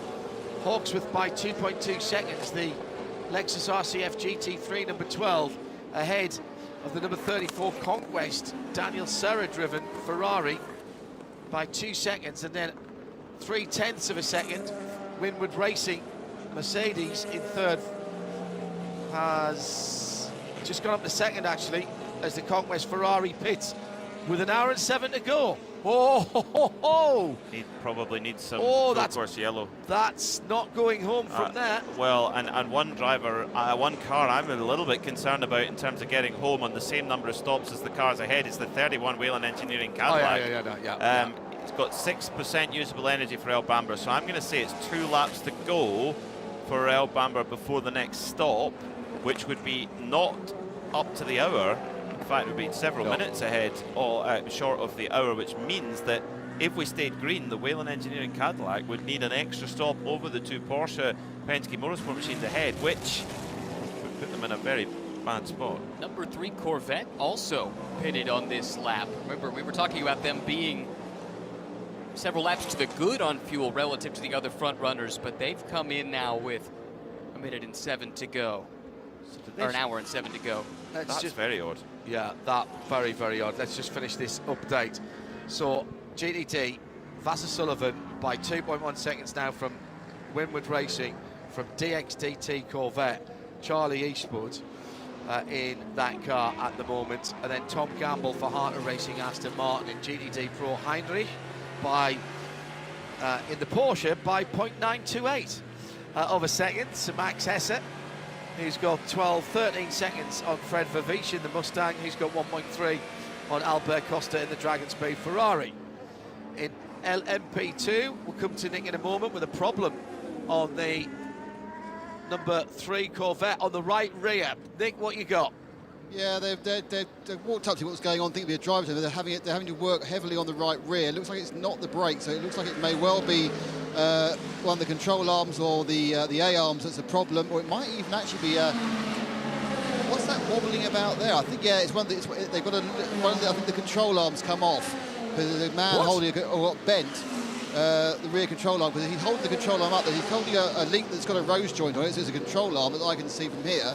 They're not obviously getting involved with the brakes, so it's definitely some methodology of mounting that. The rear toe link, I think, probably the best way to talk about it. The rear toe link, I think, that's gone, or has come loose, or has been punted, but that's what they're fixing to try and solve the problem, I'm afraid. So, yeah, that is... That car was only 11 laps out of the pits. It was sitting very, very pretty for a short final stop, and it is now out of contention. Yeah, Simple as that. Yeah, I can see that they are looking at the bit itself, and it's come apart. It hasn't snapped as such, it's just come apart. Obviously, because it's adjustable, there's several things you can adjust on it to make it with that. It's just come apart. It should be in one piece. It's just in 2 pieces. It's just broken. That is the bumps. Yep.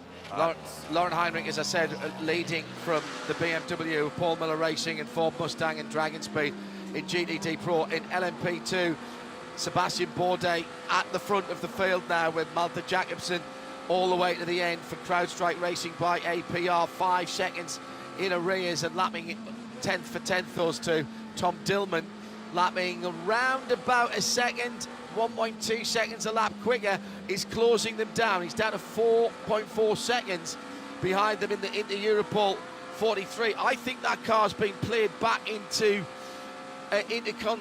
contention here because he is two laps to the good on Jacobsen and 3 laps to the good on Sebastian Bourdais in the Tower car. That is not done in LMP2, and at the front of the field, 8.5 seconds between the two Penske Porsche Motorsport machines. And I've got to tell you now, I heard what Matty Campbell said, but that's the lead car in the championship, even at this early part of the season. They won the Rolex 24, the number 7 car, and if they can keep that car ahead and extend that championship lead, that's exactly what you should be doing for the championship. Into the pits with an hour and 3 minutes to go is the 31 Whelen Cadillac in 3rd place. That they're going to need some full course yellow to get home from there. Yeah, that's too long. Yeah. That's probably 2 or 3 laps at the very least. That was the car in 3rd, so Nick Yellowly will come through into 3rd with the number 93 Acura. Neil Jani has just pitted and left in the Porsche 963 number 5. That's not going to get to the end without another splash either. And 6th place BMW M Team RLL, the number 25 car. So that car is sitting at the moment. Robin Frines has just been out a few laps, so again, that car is going to have to go to the end. It's looking better and better for the Porsche Penske Motorsports machines. Fuel's out on the 31 and there's work going on. That's the VP Racing in-race update. Sorry, John. That cost 3 or 4 seconds. That could be the difference. They're nowhere on fuel, Peter. That 3 or 4 well, seconds. but if they, it's barring a yellow. Barring a yellow, yeah, exactly. These tiny margins really, really matter. Almost like they made a little adjustment to tighten the bodywork up or something. Well, Bamberg stays aboard then for the run to the flag, but they are short on fuel. Well, I don't know. Team orders, and it's happened before, and it'll happen again. Well, but I don't know. It's closing down between the two cars. It's back down under 8 seconds again now. I just think, you know, I've seen it so many times before. When you've got an advantage, you hold the advantage, and when it's your team car, there's no point in racing each other. Those guys need to make sure that they finish 1 and 2, and ideally 7 from 6. That's the best finish for Porsche Penske Motorsport. Start, beginning, and end of it. If there's a problem with the 7, yeah, okay, fine. But as it stands right now, that should be the finishing order for Porsche Penske Motorsport. Could this be the final pit stop here for the 65? I think it is. It's on the fringe, but GTD Pro may be forward thinking they can't win this on pace. Let's try something on strategy. If they come in here and catch a yellow in the next couple of laps, they would cycle through to the front when everybody else pits under the yellow. We'll keep an eye on that. And that was the one of the Fords that pitted exactly on 2 hours to go. Right. So that's the sort of split strategy for that. They, as did the number 1 Paul Miller BMW before they had the extra alternative, which still is perplexing us. Yeah, that was a 59-minute and 13-second stint, pit out to pit in, for Fred Favish. So there you go. He's come out with he's come out with 1 hour and 30 seconds to go. So he needs to save a lap. He probably needs to save 2 laps, actually. Yeah, so what's that, about 12 to 15 litres? You'll know right now, because he's got to start saving now. There's no point in saving towards the end. If he's going to try and go at the end, he's got to start saving now. If he's not, and he's going to put pressure on everybody and get his foot down now with the new tyres and just hope, then the hope has to be for an intervention. He's waiting to see a Cadillac come out in front of him, which for a Ford driver is probably a bit odd, hoping for a General Motors car to be ahead of him. But whatever it needs to win. More front runner pit stops here. This is the erstwhile leader in GTD. Jack Hawksworth comes in with just under an hour to go for what they hope will be their final pit stop. Winward Racing take the lead, gentlemen, with the number 57. Yeah, and Philip Ellis was starting to make some inroads on this car too, certainly keeping them honest. And he's got 1 more lap in the tank, I reckon, Phil Ellis, so he's going to be down to 57 minutes, and that is eminently doable. Winward are not out of this at all, are they? No. They've not always, they led a few laps early on, then they've been sitting 4th and 5th and 3rd, and this might be a perfectly judged race again for the Winward team. Big hello to Robbie Sibbald, who's watching on the IMSA YouTube channel. A fellow Knockhill local. Hello, Robbie. Great to hear from you, and hope you're enjoying the Mobil 1 12 Hours of Sebring. With 58 minutes to go, it's about to get very, very exciting indeed. Let's grab a word with Nick Damon down in the pit lane for a CrowdStrike pit report, taking some drivers now who have done their work for the evening, and now they speak to Nick before they go and sit and bite their nails on the pit perch. Well, not this time, I'm afraid they ran away. I was just saying that Jack Hawksworth in the 12 had a very clean stop, and I think that car, 9 years old it may be, may find itself getting one final win because they've got the best guy in the car, and he's really got some pace. We've had the 40. We're about to get. Interestingly, really, is that how there is no activity at the moment at the Porsche pit, so they're obviously going to have absolutely no problem whatsoever in getting here on one more stop. This is the Porsche Penske prototypes, the 7s and the 6s, yeah, neither of them have come in. We also haven't yet seen Max Hesse or the leading Porsche, whose name I've completely forgotten because it's hot and I'm old. Lauren Heinrich, thank you. Yeah. So it's at this point, anyone who's not in a P2 can get to the end. Yes. Yeah. Quite fittingly, with 57 minutes to go, the 57 Winward Mercedes comes in. Genius. Is that an omen? Winners last year. They won pretty much everything last year. The start of the season was incredible for them. Now, the championship, I mean, you always still lose it at the end of the season, but effectively they won the championship last year with their performances in the first 5 races, of which I think they won 4, Peter? Was that right? They won, last year they won the Rolex 24, they won Sebring, so they won the 36 Hours of Florida in convincing fashion, they won Watkins Glen, and they won the championship overall, and they won the Michelin Endurance Cup. Not a bad day at the office. Yeah.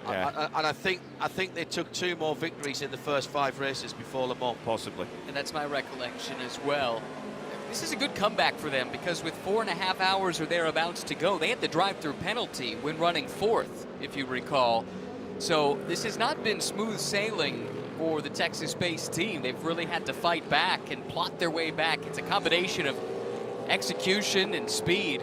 But we were talking about this to Andres Roos earlier on, particularly in the GTs, where this is for the lead right here. For the lead.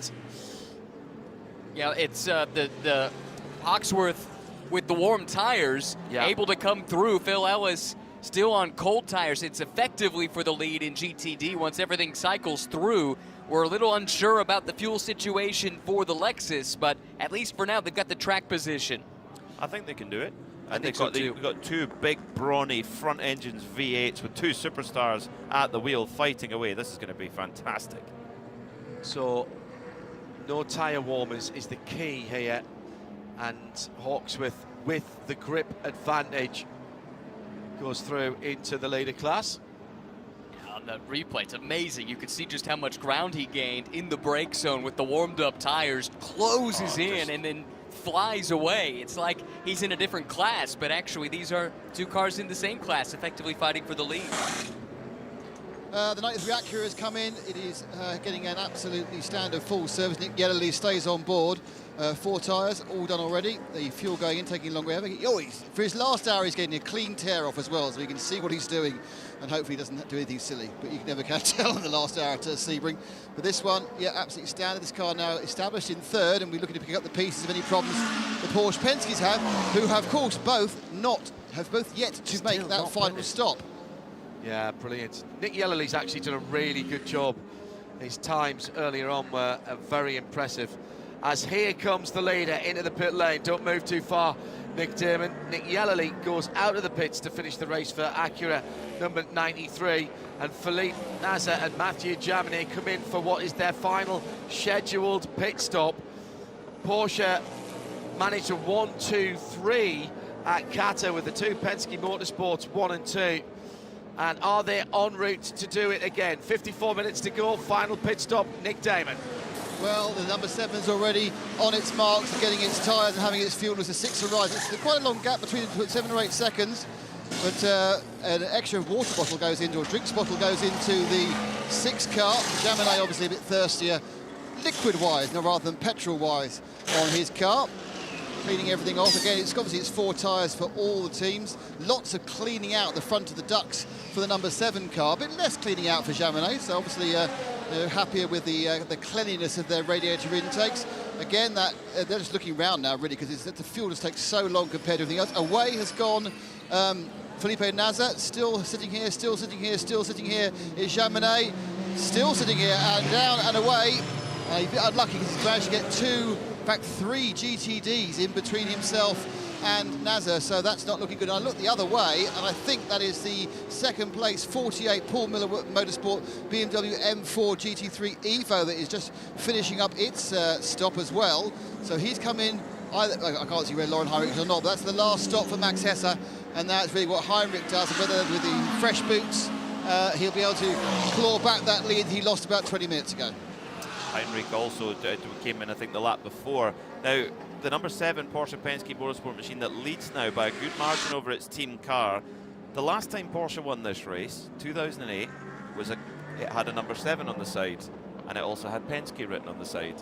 The last time that Porsche had a 1-2 in this race was also in 2008, but the second place car did not have Penske on the side. It had Dyson Racing Team on the side with Butch Leisinger, Andy Lally and Marino Franchitti. Yeah. So it was a 1-2 for the Porsches that day, but one in the hands of Penske, one in the hands of Dyson. Since we're talking history, some more potential history in the works here as well, because if Nick Tandy, who's part of this number 7 lineup, were to win this race, it would be the triple crown of endurance racing for him, as defined by overall wins at Rolex 24, 12 Hours of Sebring, and Le Mans. He would be the 10th driver to do the triple crown of endurance racing, and it is a who's who, if you'd like the list. Go All on. right. AJ Foyt, Hans Hermann, Jackie Oliver, Al Holbert, Hurley Haywood, Mauro Baldi, Andy Wallace, Marco Werner, and Timo Bernhard.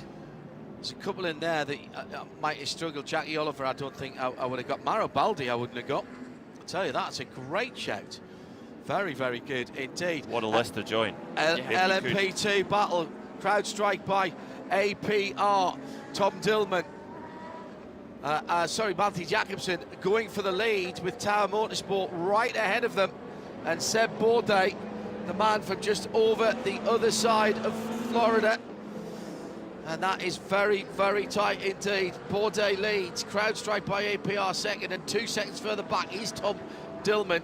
I was just about to say, the point I was trying to make about the Winward Racing guys is that, and you were spot on actually with this, the point you made about that pit stop, extra drive-through rather, that they had to do from the penalty, Ryan, is that they then worked, I think they were already working backwards to the end of the race by then. They grabbed an extra little lap here, an extra lap there, and that's pushed them into a situation now where they won't have to fuel save to the end of the race. And sometimes it's not just the one brainwave thing, it's a build-up of trying it, and some of it was yellow assisted, but even under yellow, to save a little bit more than someone else. Side-by-side action through turn 1, and that is GTD Lexus on and GTD GTD, yeah. It's the Lexus GTD car going through on one of the GTD Pro Mustangs. In fact, that's the 65, the one with the black windshield strip. The white windshield strip 64 is just up the road by 4 or 5 car lengths. Nick Damon, we had a split strategy is what we were hearing from Paul Miller Racing. That alternative strategy has become an alternative strategy now. Have you just had it again? It's become a converged strategy, hasn't it? Because they both now fuel to the end. It's kind of if you're going to do that, you want to kind of hold on as long as you can and almost hope for the best for the yellow flag. Nah, there's something wrong with that car. I think that last stop was, yes, they were being polite. It wasn't the tyre issue, it was some sort of issue. They may have had a bad tyre. It wasn't a flat tyre, and it was all 4 tyres, by the way, because there were 4 warm tyres sitting on the apron, behind the pitch, let's say. But yeah, something went wrong at that point, and obviously they didn't want to give information that was going to help anybody else. But we are now at the point where everybody, I think, everyone outside the P2s has made their hopeful final stop. I think they might have either a fuel fill problem or a fuel pickup problem, because they did 16 laps for Connor De Filippi before they came in, and now they've just done 18 laps there. I suppose we'll know in about,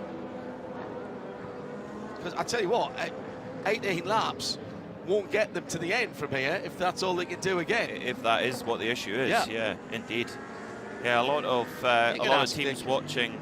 The one car that could bring out a full course yellow is the 021 Ferrari. Strange thing to say, I know, but they've gone back out on the circuit and there's more issues. There was an issue at turn 1 going slowly through there.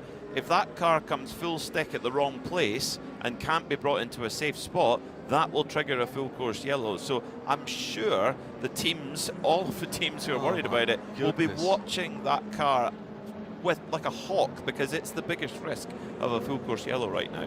It's been doing this off and on since right around the halfway mark.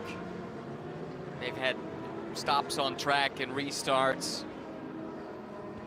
Bit of action at turn 17, and again a little bit of hip and shoulder on the bumps. The Conquest Ferrari and a Ford. And now we've got the Lone Star AMG going slowly. Hazard flashes on the four-ways on the back straight with Scott Andrews, and he's got a left rear flat on that car, and it's coming apart, and the carcass has come off right in the middle of the Ullman back straight. That's going to cause a full course yellow. Yep. Right there.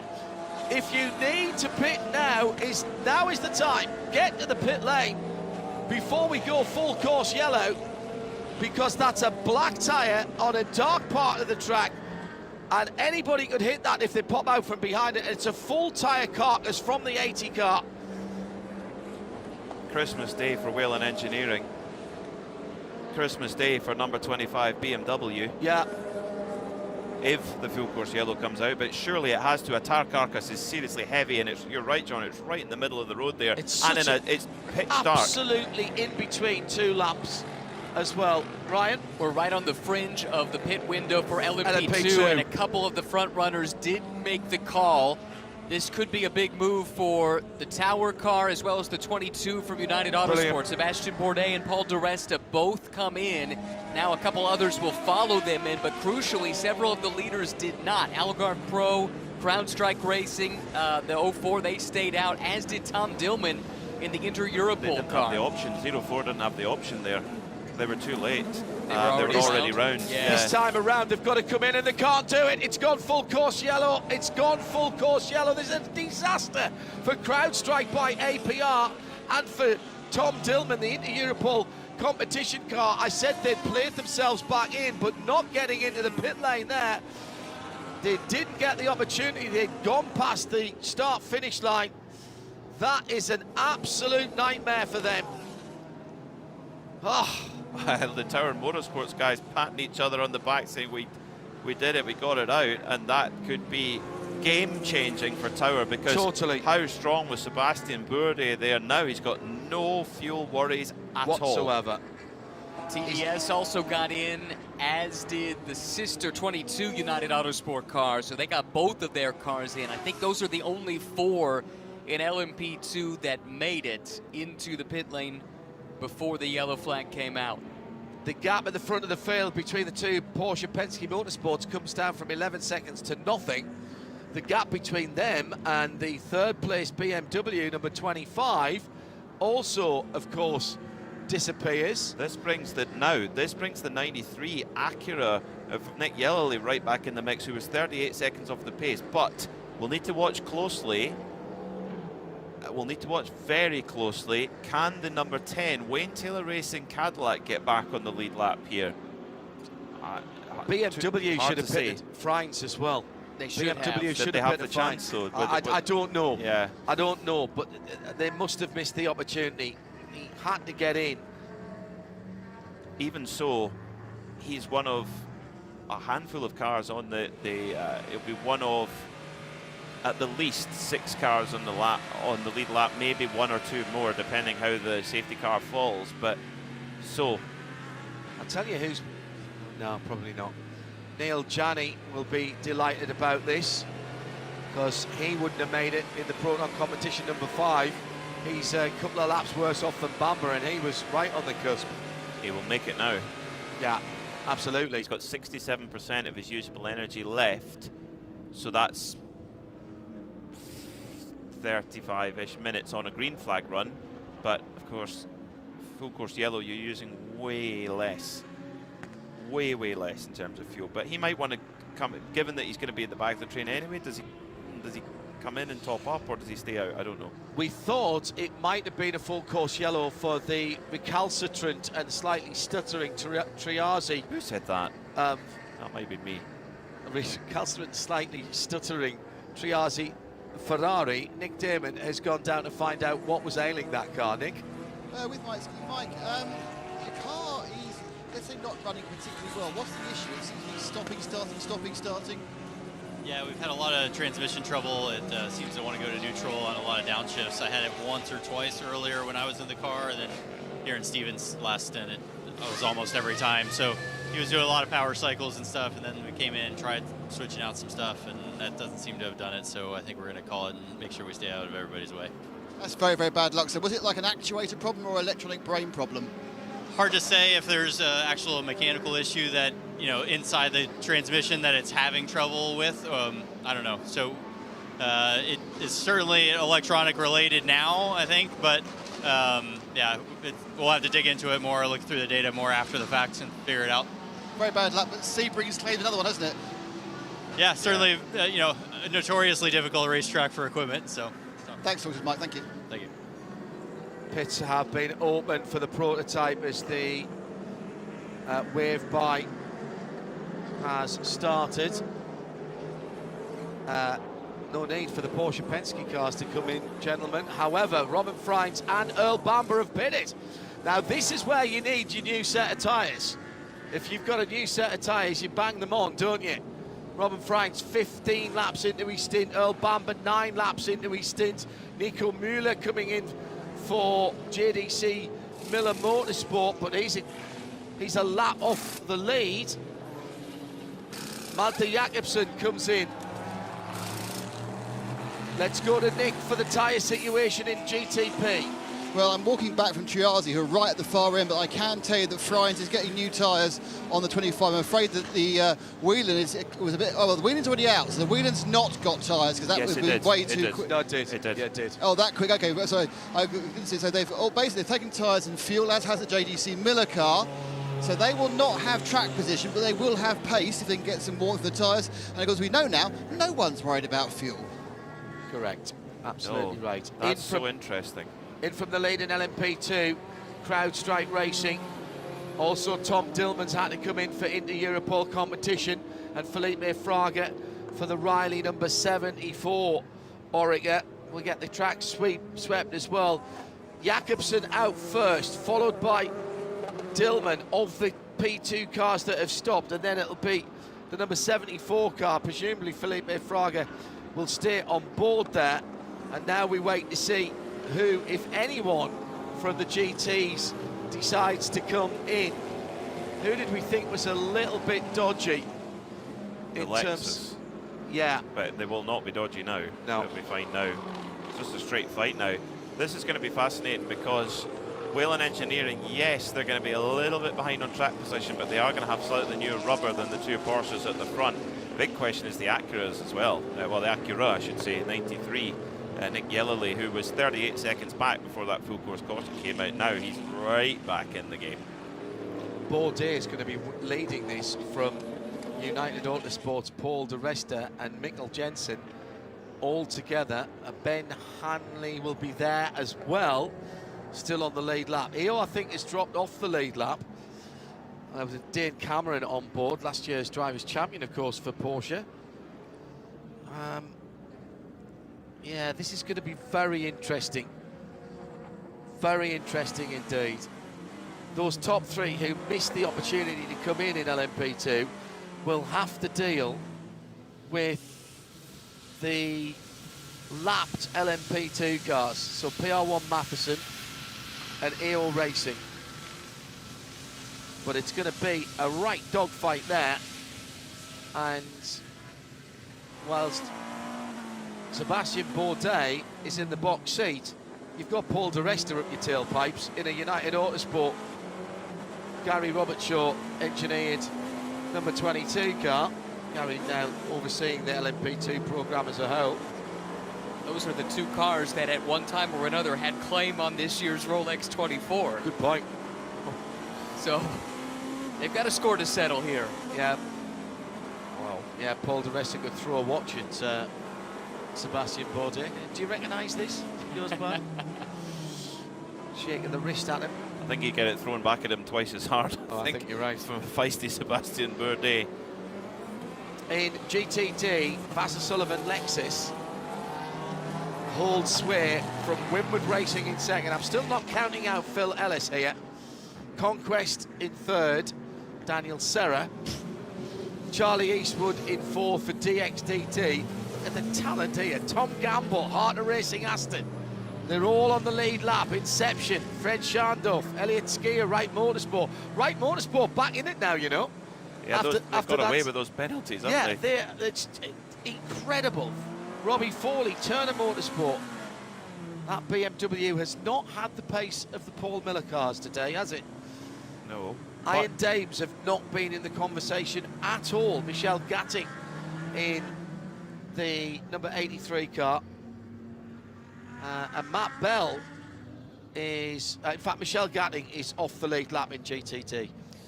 You've got 6 in GTD, the top 6 cars, all different brands. Yeah. Well done, IMSA technical team. Yeah, good point. Very good point. 37 minutes to go. Highlands ESPN 106.3 FM on Sirius XM 206 and around the circuit on 100.9 FM. RS2 for the audio around the world. And of course, we've got our streaming world feed video on the IMSA YouTube channel. If you want to sidestep the random ads, stop shouting at that algorithm. Honestly, it's not going to help you. Go to imsaradio.com and check out the live video tab to the top left. There'll be a little drop-down menu if your browser, depends on which browser you're using, and it is the first item in the drop-down menu there. Incredible stuff, absolutely incredible. Final wave by is being enacted, and the pitch therefore is open for all cars. I tell you what, 36 minutes now is fine for the P2s, isn't it? Yeah. All right. I was just wondering if anybody might drop in for a quick splash. No, more than fine. Yeah, okay. That's A-OK. Well, I think that's kind of what's deserved in LMP2. It's just that straight dogfight to the finish. This hasn't worked out as badly as I thought for CrowdStrike Racing by APR. They got in and out without losing the lead. They got in and out without losing the lead behind the safety car. How did that happen? Oh. The top two, Malte Jakobsen and Tom Dillman, I think are still ahead of Tower Motorsports. I need to see that in terms of as the cars come by. But that is what my timing and scoring is saying at the moment. I'm looking at two different systems.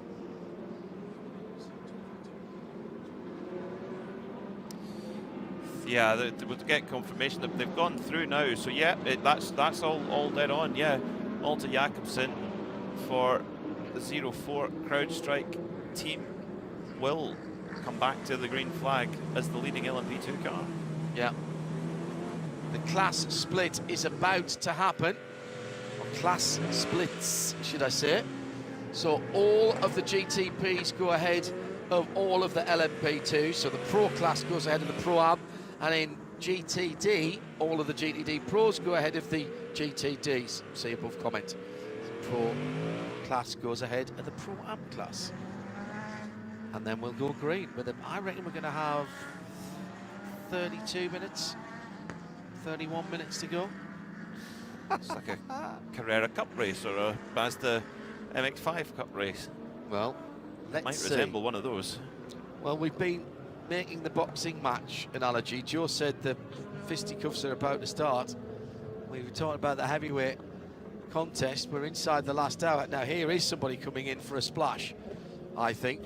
This is because the 99 AO Racing car was they got their lap back, so they're now back on the lead lap. Correct. AO Racing spiked the Dragon. Yeah, very good. Remember that car had no rear wing and half the rear deck missing earlier on, and they will have to hustle a little bit to get that car out. The safety car, the Cadillac safety car, is going down towards Cunningham Corner, turn 10 at the moment. I hear a Gibson engine being revved within an inch of its life. They've had the splash.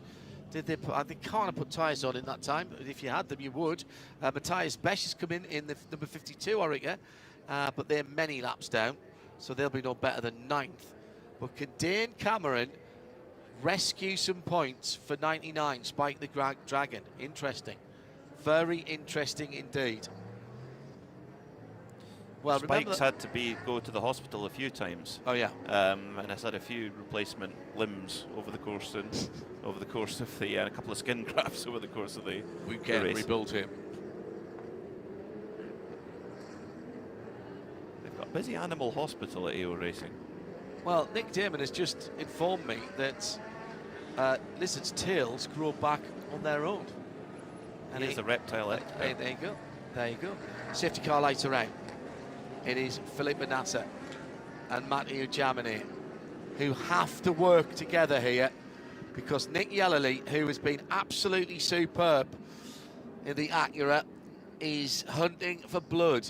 Can Neil Janney jump in and help and make it a Porsche 1-2-3 here, as it was in Qatar for the FIA WEC a couple of weekends ago? A few more than that.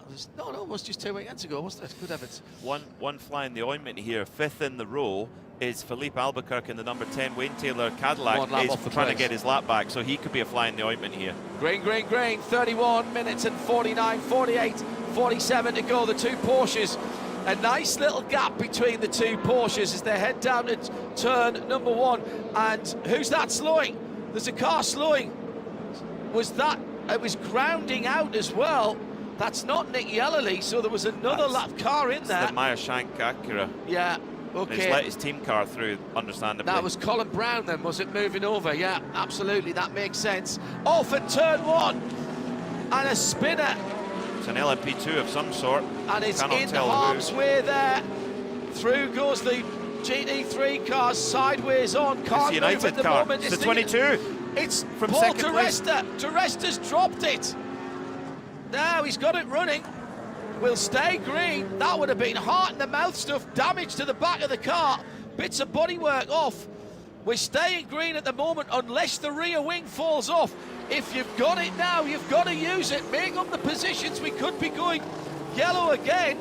Oh, there was a touch into the side of the Europol car from DeResta. Leaned on Dillman and I think came off the worst. No, that was the TDS car, I think, John. Was it? Yeah, the number 11. Mikkel Jensen? I think so. How did he get that far up? I saw the yellow and I thought it can't be the TDS car. It's got to be the yellow and green car. So hard in the dark, but I'm pretty sure it was that more luminous yellow of the TDS, that kind of luminous mustard, if I was to call it a colour. Oh, no. Well. Oh, Rolex 24 winners. Championship leaders in the fence with big damage. Yeah, that car is going to drop down. It will be finishing, let me see, I reckon it'll finish 8th, that car, in class. That's a huge point swing, particularly if the Tower car can get amongst it. Sebastian Bourdais in 3rd now. Well. Matt Jakobsen leads, by the way, for the crowd strike by APR. Tom Dillman in 2nd. 3rd Bourdais, 4th Mikkel Jensen for TDS. Was he right up there? I still can't tell which of the yellow cars it was, I'm afraid. Wow, well, we've got some talking points here. Hashtag I think Michelin PRT for the end of the race to at IMSA Radio. Go, Peter. My video knows strategy. My early nominee for that would be the number 5 Proton Competition Porsche. Yeah. You know, they've not necessarily got the outright pace of the works cars, and yet they've been able to keep themselves in a position and played everything the right way, and they're right there on the lead lap with 28 minutes to go, and not just on the lead lap, in 4th place. They would be my early bet. They've been down a lap at various times in this race, so great job to get back on the lead lap, and they find themselves in a position here where they can pick up the pieces, maybe get on the podium as things run here with 28.5 minutes left. And Paul DeResta has reached Nick Damon in the pit lane. And there's a huge amount of damage. It's not just the rear clip. The right-hand side pod's been scraped along the wall, which is going to make attaching the unliveried rear clip. Obviously had a bit of trouble. They've actually got a pure carbon fibre rear end on the machine, but they are, I think, looking at taking off the tyres as well. Need some new boots. At least the rear right they're going to go for a new one, but there's a huge amount of damage all down that side. It's going to be a while. This one's definitely out of the running. Thank you, Nick. GTD leaders, Phil Ellis, Winward Racing right with Jack Hawksworth, and right behind them, Daniel Serra. top three together going down the Ullman straight, the back straight down towards turn number 17. They've got lap traffic ahead of them. Nicky Katzberg and Andrea Caldarelli right in front of them. They're two GTD Pro cars who are a lap back. And the gleam of the headlights announcing the arrival of the prototype leaders, the GTP cars, at turn 7 and 8, 27 minutes and 19, 18, 17 to go. And everything's been closed back up again, except in LMP2, where half a second has been opened up by Malthi Jakobsen. In the context of what we've seen there, half a second to lead. He'll take that at the moment. Yeah, great job to get away there. I'm still not sure how they managed to cycle through with the lead. We thought that the four that came in absolutely right before the yellow had stolen a march on the field, but great work by the CrowdStrike Racing team, same for Inter Europol, to hold on to that track position somehow, some way. Now it's the question of, can they convert that into the result? It must have been just the fact that it's of how it happened in terms of where they were in the queue. They should have, but they hadn't done the class splits, but they must have been caught behind a whole bunch of GTD cars. That's the only explanation. Only explanation that could happen, that allowed them to get in and back out again. Jack Hawksworth made his way past the FAF Lamborghini, which of course is in GTD Pro. Why is that important? Because he needs to get by ahead of before the driver who's chasing him, Phil Ellis, does. And I think through that little sequence of traffic, Hawksworth has gained 6 or 7 car lengths there as they hit the brakes for going into Jean de Bienne and Le Mans Curve. So 25 minutes to go. The two Porsche Penske Motorsport machines lead, but they do have yellow lead right on the tailpipe. A slight question mark for the number 5 Proton competition car in 4th place. They've got 48% usable energy, 25 minutes on the clock. Their fuel is going to be tight. Confirmation that it was the TDS car that was involved in that contact. How did that get up there? No action taken. It was ruled upon already by race control. Good question. They came from a long way back, and that's another BDO No Strategy Award nominee, because they had that issue with Stephen Thomas's drive time, and they had to use the time under that yellow to get that taken care of, and now have themselves a chance to go and fight for a good result. Yeah. They did it slightly differently. I mean, 0-4 CrowdStrike, they put themselves in a strong position early by the sheer fitness level of George Kurtz, doing 3 hours non-stop. Straight off, yeah. I don't know actually how you do that, to be honest, but they did it, and it put them in a really strong spot, whereas TDS had to be a little bit more clever in terms of putting everything all together. And they thought they had, and then they found out they had 6 minutes or something like that they still needed to achieve, and got a lucky yellow, were able to put Stephen Thomas in the car, didn't lose any track position in doing it, and then got Hunter McElroy back in and now able to fight. I'll tell you who else that's helped is Paul Miller Racing and the number 1 car, Conor de Filippi, the alternative Plan Z strategy. He's just put that car's fastest lap of the race in. He's 7 tenths away from his teammate, who's 6 tenths away from the leader. Paul Miller coming back through the field. I'm not sure that's, you can say there was a strategy call that worked, but certainly they're not out of it. And sometimes, I think it was Reinhold Joost that said to me back in the ALMS days, I'd rather be lucky than good. The problem with fighting against Joost was they were good as well as lucky. They made their own luck too. Oh, there is a case for that. So Conor de Filippi, with just 10 laps under his belt, we'll find out if that was a fuel issue, because in about 6 to 8 laps time, if he's got to come in again, we'll know that that was a problem, or whether it has just fallen into their lap. Oh my goodness, incredible stuff. Lauren Heinrich puts the fastest GTD Pro lap of the race in, a 2 minutes 0.5. We were getting just under 2 minutes in qualifying and the free practice, but this now is a car that's done 11 hours and 37 minutes of running. And that is a new GTD lap record that was set back in 2020. GTD Pro. Well, same Pro thing. in those days, yeah, there was no Pro in those days. Yeah, They've best out overall GTD, if you like, set by Patrick Long. now retired as a Porsche factory driver. 2-minute flat point 8:08. Well, the new era of Porsche factory driver, Lauren Heinrich, well, he's the new lap record holder for a GTD car here at Sebring. What year did you say the old record was set? 2020. Yeah, that was in October, remember. That was the strange end of year, unless it was set in the shorter, because there were two Sebring races. No, it was that one. It was the October one. Yeah, that's right.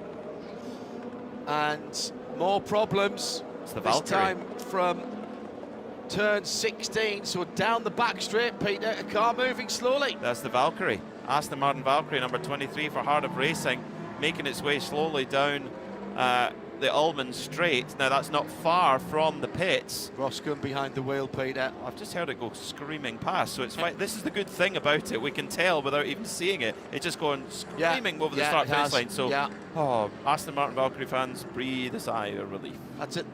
It's only 2 laps off the overall lead and sitting inside the top 10. 18 seconds ahead of Wayne Taylor Racing's Louis Delatraz in the 40 Cadillac. Philippe Albuquerque now just 2.5 seconds behind 6th place Robin Freins, who's half a second behind Earl Bamber for Cadillac Whelan, who's 3/4 of a second behind Proton's Neil Janney, who's 5 seconds behind Nick Yellerly, who's half a second behind Mathieu Jaminet, who's 4 seconds behind Felipe Nasser. Now this is great team play, because you want Felipe Nasser off in the distance at this point. He's got to get away. Well, that certainly is one way to play it, if you've got that opportunity. Now the GTD battle, Jack Hawksworth against Philip Ellis, they've come up behind the number 4 Corvette in GTD Pro, which is many laps down, and well, it's kind of interrupting the GTD battle, and great job there by the 4 car of Nicky Katzberg, who's just let them go and let them get on with it. Great sportsmanship. Yeah. Here comes Ellis around the outside of turn 7. They touch. They touch as Hawksworth. This is for the lead in GTD, and Hawksworth shuts the door hard. And following through behind Daniel Surra's good. Go on, guys, fight. You fight. Take fuel, take tyre life. I'm quite happy sitting here for the moment. Here comes Ellis from a long way back into turn 10. He's up on the 3/4 of the Sealmaster red, yellow and black car. There's definitely performance in that Winward Mercedes AMG, whether it's a grip advantage, a performance advantage. He hasn't got the pace down the straights in that AMG. We know that. He's got to give it a go, and Philip Ellis knows he's got to give it a go in the twisty stuff. Both of these drivers are trying to go back to back. Hawksworth won GTD Pro last year.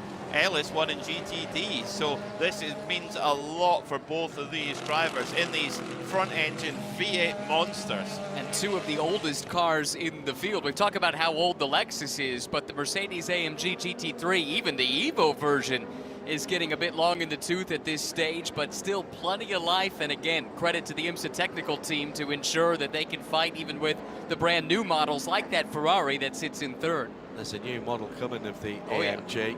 And they're going back to the big engines. No more highly tuned 4 cylinders. And there's an opportunity for a new GT3 race car there. And Audi as well, with the new version of the R8, with the jointly developed Lamborghini V8 engine as well, possibly as soon as end of 2026, beginning of 2027 for that car. Max Hesser puts the fastest lap of the number 48 Paul Miller Racing BMW in, and he has to, because he's dropping away 1.1 seconds from Lauren Heinrich. If the BMWs are going to beat the dinosaur, then they've got to get up there right now. 18.5 minutes to go. 5 seconds at the front of the field. The 2 Porsche Penske Motorsports are apart. 8 tenths between Mathieu Jaminet and Nick Yellerly. Yellerly staying there, but not making any inroads. Lost all of a tenth last time around. He's got 5 seconds on Neil Janney, who just can't seem to make any inroads there. Janney's He's too busy. careful on fuel, I think. Yeah, and he's also got Earl Bamber to deal with for Cadillac Whelan in the number 31, the red-fronted car. And Robin Freins, too. Those were the two cars that were iffy on fuel that had to pit during that last yellow, and they are nose to tail right behind Johnny. If they could get free, maybe they'd have the pace to try and run down the front runners. Louis Delatraz puts the number 40 Wayne Taylor Racing Cadillac's best lap of the race in a 49.6. That's under 4/10, or just on 4/10 away from the fastest lap of the race. So the Wayne Taylor Racing Cadillacs did have some speed today. They've not had any luck at all. Second place, Porsche carving its way through traffic. That's the Gradient 66 Mustang it's going by at the moment. Down the back straight, AO Racing puts another fastest lap of the GTD Pro field in. So Joey Hand, Mario Farnbacher, Michelle Gatting, Scott Andrews, Matty Bell, all getting the leading prototypes coming through. Scott Andrews also in that little battle pack of cars in the Lone Star Racing machine. Matthias Besch has come into the pits for PR1 Matheson Motorsport from 9th position. Paul de Resta did come out after that off at turn 1 in turn 8 for the number 22 United Autosports team. Through goes Malte Jakobsen, fastest lap of the race for his car, 151.1, and he's eased out another 6/10 because even though Tom Dillman in second has put in a 51.7, that's that car's fastest lap of the race, it's still not quick enough. 51.2 for Sebastian Bourdais. He's taken half a second out of Dillman. Mikkel Jensen is only another 1 second further back down the field. He's done a 51.4. Incredible stuff at the front of the P2 field. And it's incredible stuff in GTD as well. Hawksworth holding off Philip Ellis. These are two drivers that have had such a great run of a couple of years in the IMSA WeatherTech SportsCar Championship with lots of success, race wins, titles, etc. And it's now just a straight fight. 15 minutes. Who has got the performance? Who wants it more? Ellis last year wins at the Rolex 24, the Sebring 12 hours, 6 hours of the Glen. He also won his class at the Spa 24 last year. It was just a magical season for Philip Ellis, and he is so good on the brakes. Yeah. That's where he really closes in on this Lexus. 15 minutes to go. You know he's going to go for it if he's close enough to have a go. Well, is this going to be a rewind of the Jaime Mello versus Jörg Bergmeister finish in GT all those years ago? It's got the makings of it. I'm not sure that I can take another one of those, if I'm quite honest. That was building and building all the way through the last 10 or 15 minutes. Now the number 3 Corvette playing a factor here in GTD Pro. They're several laps down. The wheel of that is Alexander Sims, and as Hawksworth able to get by, stuffs it up the inside, and Sims again, true pro, lets them both go. Maybe held up Hawksworth. Here comes Ellis. Ellis puts up just on the quarter pallet. They do touch again. Here comes Ellis, a bump and run, and he goes through. Now, is that going to be looked at? I tell you, it's close to the end of the race. I don't think that Jack Hawksworth will be very happy about that. The Mercedes up the inside. There was a little bit of a lack of loss of momentum by the Lexus when he came up to that Corvette. And Ellis has gone. Ellis has absolutely checked out. All of a sudden, he's put half a second, 3/4 of a second in. Well, he's really got to make a move now, because if there is a call to make a redress or anything like that, you've got to have the pace in hand. But no, or just scamper, just go. Just show that you've got the pace anyway and you were being held up. How did you see it, Ryan? I don't want to have to make that call. I think this late in the race, Philip Ellis has to go for it and then let the chips fall where they may, right? It's up to race control now. It's a tough call to make, though, to make him give that spot back or serve a penalty, because the 12 was checked up in traffic. That was part of the reason they made contact, at least the first time. It was the second contact, though, that I'm not so sure about. What about you, John? It's going to be the decision that's got to be made from race control if they look at it, and it hasn't come up that it's being looked at the moment, but if they do, I think what they've got to balance is, was there racing room given by the leader as against the contact that moved the leader out of the way? and where does that balance lie? And I'm not sure I want to call that. Definitely got held up by the number 3 Corvette. Then there's a bump, and then down into turn 5. He's not at the apex, and he gets just a little tap.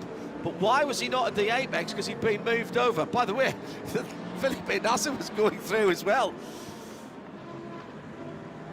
Having another good look at it. Does he move across to close the door too late? The leader, that's what's going to be. I'm not saying one way or the other, but those are the decisions that race control have to make, and that's why we don't want to be there. And remember, this sets the precedent as well, moving early forward. Part of the season. Yeah. That's what we're going to be judged on for the rest of the year. Hawksworth, I'll guarantee you, if this doesn't get looked at and doesn't get overturned, he'd be saying, right, well, I know what I'm going to do. This is, this is fine. And I don't know. I honestly don't know. Peter, you were looking very, very closely at that overhead shot there from the heli. Very difficult to make a call. Who would want Bo Barfield's job? No. He's had it for a long time and had to make a lot of calls on things just like that. I'm not even going to give an opinion because that's just too difficult. It's too difficult between those two proper pro drivers, absolutely playing for keeps. I don't know, but sometimes no call is the right call, and as yet that hasn't been referred. By the way, Matthias Besson and PR1 Matheson Orica has not come back out of the pits. I think they're done. They'll get points for 9th place in the LMP2 class. Jaminet across the line now, 4.7 seconds, so matching his team car. Actually, exactly 5.87 against 8.97. Almost the same time. Oh, it is now under review. It is now under review. And no, elsewhere. That's totally different cars. No. 0-4 CrowdStrike. CrowdStrike. 13. Okay, so Malte Jakobsen just lost the lead in the 0-4 car in LMP2 and now has dropped down at least to 3rd. Tom Dillman has come through. So this is the incident that's under review. AWA Corvette ahead. Yep. So it's coming down into sunset. Oh, Jakobsen gets into the back and just punts the AWA. He's going to get a penalty for that. That's going to be an easier call to make, and that is going to cost CrowdStrike this race. Yeah, he's going to get a penalty for that every time. If you run into the back of someone as a faster car, you're going to get a penalty for that. And Tom Dillman then takes the lead in LMP2 for inter-Europol competition. Incident responsibility drive-through. It's been called quickly. They've got to take that right now. That's the easiest call in the world. Yeah. And that is just agony again for CrowdStrike. Remember, they were in such a strong position at Daytona, and their superstar there, Colton Herta, made a mistake. Mistake by Bourdais. Got very squirrely. Going past the number 3 Corvette. Almost fell off the track there. Really hard pressure. Now, the thing is that at the moment, Jakobsen is still in this fight. How long does he stay out? Does he get involved? He's got blocked by another GTD car as they come down through to the Jean de Bihan bends and down to Le Mans and onto the back straight. Top 3 have gone across the line. Nick Yellowly, another fastest lap for the Acura. 1:49.5. That's just 0.3 away from the outright best in the race so far. Lauren Heinrich has pulled out a little bit of a gap on the 2 BMWs. It's now 3 seconds back to Max Hesse and another 3/4 of a second back to Conor De Filippi. Those 3 are nailed on for the top 3 positions. Here comes... Sorry, go ahead, Peter. In comes Jakobsen. Oh dear. This is twice in 2 races this has happened with a superstar driver who has to get the job done, and Colton Herta made the mistake at Daytona, and it seems like it's gone that way. Malte Jakobsen, he's going to be absolutely sick after this race. Had the lead and an incident with a GT car. It's all part of the game, and you're pushing 100%, so these things can happen. But CrowdStrike, what do they need to do to get over that line? Just misjudged it there. Easy to do in these dark conditions when the classes overlap like that, but yeah, to your point, they've been snake bitten. And because they are coming off a restart, they're going to drop a fair way back. I think they're probably going to drop back to 6th or 7th. Paul de Resta dropped a couple of laps, obviously been in the pit lane, so he'll stay in 8th after that off at turn 1.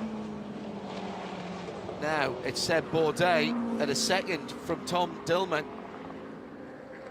I said in the Europol were playing themselves back in. It's worked even better than they could have hoped, to be honest.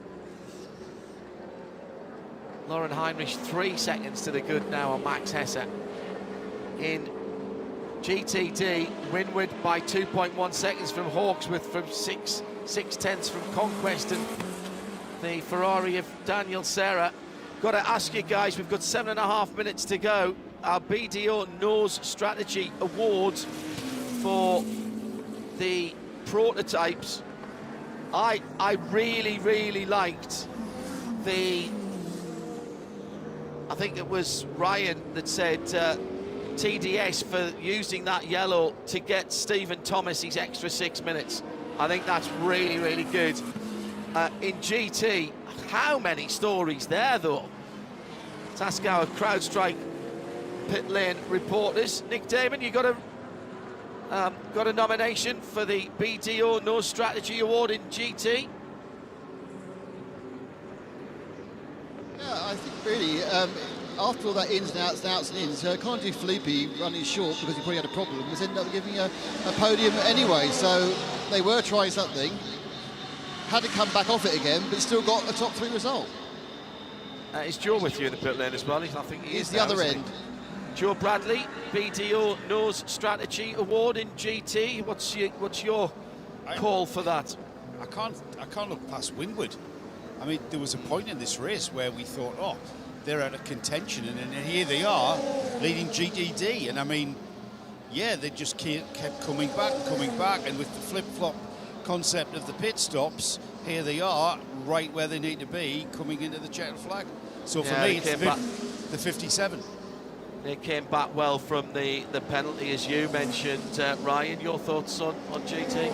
Well, that was going to bring up that penalty, exactly. 4 hours, 27 minutes to go. They get that drive-through, and that looked like that could be terminal for their chances to go for the win, and they managed to get back. And I think your point earlier, John, was good about from that point on, they were already looking at the end of the race, back timing, trying to put themselves in the right position. But there is something to be said about what Paul Miller has done. We could not figure out for the life of us what they were doing with the #1 car, and maybe it wasn't by choice. We're not entirely sure, but to still come away with a podium, that merits consideration too. And Peter, you get a say? Well, I think in GTD it's so competitive and got such a depth of field that just pace isn't good enough. So if you're going to be in a position to win the race, which Philip Ellis right now with 5 minutes to go, 2.4 seconds ahead, I think that wins you the BDO No Strategy Award by pure association, because there's so many fast cars that just being fast isn't good enough. Yeah. Well, we'll announce that in a couple of minutes. But that's where our thinking is going. If you agree or disagree, let us know. Hashtag Michelin PRT at IMSA Radio. Hello to Alan Prosser, still up at 6 minutes past 2 in the morning in the UK. Hello Spirit Wood, and thank you for your kind words. Big team effort this week between NASCAR Productions, as ever, up at Concord,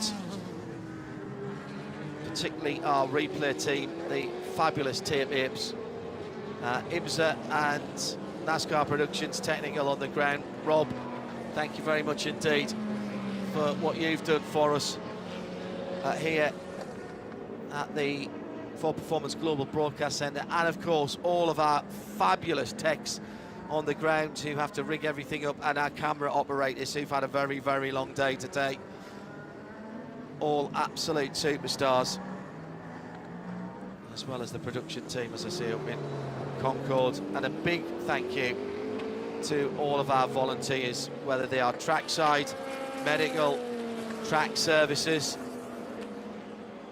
One thing I'm going to say as well is I think what I've seen this weekend, and I don't know whether the new regulations from IMSA have got anything to do with this, but I have seen much more consideration by drivers who've got car problems to getting the car to a place of safety, even in the practice sessions. And that has, I think, just concentrated people's minds even in the race, because we could have had 3, 4, 5, Peter, more full course yellows if people had just abandoned their cars. We've got another penalty coming in as well. Definitely, yeah, definitely we have. And what can you say though about the man out front right now, Felipe Nasr, the brilliant Brazilian? He's just gone to the fastest lap of the race, 1 minute 49.120. Doesn't necessarily need to push hugely hard with a 4-second gap behind him, but that's what he's doing. He's just on the crest of a wave right now with his teammate Nick Tandy and Lawrence Vantor, of course, who's an equal part of this trio. They won the Rolex 24 right off the back of a championship, and they're two laps away from a Mobil 1 12 Hours of Sebring victory, which for Felipe Nasr would be his second overall victory. Tandy and Vantor have won it before, but only in class. This would be their first overall win. 353 laps, so 30 laps down on the outright distance record. But how does that stand, Peter, in terms of the more recent past and the DPI and GTP regulations? 20 more than last year. Wow. 30 more than the year before, and actually more than the last years of DPI. So Right. we're getting there. Yeah. We're getting there. We were talking about the Proton car a little while ago. They were going to be close on fuel. Neil Johnny just had to pit out of, I think, 4th position at the time. So that's let the 31 Earl Bamber up into 4th. Robin Frines now up into 5th. But yeah, just a little bit too little, too late for the 5 car tonight. Yeah, I thought we might have had a Porsche 123 at one point. That would have been that. You'd need to go back to the 962 days, I think, or even the 935 days. Of course, Porsche, the 935, the joint most successful car here at Sebring with 6 wins, but as a brand, 18 wins outright, more than any other manufacturer. This would be a 19th. Which would put them on the same number as they have at Le Mans, and 1 fewer than now at the Rolex of 24 Daytona, because they took their 20th last month. White flag is in the air. Nick Yellerly hasn't given up upgrading to 2nd place here. He's just put his fastest lap of the race in, 1:49.2. Mathieu Jaminet cannot snooze on this last lap. 3 3/4 miles between Felipe Nasr and a famous victory for Porsche Penske Motorsport. A joint programme for Porsche and Penske. There was some eyebrows raised when it was announced that Porsche Penske Motorsport would do not just IMSA but also the WEC. It was thought that a European team would get the shout on that. The former Porsche dealership in Mannheim turned into the competition centre, and in the opening round of the FIA WEC, the Works Porsche cars came home 1st and 2nd. In our BDO Nose Strategy Awards, the TDS team win it in prototype for managing that extra 6 minutes to get Stephen Thomas over the 3 hours, and having him sitting there ready, suited, booted and ready to go with his balaclava on. Threw him in at an opportune moment at the yellow flag, and that kept them in the fight for a very long time, and they'll take home a podium finish thanks to that. In GT, off the back of a penalty and slipping down to 4th place with 4.5 hours to go, the planning and scheming and execution of the 57 car brings home the BDO No Strategy Award in GT for Winward Racing. Out of the final corner, turn 17 for the final time. The VP Racing Fuel checkered flag belongs to Porsche Penske Motorsport. The 7th crew anchored home by Felipe Nasr. Tracking his teammate Mathieu Jaminet makes it a 1-2 for Porsche and the captain, with Acura coming back to 3rd position. Nick Yellerly and the number 93 car. Let's go down to our CrowdStrike pit lane reporters for some reaction from the winning teams. They've just done the double. Nick Tandy, can you absolutely believe this? Rounds 1, rounds 2, here you are. Sebring 12-hour winner now, mate. I know. You're lost for words. I am. It's just mega job again. 1-2 finish. I think both cars spent the least amount of time on pit road. We didn't have to make that last stop, but we can look down from our pit stand and see all the people down there. All that effort. Yeah, exactly. It was kind of faultless. The pace was there from the very outset, Nick, and that pace has just been absolutely just never put a foot wrong in any way, shape or form. It was a Porsche Penske perfect run, like Daytona. The same again. I think we're in such a good situation. And this is your first win here. Your first win. Congratulations, mate. Overall win, I mean. Exactly. Yeah. No, it's mega, but it's just, teamwork again.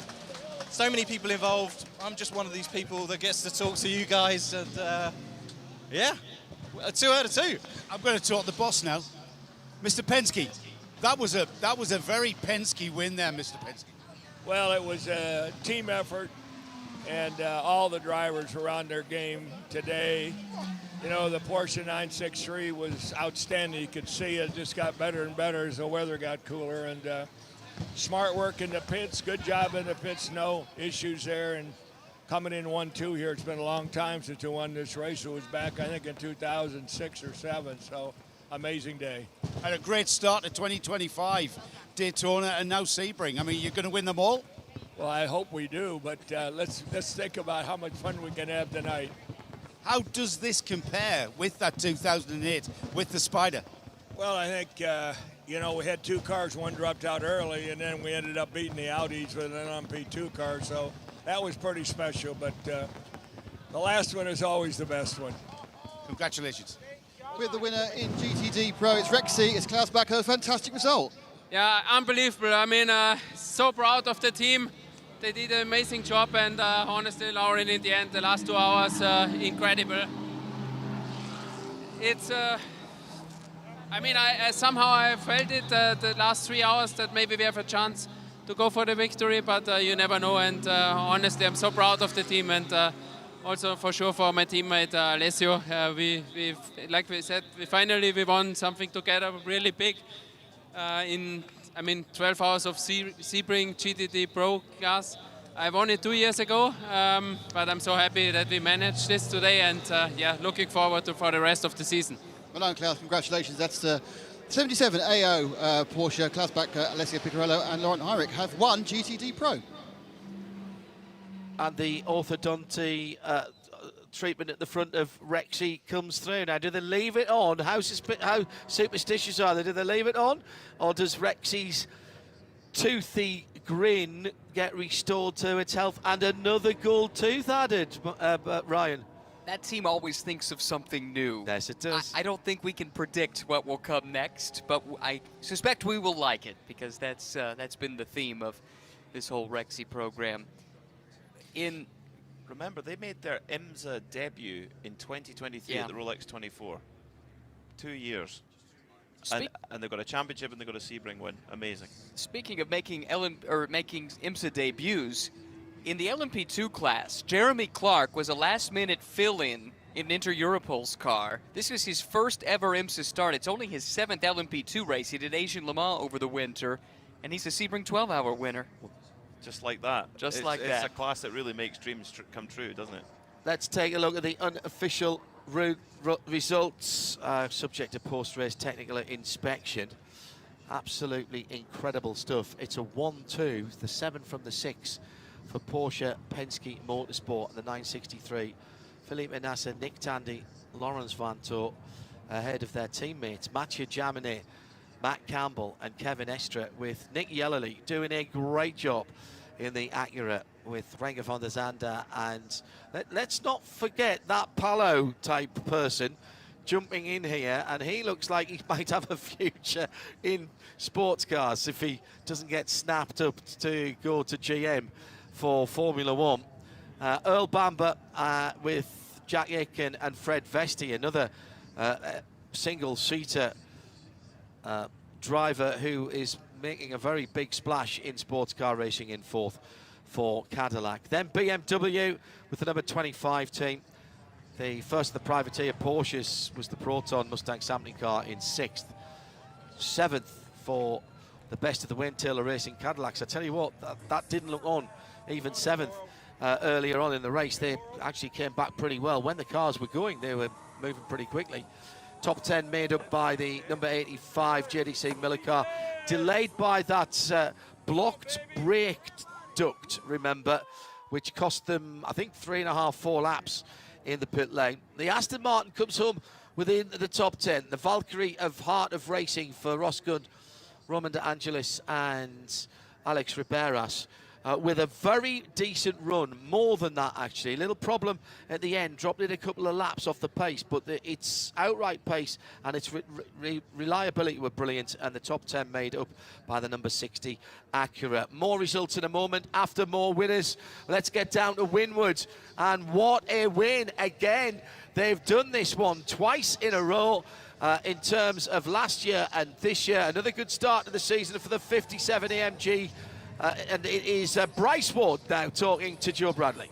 Bryce, you have a massive smile on your face, and that's very understandable. You must be delighted. Not only have I got a smile, but I'm laughing all the way to the bank. I mean, it's just incredible.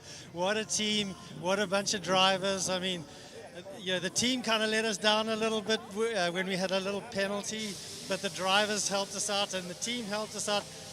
We made that the pass on the Ferrari in pits, and then Philip made the pass on the road. So both drivers and team, damn, what a team. So happy to be here.